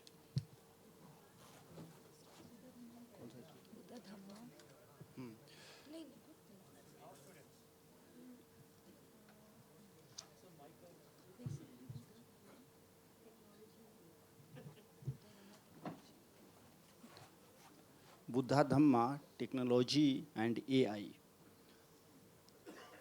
The name of the speaker, Akanksha Singh, Madhuri Krishna Kudwalkar, Venerable Yebeta, and Narottam Kushwaha. I would like to call first speaker, Akanksha Singh, on the paper of, and her paper is, title is Guru, Guardians of the Dhamma, Ensuring Ethical AI for Buddhist Heritage. Please convey your thought within 5 minutes, because we have a lack of time. Namo Buddhaya. Good afternoon, eminent professors, dignitaries, and scholars present here. Thank you, IBC, for giving the opportunity to present my paper. The title of my paper is Guardians of the Dhamma, Ensuring Ethical AI for Buddhist Heritage. Introduction. AI at the crossroads of technology and spirituality. The rapid advancement of artificial intelligence presents unprecedented opportunities for the preservation and dissemination of cultural heritage, including ancient spiritual texts. AI can digitize fragile manuscripts, translate canonical works into multiple languages, and cross-reference a vast body of knowledge at a speed and scale previously unimaginable. However, the application of this technology to sacred teachings, such as those found in Buddha Dhamma, is not without any risk. These teachings are not simply data points, they are a repository of profound human wisdom, ethical guidance, and emotional insight. Unchecked, AI could inadvertently dilute, misrepresent, or trivialize these concepts, detaching them from their emotional and moral core. This paper argues that a robust ethical framework is not merely a beneficial add-on, but a vital necessity for AI in this sensitive domain. Such a framework must move beyond the standard principles of AI ethics to address the unique challenges posed by spiritual content. We propose a layered approach that first grounds AI development in established ethical foundation, then builds upon them with principles specifically designed for the preservation of spiritual integrity and human flourishing. The rapid growth of artificial intelligence has changed how people interact, reshaped society, and even influenced religious practices. AI technologies are now common in fields like healthcare and education, raising ethical and philosophical questions that are deeply connected to Buddhist principles. The use of AI in spiritual settings brings up important issues about the value of religious experience and the need to preserve core human values in an increasingly digital world. Cyber theology plays a vital role in this conversation. Exploring the ethical challenges of advanced AI systems, such as artificial superintelligence, this field highlights a need to ensure that technological advancement remain aligned with human dignity and social values. When robots begin to take on religious roles, the ethical questions that arise from this use in spiritual practice show a clear need for careful thought and well-defined guidelines. Buddhist teachings offer a valuable ethical and philosophical framework for navigating modern issues, especially those related to AI. A key Buddhist concept is interconnectedness, that is Pratit Samutpad, which emphasizes the compassion and mindfulness in all interactions. This principle is crucial for developing ethical AI. By combining ancient educational ideas from Asian cultures with modern AI ethics, we can promote fairness, transparency, and safety in technology design. Additionally, the use of robots in religious practices raises important questions about autonomy, agency, and morality. It challenges us to consider whether automated system can truly embody the relational values that are fundamental to religious traditions.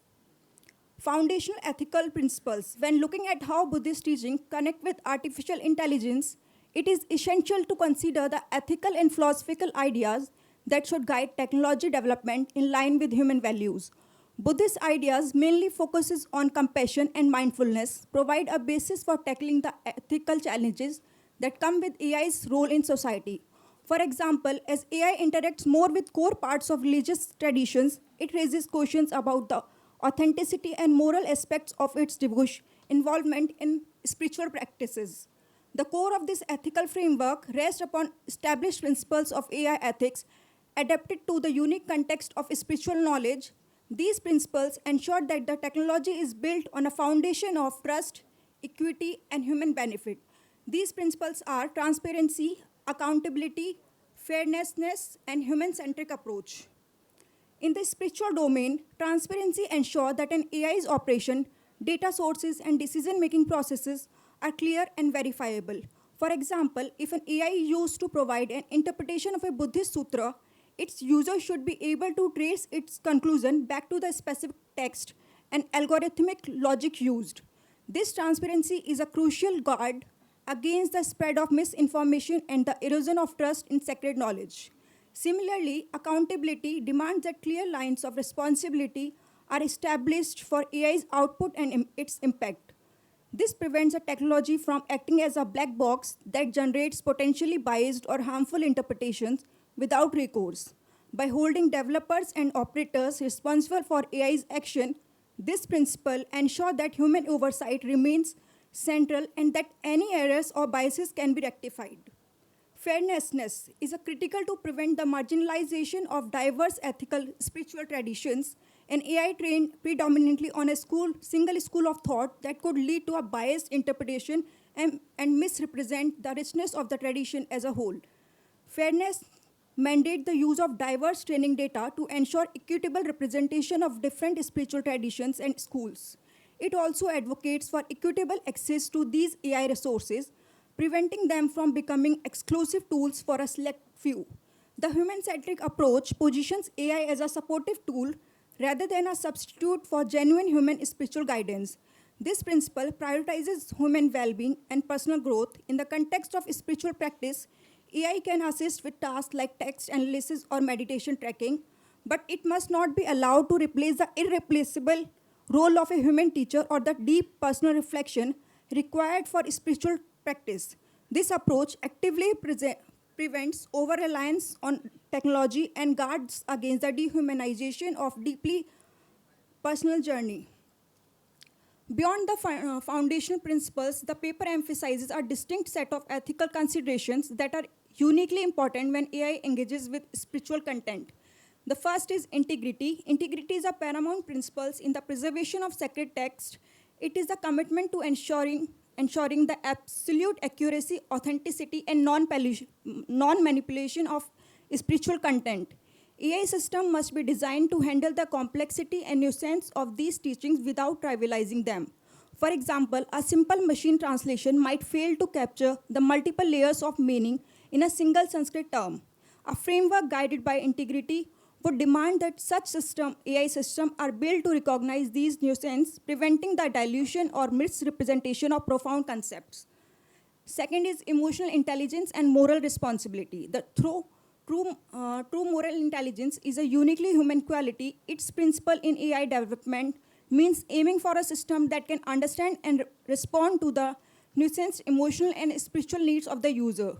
An AI should be able to differentiate between a user seeking a historical fact and one seeking a comfort or guidance during a personal crisis. This approach helps to avoid culturally insensitive or reductionist interpretation of sacred material. Finally, the moral responsibility acknowledges the profound impact that AI can have on an individual's spiritual understanding and well-being. This principle demands that AI development be aligned with the purpose of human flourishing and ethical values.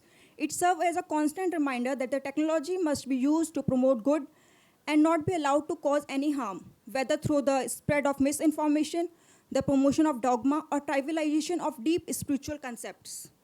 The distinction between wisdom and information. One of the main points of this paper is the crucial difference between wisdom and mere information when it comes to AI. While AI is great at processing and retrieving information like digitalizing manuscripts or translating text, it doesn't have the capacity for wisdom.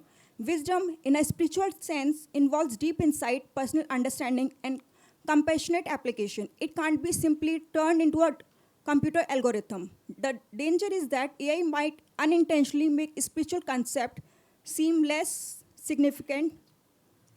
If an AI gives a quick, data-driven answer to a complex question, people might mistake that for true understanding. Therefore, the ethical framework for AI must ensure that technology remains a tool for research and preservation, giving people the ability to pursue their own spiritual journey rather than acting as a new demanding authority. The core message is that Buddhist teachings offer a unique ethical framework for developing and using AI. The concept of interconnectedness is a key principle, suggesting that all actions have consequences. This idea can guide the ethical design of AI system. By combining ancient wisdom on non-harm and community well-being with modern AI ethics, we can create AI that embodies human values like fairness and transparency. This paper also concludes that AI should be positioned as a supportive tool for learning and preservation, not as a spiritual authority. The ethical framework purpose is to ensure that AI empowers individuals and fosters the democratization of spiritual knowledge rather than dictating or gatekeeping understanding. Thank you.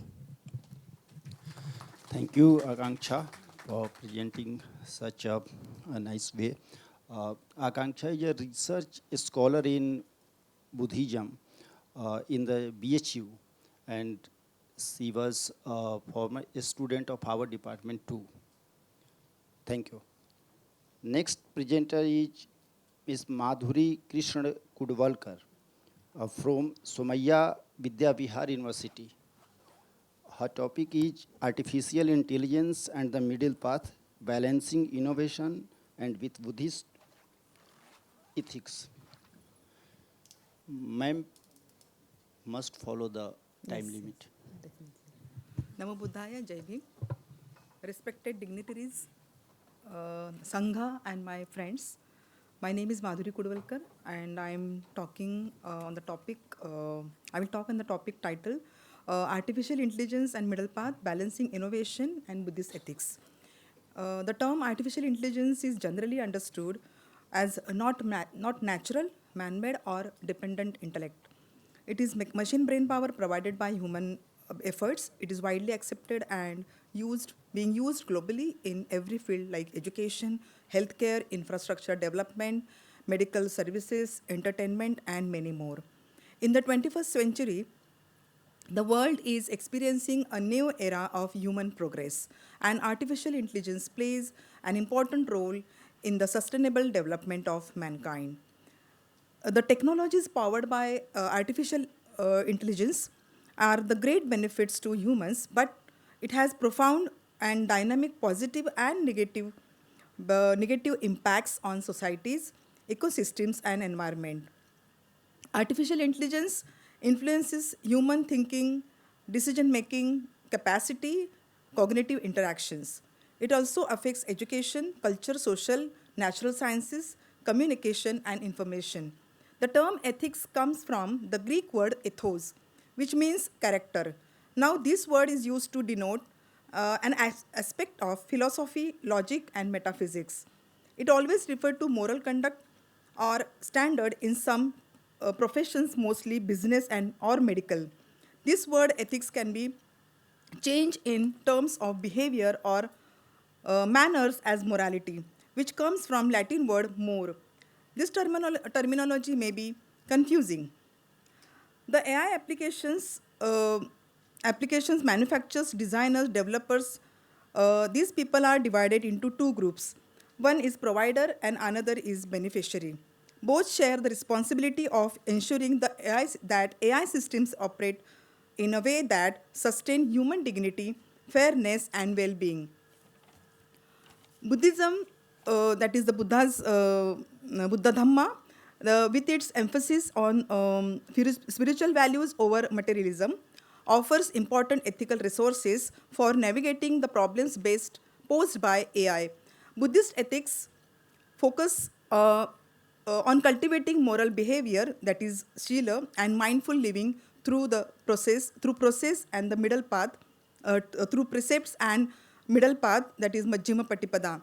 This paper examines how AI ethics, as articulated in contemporary frameworks such as UNESCO's recommendation on the ethics of artificial intelligence, may be aligned with the Buddhist ethics to create a balanced and sustainable model for AI innovation. Methodology. For this study, text interpretation and case study methods have been used. Because of time constraint, for case study, with respect to ethics, only two apps, that is Canva and Zoom, could be used. Avijja Sutta, Sanyukta Nikaya 45, and a recommendation on ethics of artificial intelligence by UNESCO, text are interpreted. Artificial intelligence and ethics. In November 2021, UNESCO adopted the recommendation on the ethics of artificial intelligence, a landmark document outlining values, principle, and governance mechanism to ensure the responsible use of AI.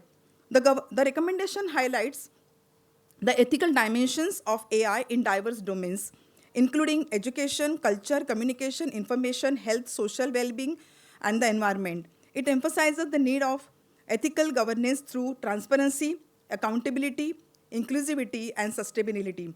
For instance, in education and research, UNESCO recommends promoting awareness of AI development and their implications for human rights, encouraging research on responsible AI in teaching, teacher training, and e-learning, empowering teachers and students while safeguarding cognitive development and data privacy, preventing misuse, misappropriation, or commercial exploitation of AI tools, developing AI ethics resources in local and indigenous languages, monitoring AI research outcomes to mitigate risk and adverse effects. Commercial platforms such as Canva demonstrate attempts to measure these principles. Canva prioritizes encryptions, that is TLS and SSL certification, secure development practices, peer-reviewed codes, and account security like SSO and MFA, therefore blending ethical safeguards into the AI-powered design tools. Similarly, in the field of communication and formation, UNESCO emphasizes promoting freedom of expression and access to knowledge, ensuring transparency in automated content generation and coordination, supporting digital and media literacy to counter misinformation, disinformation, and hate speech, encouraging ethical AI use in journalism and media operations. The Zoom platform, which is very popular, widely adopted for communication, illustrates these principles by implanting AI duly. Its AI companion features are activated transparently with user content. Zoom commits do not exploiting customer audio, video, or chat data for training AI models, this ensuring privacy and ethical accountability. Buddhist ethics and middle path. The Buddhist ethical framework rooted in the Dhammacakkappavattana Sutta emphasizes the Four Noble Truths and Noble Eightfold Path. The Eightfold Path, Arya Atthangika Magga, often described as middle path, rejects extremes of indulgence in sensual pleasures and severe asceticism. Advocating instead of balanced approach to life, it consists of three dimensions: wisdom, that is panya, right view, and right intention; moral conduct, that is shila, right speech, right action, and right livelihood; and concentration, that is samadhi, right efforts, right mindfulness, and right concentration. For the purpose of this study, particular emphasis is placed on right intention, that is samma sankappa, cultivating non-ill will and harmlessness; right action, that is samma kammanta, refraining from harm, theft, and unethical behavior; right livelihood, samma ajiva, pursuing ethical means of earning without exploitation or harm. By advocating moderation and mindfulness, Buddhist ethics set closely with current reviews reviews about AI misuse, bias, exploitation, and harm. The middle path provides a philosophical foundation for balancing technological progress with the preservation of human dignity, compassion, and sustainability. The ethical governance, and so these are the analysis of this work. So ethical governance and responsibility, AI ethics, especially in the UNESCO framework and oriented towards governance structures such as data policies, monitoring mechanism, and security protocol, providers and beneficiaries share responsibility for ethical implementation. For example, Zoom and Canva demonstrate accountability through encryption, secure development practices, and transparent data uses policy. Buddhist ethics, however, place responsibility on the individual intention and moral cultivation. Right intention demands the absence of ill will and harmful motives. Right action prohibits harm, theft, and exploitation. Right livelihood ensures ethical engagement in profession. These principles, though personal in nature, when applied collectively, create a foundation for ethical societies. Thus, AI ethics emphasize external regulation and systematic error, while Buddhist ethics emphasize internal regulation through moral intention and mindfulness. A synthesis of both could lead to a more holistic ethical framework for AI. Balance, the middle path, and AI. The Buddha's middle path emphasizes moderation, balance, and avoidance of extremes. This principle directly maps onto the contemporary challenge of AI ethics, finding a balance between technological innovation and human-centered values. Greed in technological fatalism risk materialism, while extreme rejection of AI risk decreasing human progress.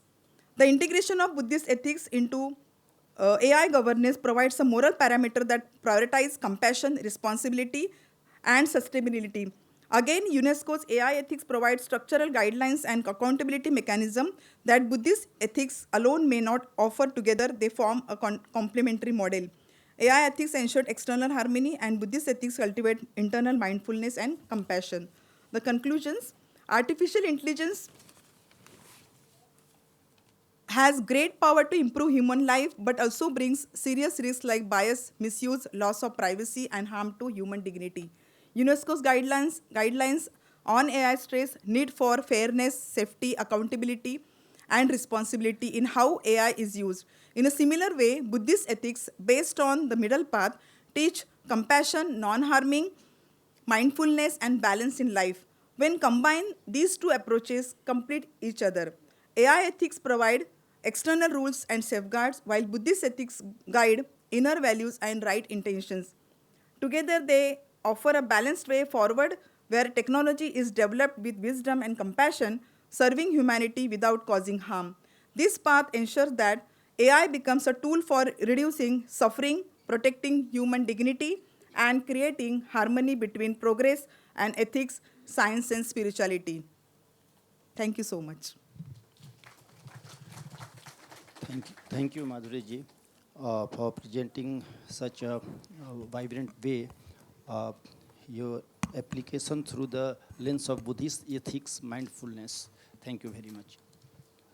Next speaker is Venerable Yeveta from Myanmar and currently pursuing his PhD from University of Lucknow. His paper is Digital Mind, Absent Heart, Buddhist Perspectives on Intention, Compassion, and Ethics of Artificial Intelligence.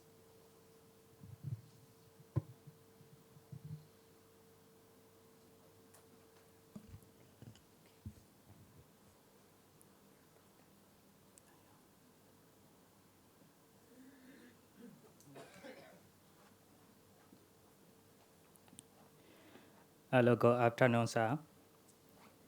My name is Yeveta. Today, I will be presenting Digital Mind, Absent Heart, Buddhist Perspective on Intention, Compassion, and the Ethics of Artificial Intelligence. The 21st century is being changed in a big way by artificial intelligence. AI is quickly becoming a central part of our world. It is no longer just science fiction, it is in our daily life. It is here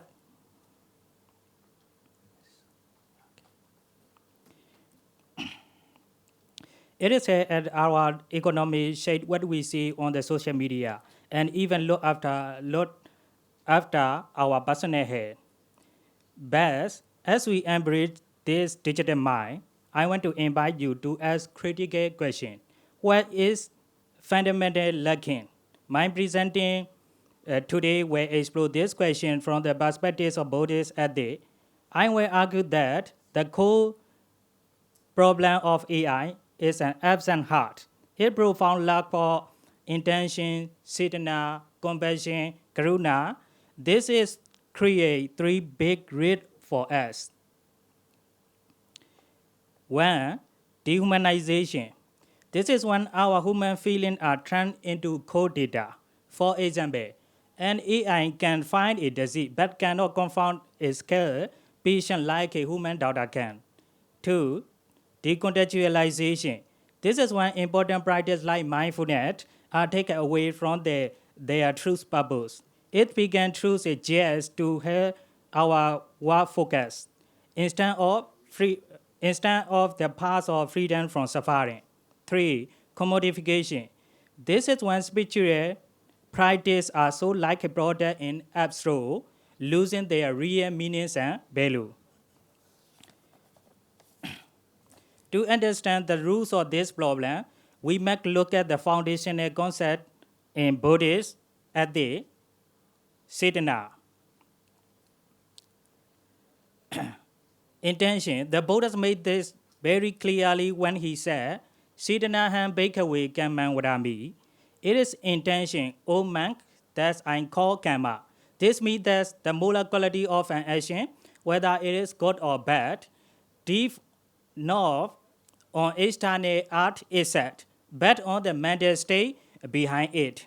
However, the actions of AI do not come from intention. These are the outputs of pre-programmed algorithms. Therefore, when AI systems are powerful and who affected, they can only perform intention-less action. This creates a major gap in moral responsibility. When an AI makes a mistake that causes harm, who is truly responsible? The programmer, the company, or the user? Responsibility became diffuse and scattered among many people, making it difficult to assign accountability. Second idea is more important, compassion or karuna. In Buddhism, compassion is not just feeling sorry for someone. If it did wish to help them, and it is key, you have to practice and you have to cultivate in your heart. Today, AI can pretend to be compassionate. We see this in chatbot that say kind word. Say kind word to people who are feeling down, but it is just a stimulation. The AI doesn't actually feel anything. It's just calculating the best response from its data. It doesn't have the power to change you and it's set in the real compassion does.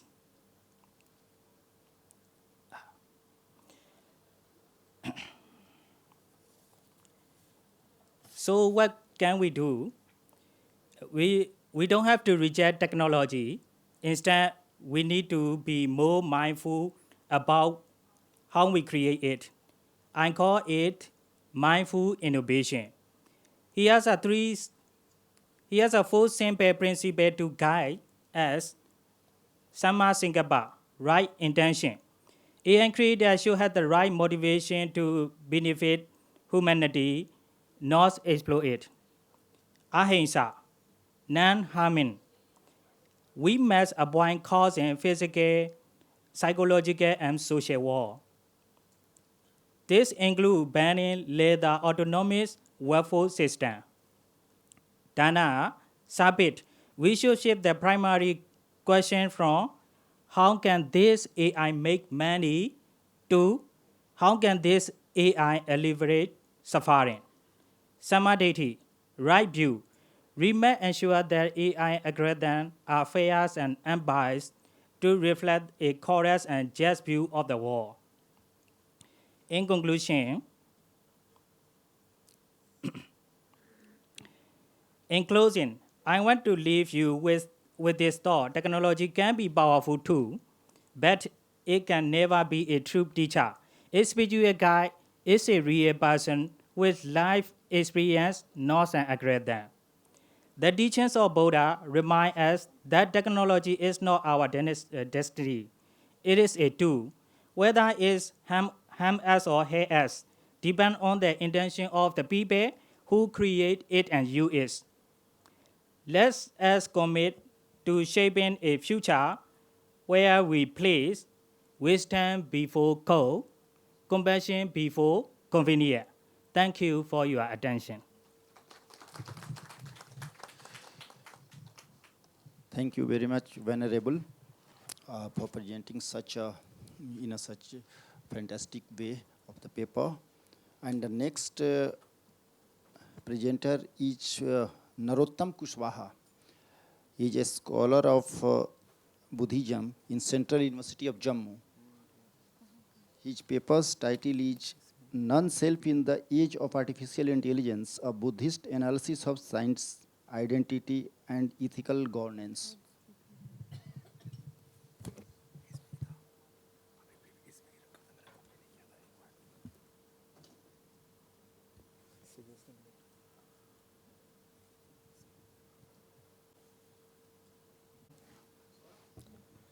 ये च बुद्धा अतीत च ये च बुद्धा अनागता पचुपन्ना च ये बुद्धा अहम वंदामि सबता.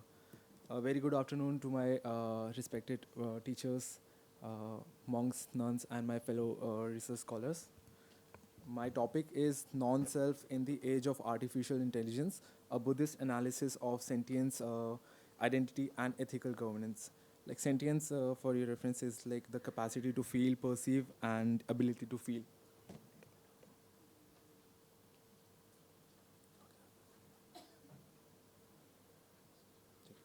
Thank you. Introduction. Artificial intelligence, AI, has become one of the defining technological forces of 21st century, raising new questions about the nature of thought, creativity, and even consciousness. In particular, the rise of generative AI systems such as ChatGPT and Google's Lambda has sparked widespread debate over the boundaries between human and machine cognition. Some commentators have even claimed that advanced systems exhibit a kind of proto-sentience as seen in Google's engineer Blake Lemoine's assertion that Lambda was sentient. These developments intersect with enduring philosophical question that Buddhism has addressed for millennia: what is self? Central to the Buddhist response is the doctrine of non-self, anatta, which denies the existence of any permanent self, independent essence underlying personhood. Instead, Buddhism views identity as a dynamic process of interdependent factors. This paper argues that the Buddhist doctrine of non-self provides a unique framework for analyzing AI discourse by framing both human and machine learning, machine intelligence as emergent, processual, and interdependent. We can move beyond anthropocentric and essentialist assumption in AI ethics. Further, Buddhist ethical teachings offer practical resources for guiding technological governance towards the alleviation of suffering, dukkha, and the promotion of collective well-being. Now, the anatta and the question of selfhood. The Buddhist doctrine of non-self fundamentally challenges the assumption that identity is grounded in a fixed essence. According to Anatta Lakhana Sutta, none of the five aggregates, whether body, rupa, sensation, vedana, perception, sanya, formation, sankhara, or consciousness, vijnana, can be identified as I or mine. Instead, identity is an emergent phenomenon arising through dependent origination, paticca samutpada. In this respect, Buddhist thought aligns with the process view of ontology. Beings are not substances but dynamic constellations of relations. This resonates with how AI system operates. Their outputs are not product of inner essence but emergence result of interdependent components, that is data, algorithms, and hardware infrastructures. The Milindapanna chariot similarly underscores this analogy. Just as a chariot exists only as a designation for a collection of parts, so too does AI's intelligence arises from the interaction of multiple causal factors. AI sentience and the Turing legacy. Now, let me give you a little bit brief about the Turing test. Turing test was conducted in 1950. It was a method to determine a machine ability to exhibit human-like intelligent behavior by comparing its response to human in a text-based conversation. Now, the Turing imitations game remains a benchmark for debate about the machine intelligence. Recent AI system, particularly ChatGPT and Lambda, have demonstrated unprecedented fluency in natural language, raising questions about whether the Turing test has effectively been passed. In 2022, Google engineer Blake Lemoine claimed that the Lambda exhibited sentience, citing its apparent self-awareness and engagement with topics such as meditation and death. While many experts dismiss these claims as anthropomorphic projection, the episode highlights growing uncertainty about the criteria for recognizing consciousness. Now, the Buddhist philosophy offers a useful lens here. Sentience is not understood as a procession of metaphysical essence, but as a functioning of interdependent processes. From this perspective, whether AI is sentient may be less important than how its behavior impact ethical relationship and lived experience. The doctrine of non-self challenges the rigid binary between real and artificial intelligence by emphasizing that all cognition, biological or digital, is contingent and constructed. Now, the Buddhist ethics and AI governance. Beyond metaphysical question of sentience, Buddhism provides a rich ethical framework for evaluating AI societal impact.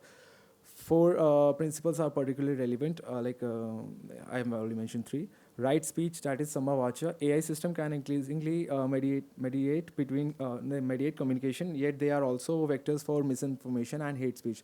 Applying right speech requires developer to prioritize accuracy, non-harmful communication, and constructive dialogues in AI outputs. Right livelihood, Samma Ajiva.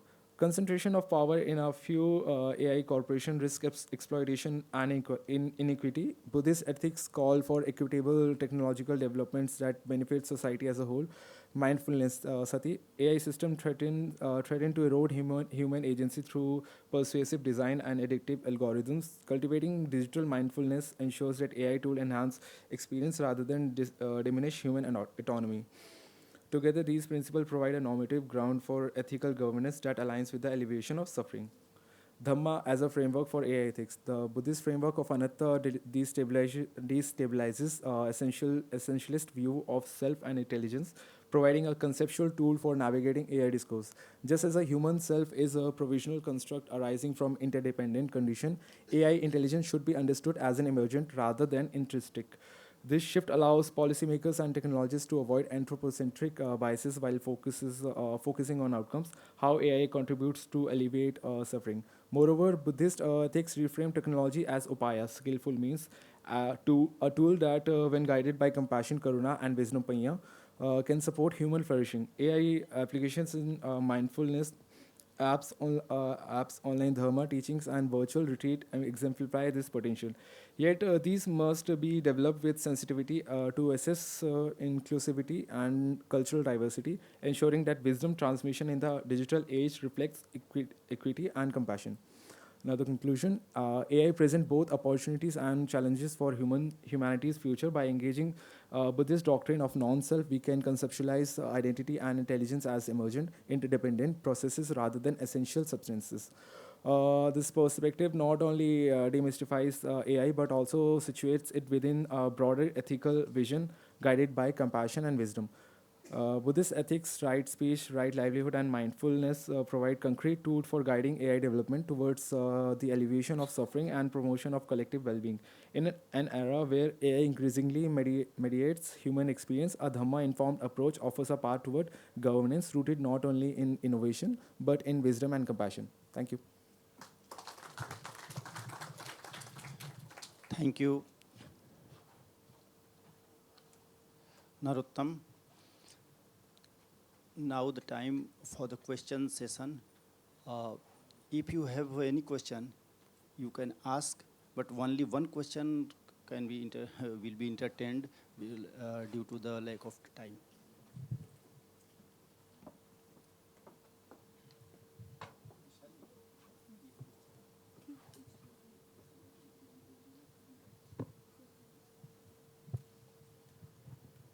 Anyone?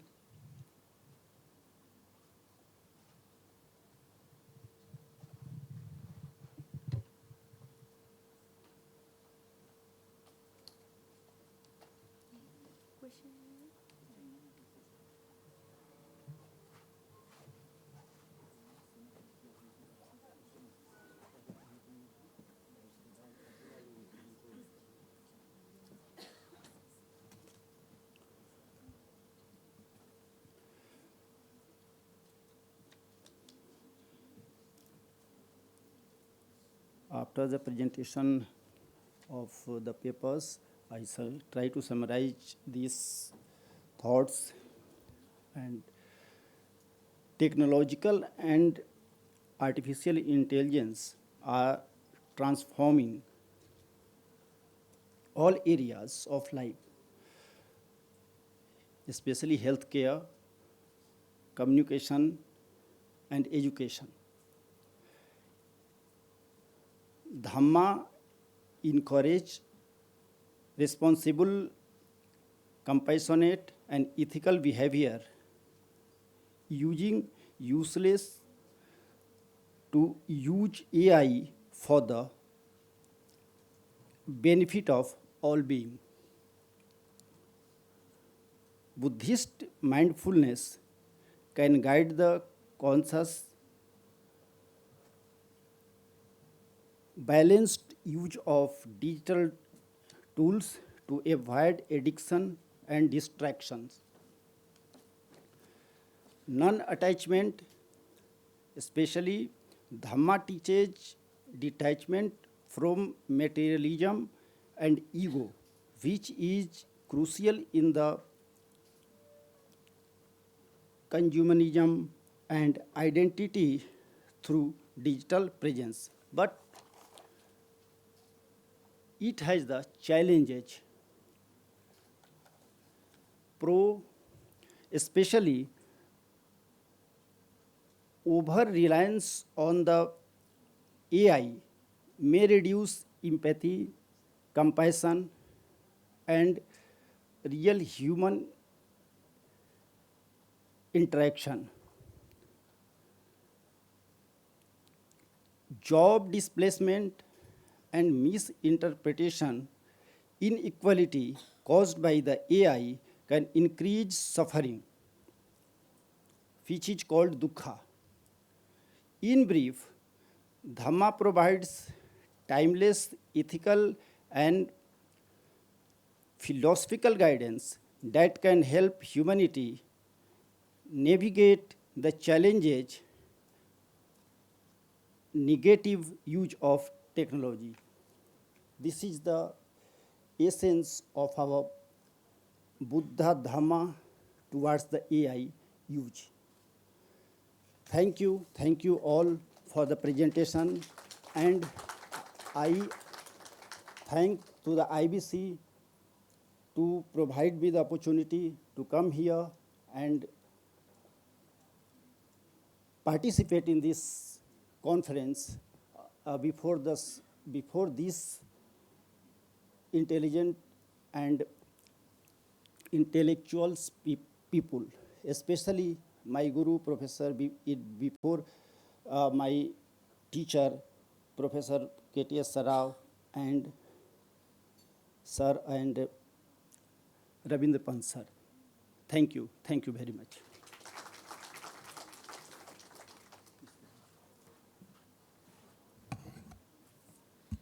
Thank you, sir. Following the panel discussion, we have a special presentation on curation in museums by Dr. Abira Bhattacharya, Assistant Curator, National Museum.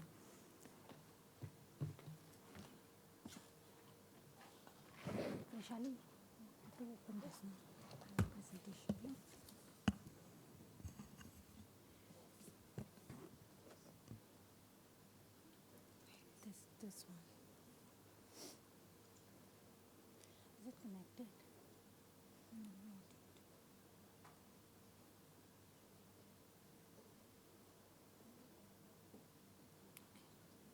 Link is very long.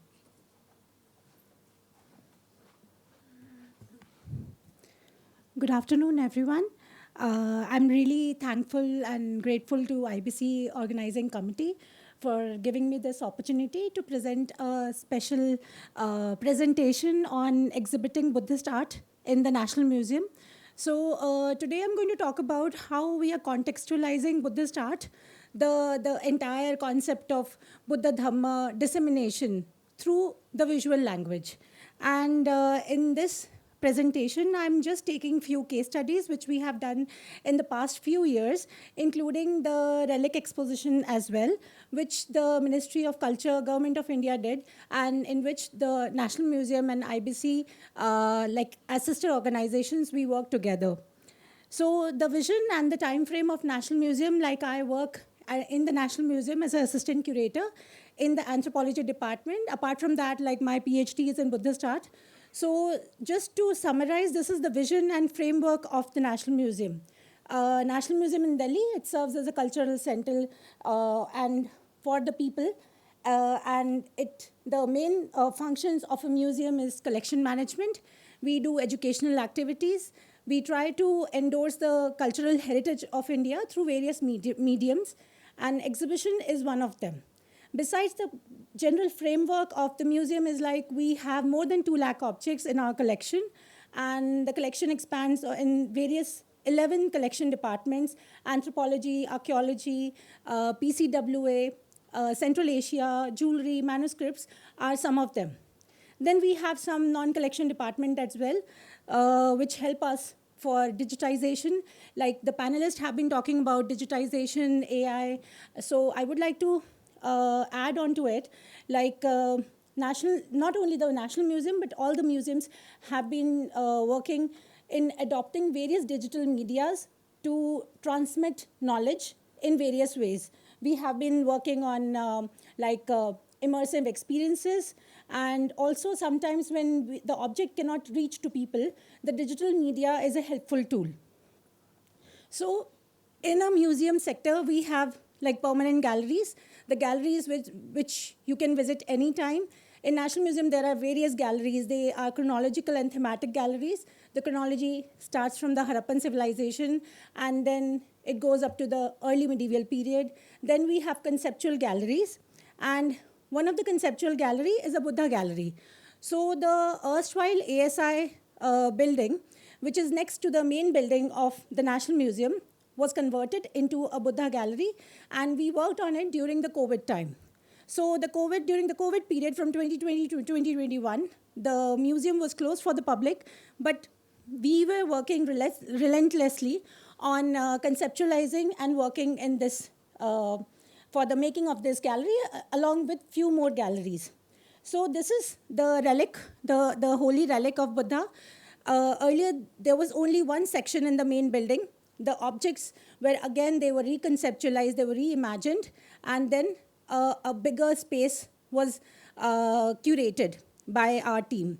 So in this, we have various galleries within this main complex. It starts with the life of Buddha. Then we discuss about the teachings, the dissemination.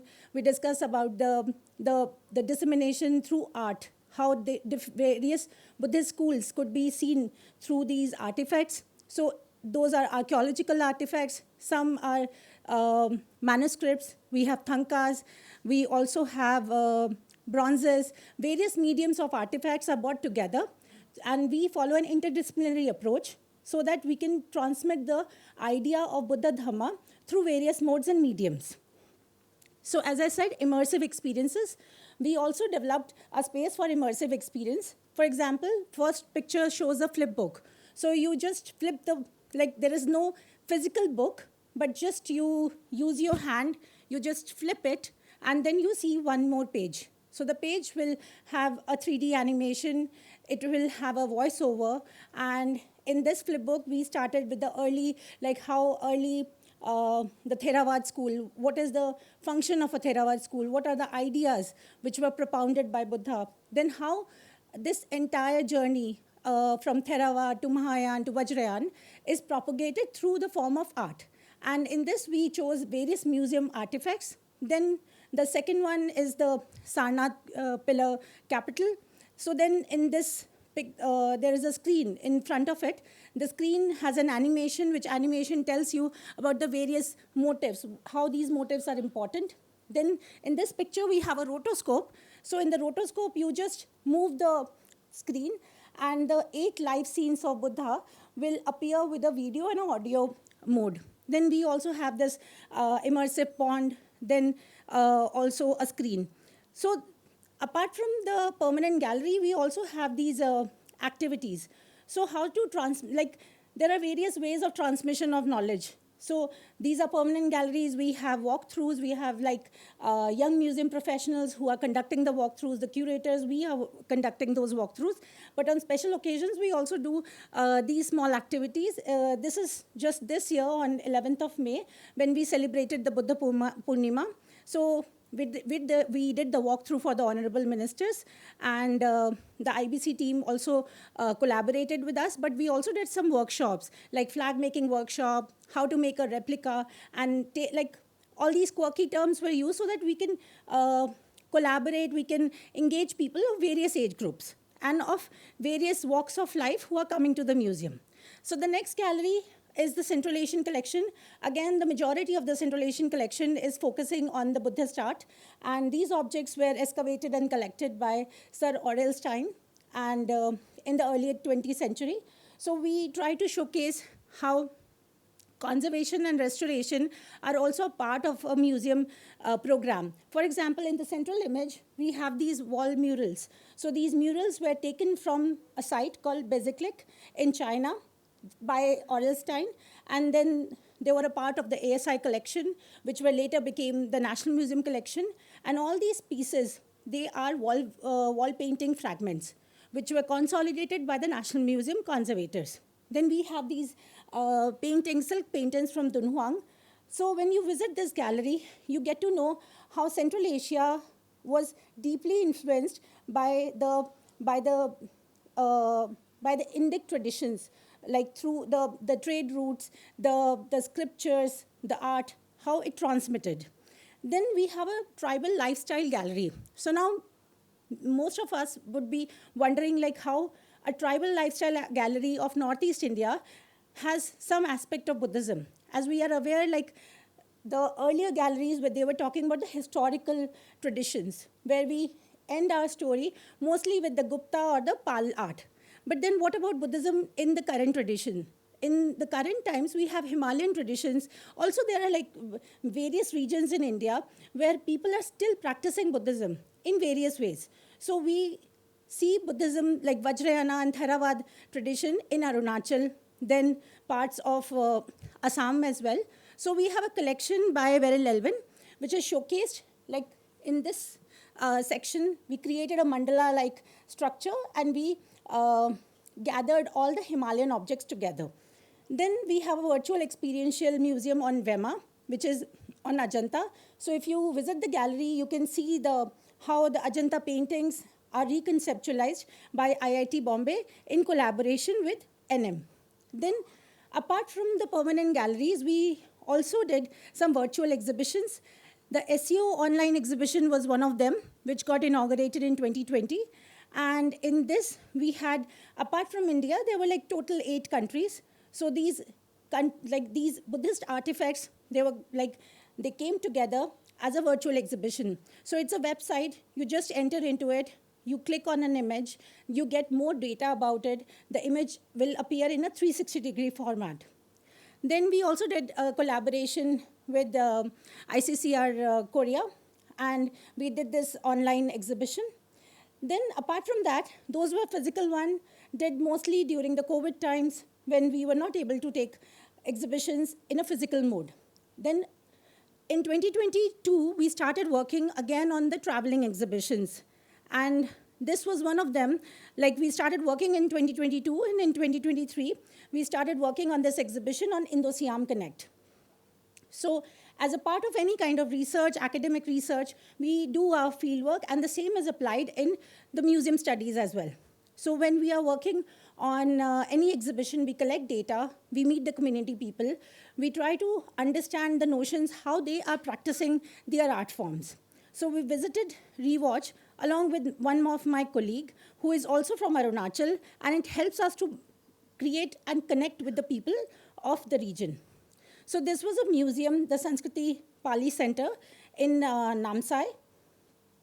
And these were the manuscripts. These are the artifacts. And this is not a thanka, but like a mandala. And by doing this fieldwork, we could understand that how the region of Namsai has close connection with Thailand and with Burma. So these were the monasteries which we visited. Most of the monasteries were created in the 19th century, the Chongkham, the Tengapani. Tengapani is very recent, but then Momong Monastery. They are all situated in the Namsai, the Chongkham area, and the Impong area of Arunachal. So we could also see how the stupa has been created, how the temple architecture has so much of connection with the current tradition of Thailand and Burma. And based on the collected data, we created this exhibition in which we started our narrative from the very early period. The central object is from 1st millennium BCE, and that object comes from a Thai archaeological site. So we collaborated with the Thai embassy. The Thai embassy was generous enough to give us some replicas of artifacts, and also pictures and their information. So these are some visuals, how we started our narration from the very early period, then from the Gupta period, then from the Pal, then at the end, we talked about the living traditions in Arunachal. And then this exhibition became a success. So we were chosen for the Bihar Biennale second, which happened in August last year in 2023. And if you see the central image of this poster, this is a Buddha image in Bhumi Sparsha from Arunachal only. So this is how we wanted to showcase that we talk about how India has been so influential in dissemination of Buddhism, Buddha Dhamma in the ancient times. But it's not only the ancient times, it's the current times as well. And this is it's a continual, I would say, transmission which is happening, and also shared Buddhist heritage, which we have been discussing all the times we are discussing while we are working on these projects. So this exhibition was supported by these institutions, and these were the sub-themes. So we started discussing from the waves of mobility, how returning to the roots, shaping of beliefs and icons, sanctified spaces, shared religion and cultural identity, orality, visuality, and performances of Ramayana and Mahabharata, and the connecting textile threads. So again, as I said, it was an interdisciplinary approach where we brought all material, all mediums together, and we had woven the story of Indo-Siam Connect. So these are some of the objects, just to showcase how these materials were chosen. And these are some views of the gallery. Like those were earlier, those were from the National Museum, and these are from the Bihar Museum. So we also created a space where we wanted to showcase how a temple structure is created, and we also used these pictorial depictions, those graphical representations of a doorway, of an entrance, and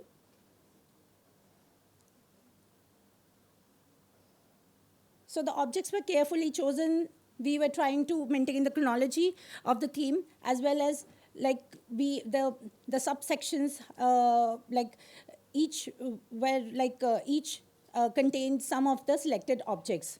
So this was the section on threads, on connecting textiles. So we had taken some textiles from Assam, from Arunachal, and how these motifs are very similar to Thailand and Burma. And this was a section on the living tradition of Buddhism in Arunachal, where we had taken those tangkhongs, the manuscripts, and also these wooden objects, some of the paintings. And this was the last section on Ramayana. So apart from that, interestingly, last year we also did an exhibition where we combined the contemporary and historical objects. And this exhibition happened in last year, December, where one of the artists, Abhay K, he's a diplomat, and he wanted to do an exhibition at NM of his contemporary paintings. But our former director general, he thought it would be great if we can combine the concept of shunyata with historical objects as well. So in the center, if you see, we have the relic of Lord Buddha, and those are surrounded by those contemporary paintings and also with some more historical objects. So we combined both together. So it's not like the transmission of wisdom or the pragya paramita. is delimited only for the historical objects. It's not only delimited to manuscripts. Like the concept could be understood, could be perceived in different manners and different ways. So these were the objects where we also showcased a manuscript of Pragya Paramita, which is from the National Museum collection of 12th century, and the Rohori relic of Buddha, along with these contemporary paintings where the artist has perceived Shunyata as a circle. Then apart from that, just to conclude, like the IBC and the National Museum have been collaborating for various expositions. We did the Thai exposition last year. This year, we did the Vietnam one, and we are also planning some for more such expositions. And as a part of it, like through the support of IBC and National Museum, we could do an exhibition on India and Vietnam. So now when objects can't transfer, we can also take these objects and this information through digital media and also through photographic means. So this is one of the examples and which was well received by the public. And even for us, like to understand that how these concepts of icons of Buddha, Bodhisattva, and various Buddhist deities and architecture have a continual root, and India and Vietnam, how they had a shared heritage. So just to conclude, I'm really thankful for to all my senior teachers and all senior members of all the venerable monks for listening to me. And I would be really grateful if you all could visit National Museum sometime, and we would be happy to show you the relics as well. Thank you.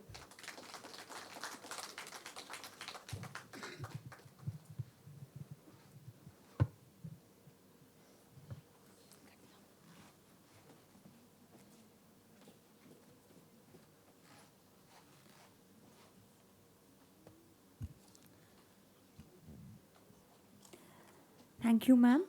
May I now request Professor Karam Tej Singh Sarao to kindly felicitate our moderator and speakers for this session.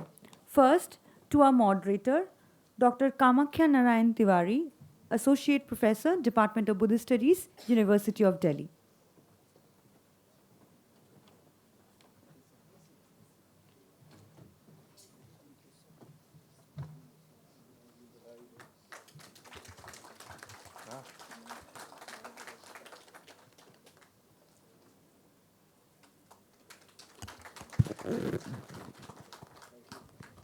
Now to our speakers, Ms. Akansha Singh, India.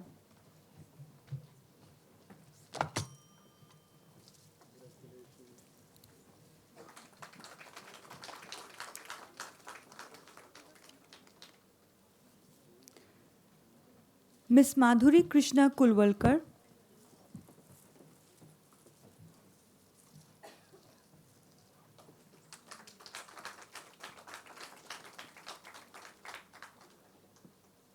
Venerable Yevata, Myanmar.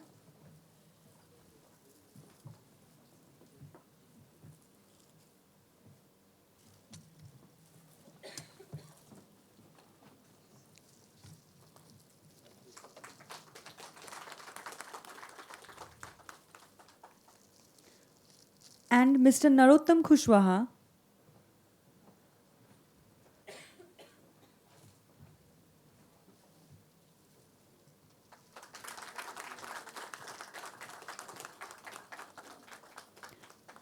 I request the moderator and the speakers of panel 3 to kindly come together for a group photo.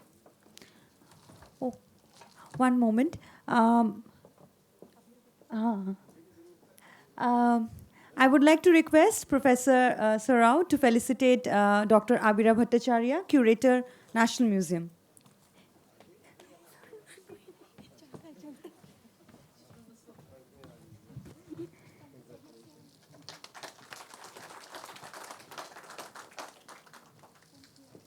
Please, ma'am, join for the group photo.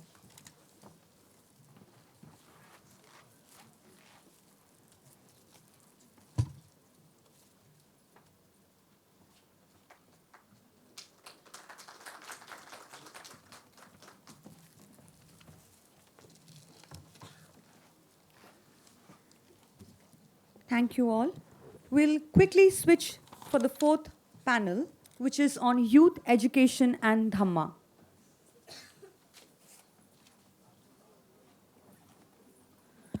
Kindly give us 5 minutes to put the nameplates.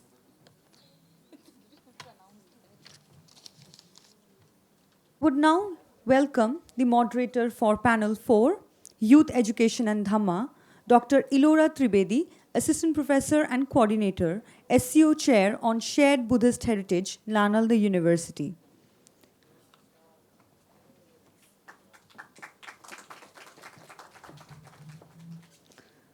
The speakers for this session include Dr. Mrigendra Pratap, India. I request our speakers to kindly take their places on stage as I call the names. Venerable Nguyen Dieu Chong, Vietnam.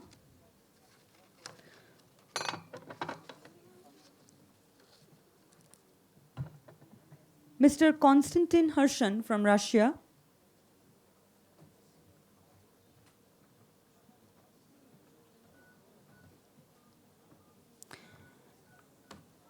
Venerable Yen Sokne from Cambodia, and Venerable Thich Nho Trivien.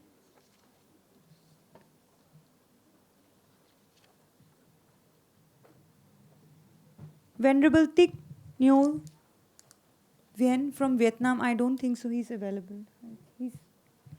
No problem, we have 4 speakers then.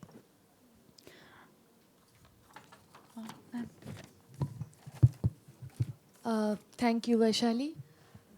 My warm greetings to all members of the Sangha who are present here. My respected regards to my professors and teachers, Professor Sarao, Professor Pant, and Rinpoche as a teacher, as well as all the speakers who are here. I'm very pleased to be part of this conference with the youth on a very relevant topic of wisdom transmissions, and particularly the role of the youth in that. So with further ado, let us start and begin. As of now, I think we have only 4 speakers in the panel. And for each speakers, I think we have 8 minutes and 2 minutes to sum up. And we'll have questions after that and the summary of the panel. So may I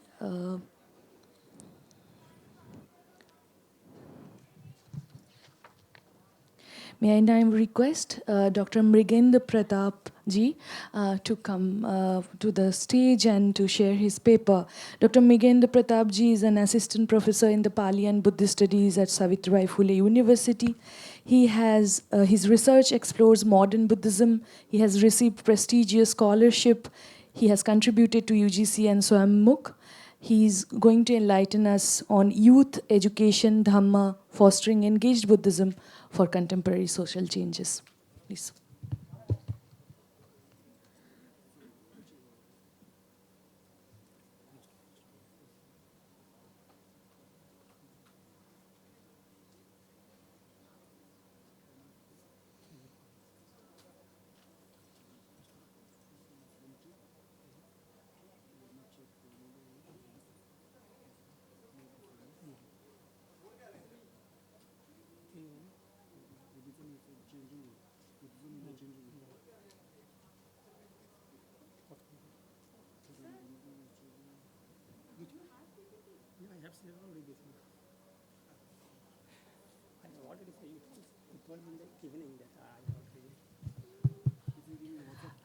I just want to take this time till we get the PPT slides sorted.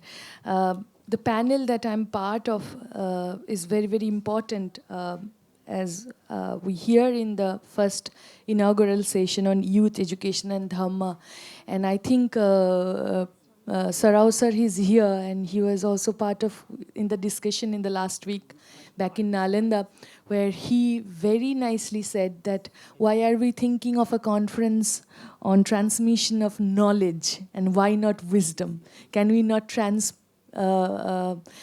change this word of knowledge with wisdom. What we actually require is the importance of wisdom in every aspect of life. And I think another important thing we have, as Sir also rightly pointed out today morning, is not Buddhism, but Buddha Dhamma. So Namo Buddhaya, and I think the youth are the two face to carry onward a more ethical world and sustainable future. So let us hear from this first speaker.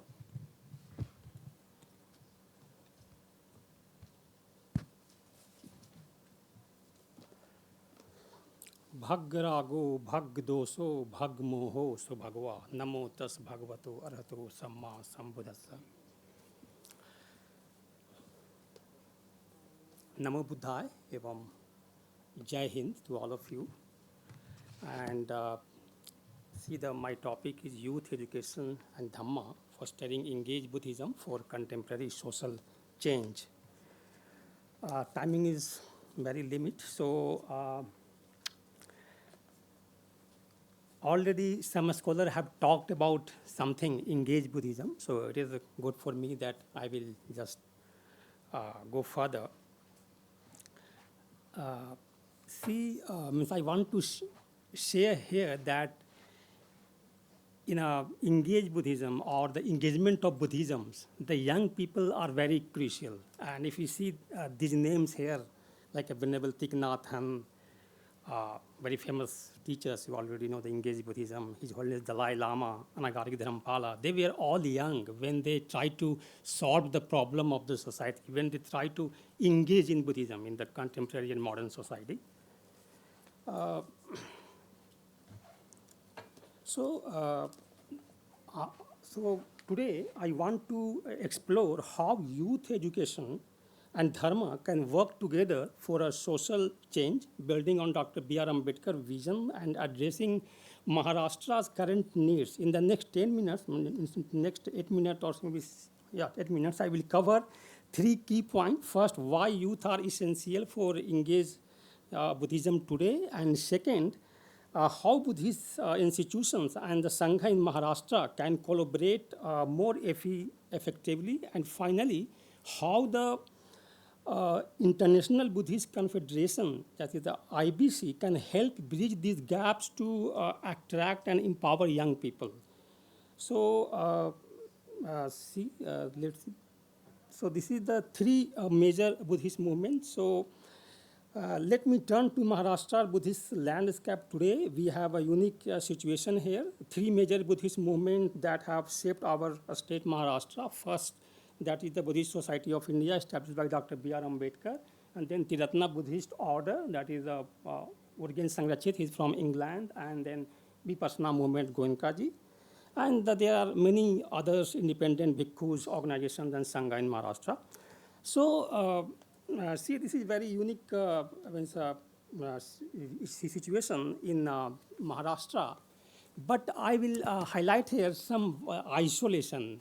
So see, here is some challenge. These groups largely work in isolation. In my 15 plus years of observation, there are virtually no joint programs or platforms where they collaborate, share resources, or work together for the Dhamma propagation. More concerning is the gap between practice and scholarship. Very few bhikkhus from Maharashtra join our Department of Pali and Buddhist Studies at Pune University. Ironically, we receive more monks and nuns from Vietnam and other Asian countries. Many local bhikkhus and lay priests, Bodhacharya, while represented in their communities, very well respected in their communities, lack deeper training in Pali, Buddhist philosophy, and meditation techniques. It is my observation.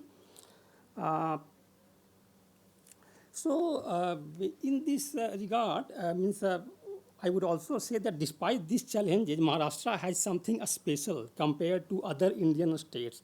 We have a living, vibrant Buddhist presence thanks to Dr. Ambedkar's vision and these organizations' dedicated work. The question is, how do we build on this foundation?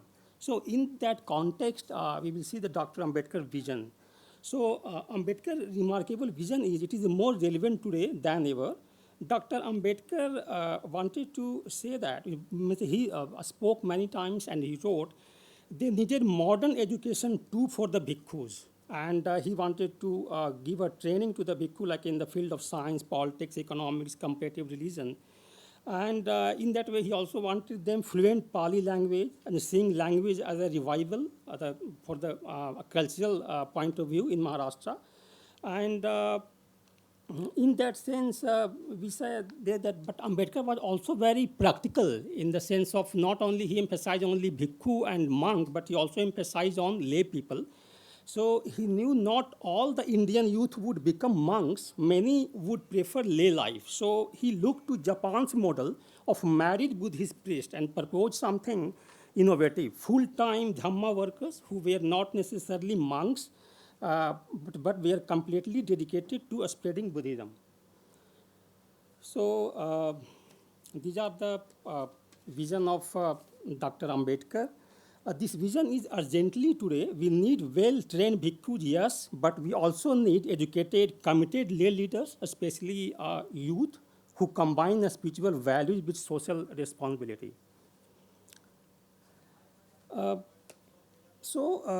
Now I come some academic setting in Maharashtra. So now let us examine our academic landscape. There, Maharashtra has a proud legacy in Buddhist education, starting with Dharmanand Koshambi. He was from Maharashtra, India's first Pali teacher, and his pioneering work laid the foundation of Pali studies in Maharashtra, and also we can say India. Today we have multiple universities teaching Pali and Buddhist studies across Maharashtra, but most focus on traditional approaches. Only a few have adopted truly holistic programs that integrate Sanskrit, Tibetan, and Pali with applied courses. So I want to say that there are some departments, but few departments and few universities, you will see that they emphasize not only Pali, but also Buddhist, Sanskrit, Tibetan, and applied kind of courses. And in this connection, I would highlight something important for the Department of Pali, Pune University, where I belong. So you can see there, we have started Pali-based through like a foundation to MA and PhD, and Sanskrit-based Buddhist studies, and also we have applied kind of courses, and also we have started some courses on the basis of government NEP, National Education Policy. So our department is very vibrant, and so in that way we are trying to give holistic approach and holistic way to teach the Dhamma. One thing is that these results are encouraging. More youth are enrolling, drawn by this contemporary relevance. However, there is still one major barrier, that is the high fees. Many potential students, especially from Buddhist communities, cannot afford the tuition. We have some scholarship, but it is not enough, actually. And then, so this creates a paradox. We have excellent academic programs, but they are not accessible to the communities that need them most. The question becomes, how do we bridge this gap between academic excellence and community access? And in this connection, I want to share some thoughts here. Pantiji is here, and other venerables here, regarding the IBC's role building a bridge. And see, so how do we solve these challenges? The International Buddhist Federation, IBC, can be game changer we need. First, unity through collaboration. The IBC should organize regular conferences bringing together all Maharashtra and already doing Buddhist groups, especially for BSI, Tiratna Buddhist Community, Vipassana, and independent organizations. Currently, they work in silos. The IBC can change this by creating platform for a dialogue, resource sharing, and a joint initiative. Second, comprehensive training programs. So IBC can revitalize Bhikkhu Jagdish Kashyap legacy by establishing holistic training centers. Third, making education accessible. The IBC can partner with institutions like SPPU to create a scholarship program and reduce fees courses for Buddhist community members. So, and so there are some, but I would just skip it. And then now, the power of young energy. So now here is where youth become, here is see the youth become very crucial. Young people bring energy, creativity, and tech savviness. The IBC can engage them in digital initiative like collaborating with the National Manuscript Missions to digitalize Buddhist manuscript currently held abroad. Imagine making these treasures available online for students and scholars. So recently, one scholar visited our department, and I just asked the question that because you see the Buddhist manuscript, especially the Pali manuscript, are not available in India because you see the Buddhism are already from India disappeared. So all the manuscripts are in the Theravada country. So if they brought this manuscript here in the form of online, so it is very useful for the all. Now, youth can also lead a practical project organizing cleaner, more peaceful environment, a pilgrimage site, reducing noise pollution, and creating volunteer networks. The last year I was teaching a student of Carleton College here in Bodh Gaya, and I am from Bodh Gaya, but I have realized to leave Bodh Gaya 4 months, and our students were every day visit the Bodh Gaya, the places nearby the temple.